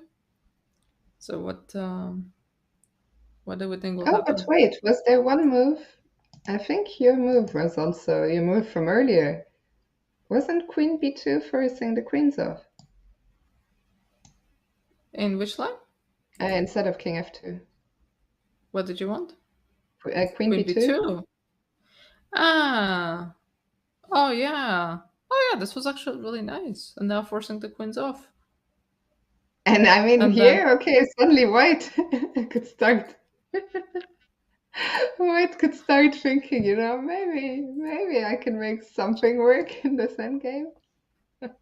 Yeah, this actually could be annoying, right? Because if you take, so you move the bishop, I take the pawn, and now I am threatening to go up a pawn in a king and pawn endgame, which still might end in a draw, I think, but why not, right? But it could go on a while longer. Yeah, queen b2 was a really nice spot, but I don't know. Is it possible to win this? Possible to lose this, right? I think g6 and keep the opposition. Yeah, queen b2 was a really nice catch. Okay, so in this position, no.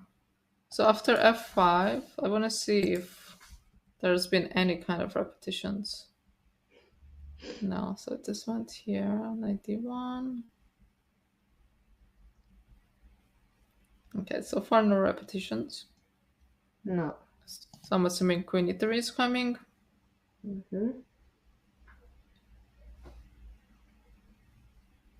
So what's the time situation? Tan Zhongyi under 3 minutes now. Goryachkina So has 4 minutes on the clock. So she's the one falling behind on the clock. So here, where does this queen go? After queen e3. It feels like the queen has been everywhere already. Been everywhere, tried everything. The queen and the knight, right? Yeah. So maybe queen b4?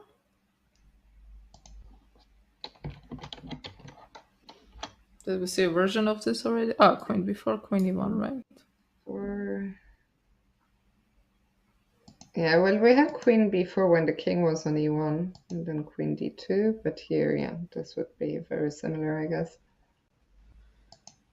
Yeah, queen b2 would have really ended things pretty quickly. Okay, so queen b6 is knight e3 at all a move we want to play in this position? I think knight e3 also looks okay.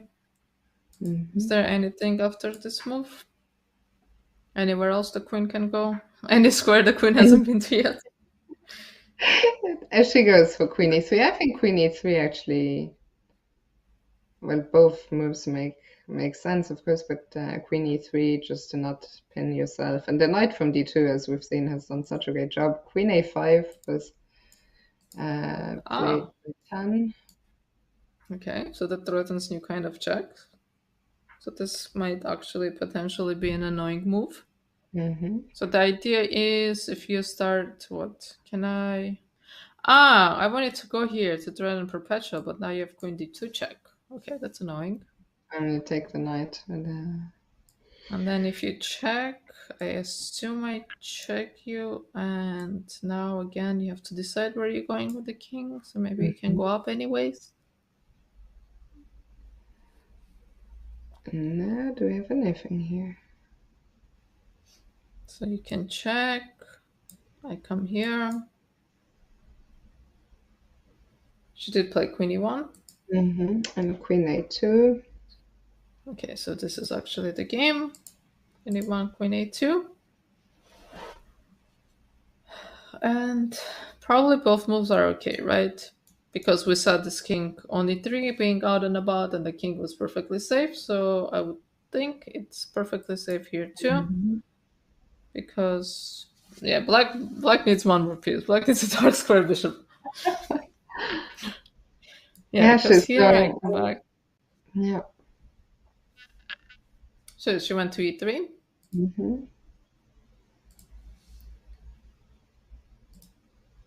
Okay. Every now and then, I get the faint feeling, oh, maybe she is finding one last problem for Goryachkina, one more question.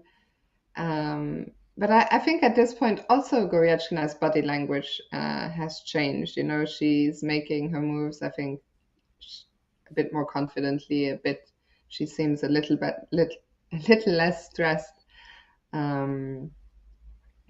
And yeah, I think, she found this setup, which has been holding perfectly now for 20-ish moves.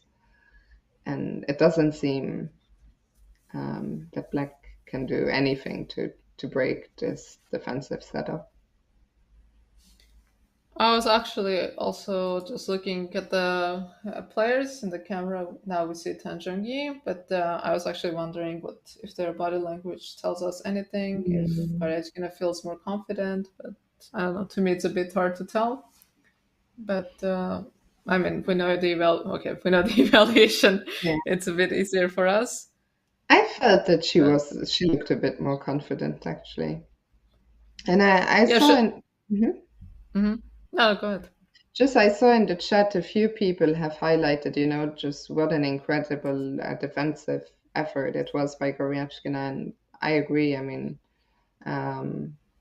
she was really, really under a lot of pressure in this game, and yeah, just the way she kept her cool and defended so resiliently, I thought was very impressive. Yeah, she fought very hard, and I think the moment where I think she was feeling nervous was before move 40, somewhere around here. But when she was trying to reach move 40, and like she was getting under 5 minutes, maybe even less, or maybe even earlier in this kind of positions. I think this is when she was nervous for a good reason, because this is when Tang's position, Tan Zheng's position kept becoming better and better. And okay, I think both players missed this key queen c2 move. Actually, don't even remember what it was. Can't find it out here. This actually, I don't know if both players missed it. Maybe Goryachkina spotted it.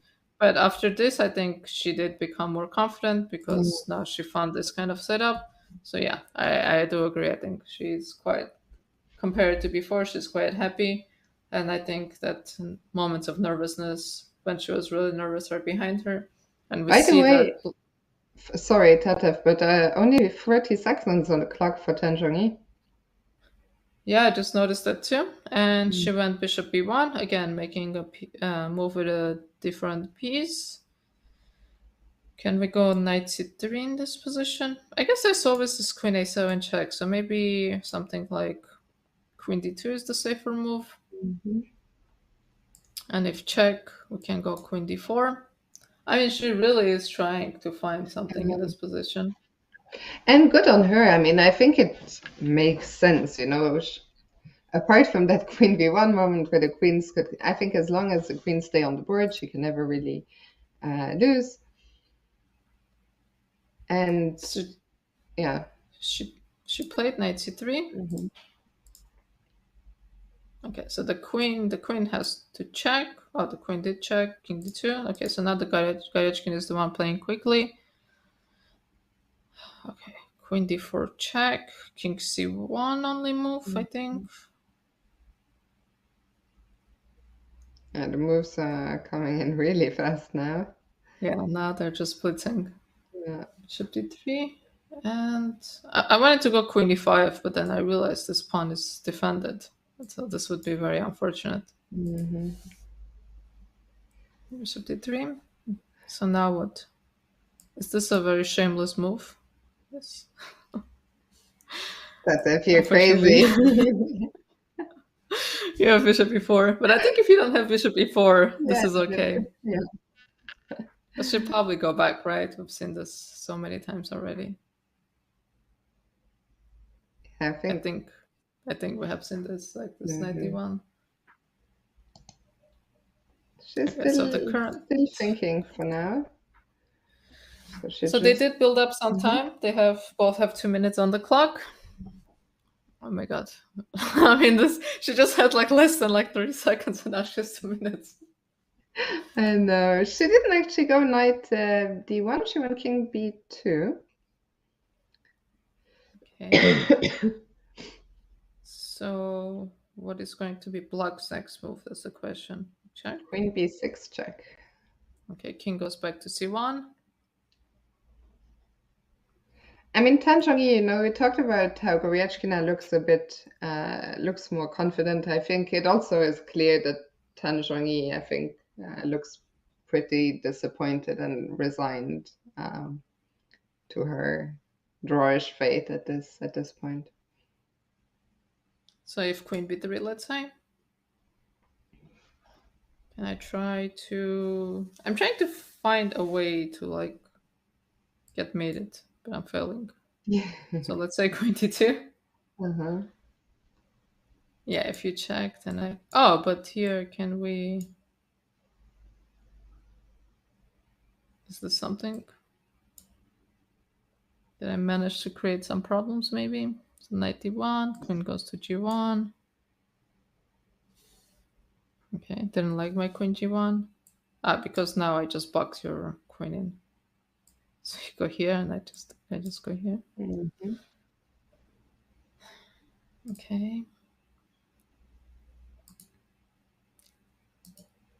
So what's the game? So she went queen b6, king b1, and we're suggesting queen b3, right? So what else? What other options are there?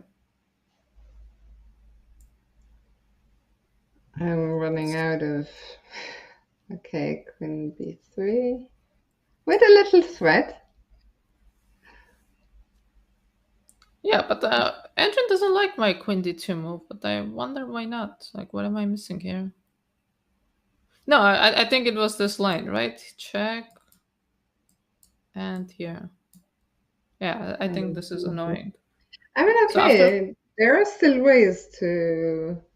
By the way, just to make it, I think it's completely normal. Of course, I think a lot of us are thinking, okay, it's been a long day, but I think it's completely normal that Tan Zhongyi has been playing on this whole time. Yeah, she doesn't have a reason not to, because I think Yeah. her opponent is happy to make a draw at any point. So at any point, I think she can start to repeat. Yeah. So Queen B7 is on the board. So King C1. Okay, attacking the pawn again. Quickly Queen F2. So she's under 1 minute again, but she probably can fill the time pretty quickly. Queen B3. So knight, can the knight go to... But knight E1, is there C3? Oh, see, that's a big blunder. Oh, wow. Okay, yeah, so need to be a little bit careful. This is also a blunder, because check, and... I mean, I can take a knight, but I can also take a queen. Okay, Tatev, so you have made me look back at the engine for a sec. The move you just made, Queen B2, is the only move to not be lost. Yeah. Is this on the board? Yeah, she just played it. Queen B2. At least we got a little moment of suspense here. Wait, the queen is chopped now, so this is a queen trade. Oh, it's a queen trade as well. Didn't even realize. Okay, that should bring us much closer, right? Yeah. Okay, so now is she going to take on B2, or is she going to allow trade on B3? Okay, King G6, answer my question.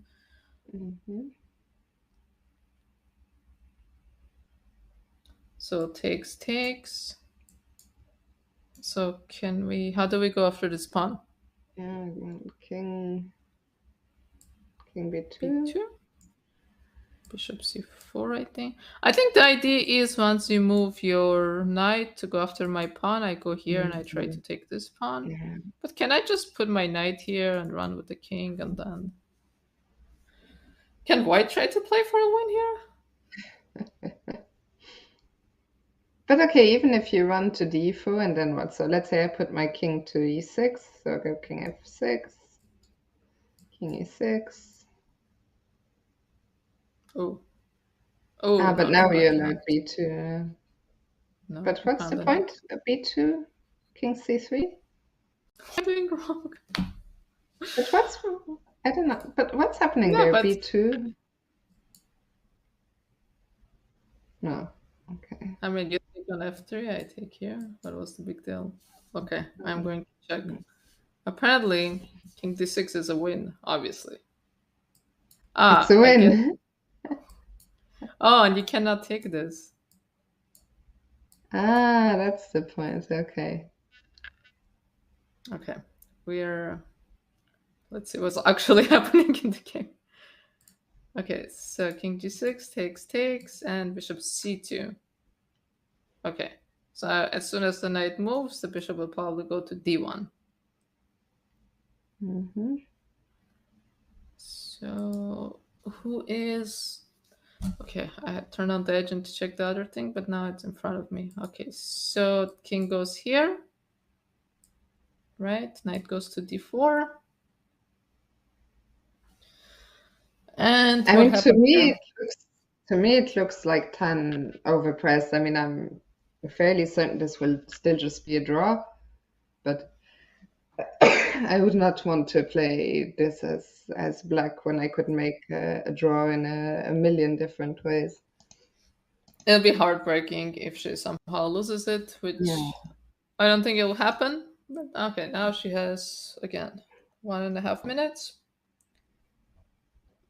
So it's her move, so I think What is she thinking? She has to go king f6, not? I mean, there aren't that many moves in a position anyway. So here, bishop d1, king c3. Oh, now I cannot go king e7. Yeah, this guy hangs. Apparently, this is still okay. I mean, yeah, but this is already something. If you're black here, like you're just thinking, how on earth did I find myself in this position? Oh, but you have to be careful about things like this. Now king d2. Oh no. Oh, this is actually really cute because you cannot. It's very cute. You cannot catch the pawn. Okay, let's go back to the game. So she played king f6 and knight d4. So this is the position that we have. So bishop d1 feels like the only move. Okay, bishop d1 played. And I think king c3 is going to come. So now maybe Goryachkina can start playing quickly again and see what her opponent is going to do, because now Tan Zhongyi is really down on the clock. So king c3 seems like a logical move. I wanted to say threatening king d2, and I was like, no, you should. King d2 is not threatening. I mean, d2 is really very cute. Yeah, so g6, right? Mm-hmm. And now what? Yeah, so the king cannot actually leave the square of the pawn. So maybe this is... Wait, but now I'm threatening to like come to d5. So maybe white needs to do this. I mean, okay, this is there's no way to lose this, right? No. So okay, we have moves. Let's not miss the action. Bishop d1, king c1. Oh, but now she's... Oh, king c1 would miss this move somehow. Yeah. Bishop c2. Okay. Imagine from 10, like having to suddenly, okay, this endgame as we saw with the pawn down is a draw, but to find yourself from the position she had, defending a pawn and getting a pawn down is... What a roller coaster, right? Yeah, what a crazy game. Yeah, we saw so many stages of this game. Yeah, I mean, if she loses this game, she's just going to be so devastated. I mean, I don't think she can, right? Let's say so. If we take... I think the fact that the pawn is on g7 is actually crucial.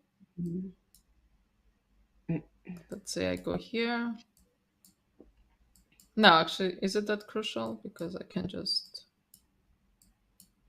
No, I think this is just a pretty straightforward draw. And the point being that white cannot do anything funny because... But it's funny that Goryachkina is thinking now, because I think she understands taking c2 as a draw, Like, I mean, a lot of people, if they were white, would just snap c2 off. But I think she was thinking, is there any way that I could have more than this? But no, it's... we are in this pawn endgame now, and I think that at last, handshake really is close here. Finally see the light. Yeah, I think we're just running out of moves. It's a king and pawn endgame, so there's just not that many moves, legal moves left on the boards, I think. I'm not gonna see any light today. It's almost dark. Almost dark here. I guess you're going back to bed. Last time I did this, I wasn't able to sleep, so I was just like, I felt like a ghost the whole day, like a zombie. I was just walking around trying to get through the day so I could go to sleep. Maybe today I'll be a little luckier. I can sleep for a few hours. My day doesn't just completely go to waste. Yeah. But it's a great time for me to have breakfast. And we see here in the game, so what do we have? King e6 is on the board. I actually want to see the players, if we could get a live shot of both of them. See their... Yeah, maybe we can even put them on... Maybe we can put the players on the big camera. Because I don't think... No, I see a movement. I didn't think it was frozen. Yeah, but I mean, there are not that many. Okay, king has 8 moves. We can eliminate a few of them. Is there any move that loses? I don't think so. No. I go here, no? No, No, I don't think it's definitely. possible to lose this.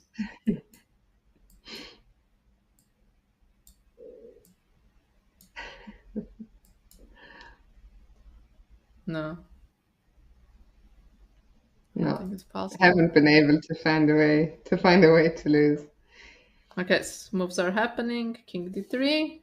By the way, guys, sorry, just don't run off because in just half an hour, Magnus will be here on this channel playing his SCC match against Gukesh. So today, really an action-packed day of chess. So I'm just telling you now in case, because I think we'll see a handshake in a second now. So don't run off. Or if you do, just run off for half an hour. But in only half an hour, Magnus will be taking on Gukesh. What do you think, Tadef? Do you think Gukesh has a chance? Yeah, I mean, I heard like when Fabiano was talking about this after his match, and he was saying like Gukesh actually doesn't play a lot online, so he thought Magnus would be a heavy favorite. But what is the format of this? It's like 5+. It's 5 minutes, 3 minutes, and 1 minute, right? Yeah, it's 5 like a plus 1, marathon. 3 plus 1, and 1 plus 1. Yeah, well, I mean, I think Magnus is a heavy favorite, of course. It's hard not to pick Magnus. I agree. It'll be interesting to see how Gukesh does. And yeah, I think here we're about to. How many times have we both said it? I don't really think I've ever said it. Okay. Now you really think. Okay. The whole blade.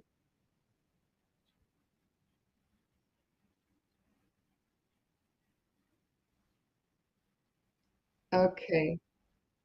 Guys, if you want to follow the end, the very final moments of this match, you're gonna have to come over to. Oh, there's the handshake. I don't know if we were still live. I don't think there was a handshake. Oh, there was a handshake. Oh. There was a handshake. Okay, guys, we're gonna wrap up real quick here. Sorry to rush you all out the door, but Magnus and Gukesh are booting up. So tomorrow is game 2 of the semi-final. Your commentators will be Alessia and Anamaya, and Tatef and I will be back here together on Friday for game 3. That's all your information, all you needed. Very exciting game today. Tatef, it's been fun. And it's been a pleasure. I'm glad we got to do this together. Very long day, but we got through it. We got through it fine. More of us two on Friday. Thank you guys for watching us. It's been a lot of fun. Enjoy the Magnus match, and we'll see you on Friday. Have a good one.